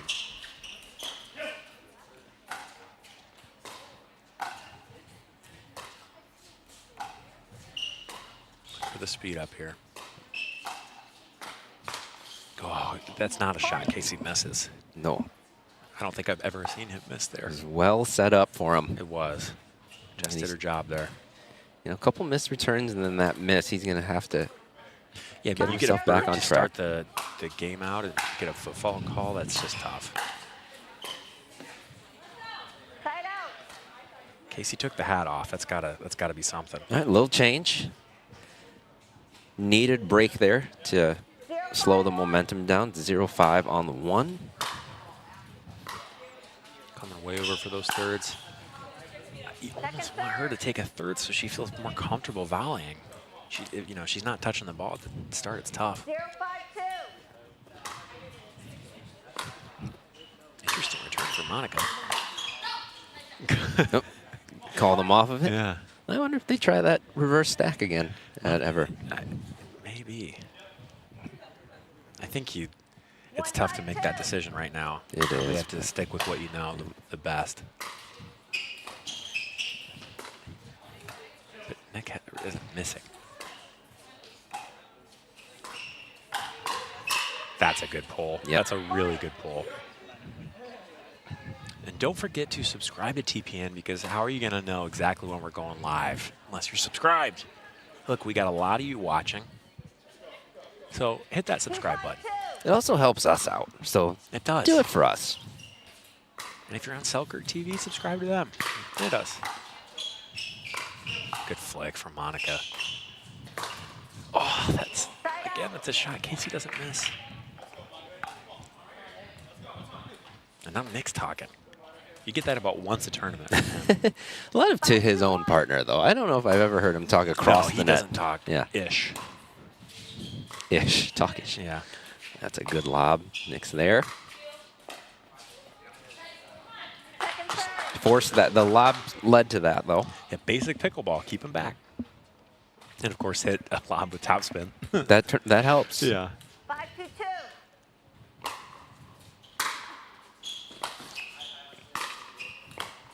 Casey's in his bag. Yeah. They dare not call the football there. The first one looked cleaner than that one, though, Alan.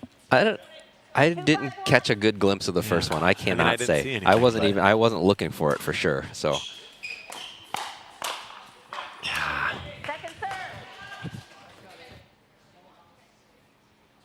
So I think you do have to take a look at putting Jess on the left here. I really do. She just seemed very comfortable over there a couple times when they did it. The down the line battle with Nick is not working right now. That's fantastic.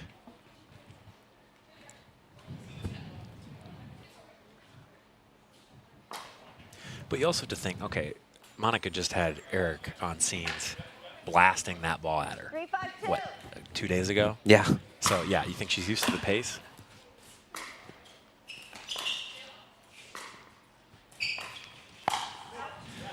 Again, it's a good pull. Yep. It's a good pull. Their shots what you want, although they've chipped their way back into this a little bit. Monica's ability to take the ball out of the air with one hand is kind of a cheat code for mixed. She gets so much pressure. Another missed return. Yeah. That's 3 freebies, I think.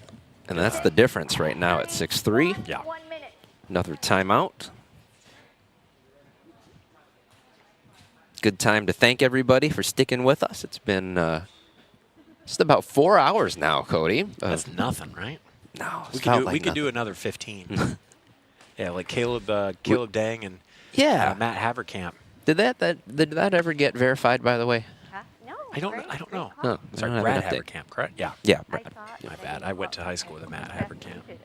And yeah, so thank you to all the volunteers. Thank you to our sponsors. Thanks to everyone who is here watching. Got a good crowd. Yeah, thank you, Selkirk. Congratulations on your $30 million private equity investment. That Yes. always helps. Yeah. So Did see that. Excited to see what you cook up next. 3-1. Boomsticks for everybody. Yeah. I've gotten to play with it a couple times. We were out in, gosh, near Jacksonville doing a National Collegiate Pickleball Association broadcast, and they had a bunch of boomsticks for demo, and that's when Seth fell in love with it. We all played with it. And now he's a Selkirk guy. Well, he's using Selkirk. Yeah. Not signed yet.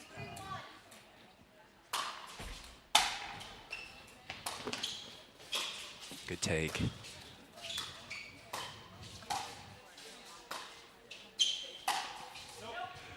Missed Yeah, it's ATP tough. there. Yep. Good attempt. Look, Nick and Monica just have so many high-level reps recently, and it's just it's new shots from both of them since we've last seen them even.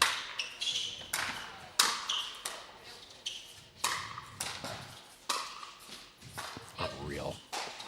Oh, my gosh. Oh, Nick got it back, though. Nick is the reset king. Unbelievable. It is unbelievable. I mean, yeah. what do you have to do to get a point? 8-3, 3 points away. Big thanks to Elders Helpers as well. They're one of our title sponsors, longtime supporters of pickleball. I think they're the title sponsor. Yeah, and they're one of the first. I think probably the first wave of businesses in the area to really support pickleball. Live on your own with a helper in your home. They were the very first to sponsor teen sensation Jace Landier. Amongst other players. Amongst as well. other players, but that was the first. They've been big in Monica's career, I believe, as well as Connor's. Yep. Huge part of the local pickleball scene. Big part of what makes this Grand Rapids scene, I think, just an incredible community.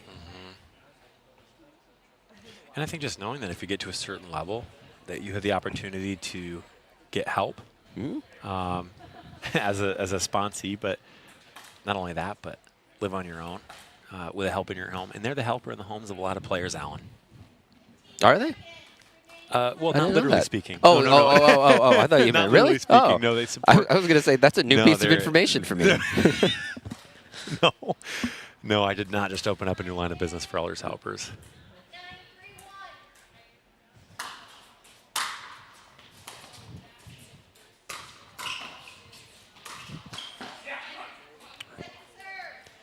And you wonder, okay, bully ball time, right? But they're in the same spot virtually that they were last game before this was turned on. So can they do it again?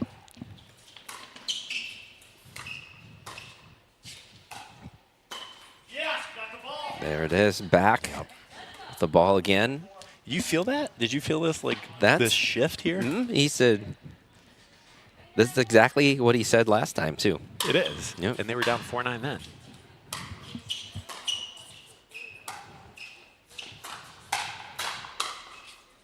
Oh, my goodness. Oh, middle ball communication off, and that's how you're going to get the first point maybe of a comeback. Somebody did send me this screenshot, by the way, foot on the line on that. That's a football footfall. call. Thank you, everybody. Yep. Thank you. Yep. Great. It was a football. It was a fantastic good call by the crew refs. here. Yep. That was out. Oh, my gosh. 5-9. 5-9. Wow. Will we see a repeat? Maybe not. Oh. If Monica hits shots like that, then maybe not. Every good franchise has to come to an end. We don't need a sequel. Oh, my gosh. And again, the freaking slice out of the air. How often do you see that hit from a female player? One-hander. Bully ball, and the bully ball works again, She Alan. countered the first one so well, too. She did, but you don't want to give Casey back more pace than he gave you, and that's kind of so you're kind of half in a reset, half in a counter. But that's Nick Romano. That's his. That's I think the best shot that he hits. That backhand right there, and he's got a lot of great shots, but.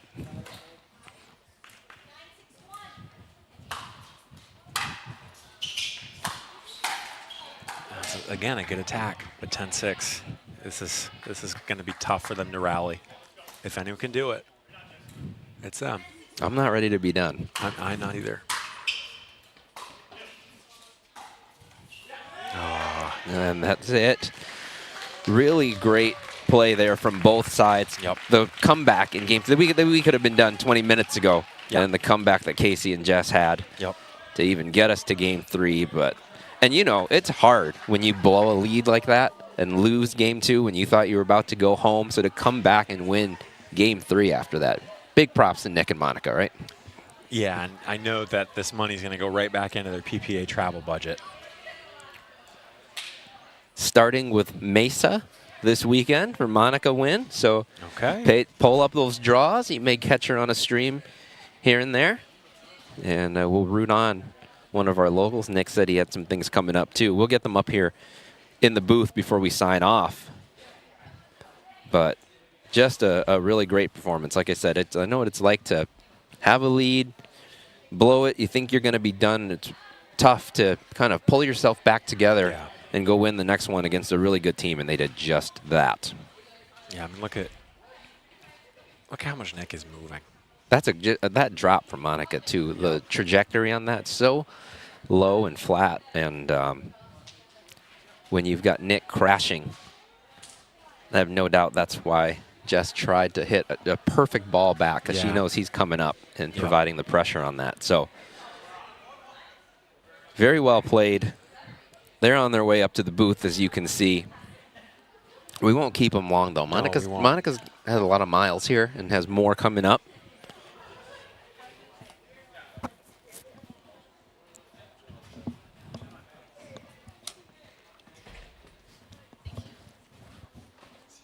Here they come.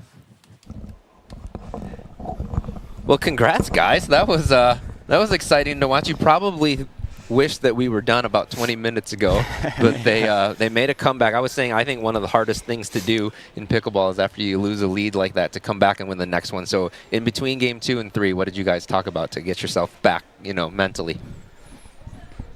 What do you think? I mean, yeah, part of it was partnership. Yeah, no, I mean, game 2, yeah, what was it, 9-2? Were we up 9-3, something like that? Yeah, they locked in. We made a few errors. Kind of the momentum totally 180'd, and they kind of locked in. Weren't missing drops. Drives were coming in. Game 3, we just wanted to apply pressure. We didn't want Casey to play his, crazy game, speed up everything. We ripped a few balls, got a few points off some drives. And then I feel like the cross-court, Dinky and Monica had some great points in there. We mixed in a few and just missed a few of those in the net. But, no, they're a great team, and we're happy to come out on top. They're tough. Yeah. So, Monica, remind me again, what's your schedule like? When do you fly out next? Tomorrow morning, 7 a.m. Tomorrow morning. Yeah. Okay, all right. At least I'm going home $400 richer. So. Oh, yeah. So pay for the flight. Yeah, it's Yeah, going right literally. into your PPA budget. It sure is, yeah. And when do you play?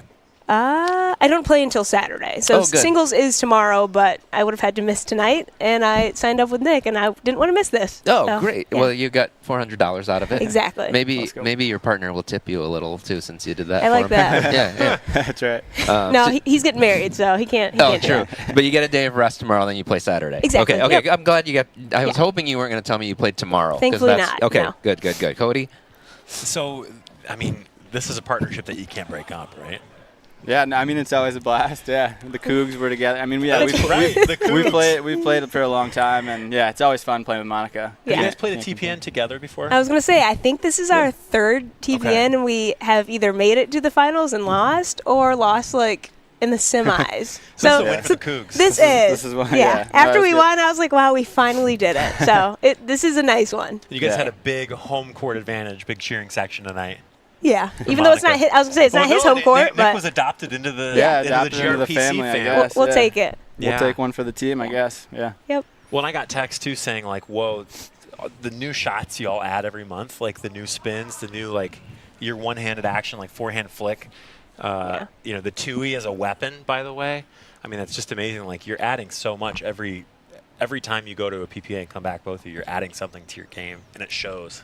Yeah, Thank you. Yeah, thanks. No, I mean, they make you kind of, the strategy is so fun out there, just being able to adopt. And Casey and Jess, they're a great team, so you really have to. We went through playing A, B, and C, I think, out there to kind of get through that. We were doing a little bit of everything, and we're just stoked to do it. Monica was cooking on the left there, and you were cooking Yeah, on the right I mean, for a that while. was working for a while. She was steady there. That and like just was a big momentum a different shift look there. for sure. Yeah. I think that was playing C we brought out, and it was maybe our best plan, I think. All right. That's not what I expected, but yeah, whatever it takes. You guys, congratulations. It was Thank so you. fun watching tonight. Thanks. Great play all the way through. Monica, we don't want to keep you any longer than we have to. You go home, catch That's your right. flight. Good luck this weekend. We'll all Thank be you so rooting much. for you. Yeah, Thank you. thanks, guys. Appreciate it. Thanks, Yep. guys. Commenting. All right, crew. Cody, great working with you. Yeah, finally got to do it. And that was a really, really strong night of play. So that's what you get for a TPN. Thank you to everybody who came down. Absolutely thank you to everybody who watched the stream, both on YouTube and on Selkirk TV. Thank you to Elders Helpers, Live our on your own sponsor. with a helper in your home. Exactly. Thanks to Cody. We'll be back you. next week. It will be women's doubles night. So tune in for that, or make it down here if you want to watch it in person. It's always fun. There's always food, great community. Maybe you get to hit some balls afterwards as well.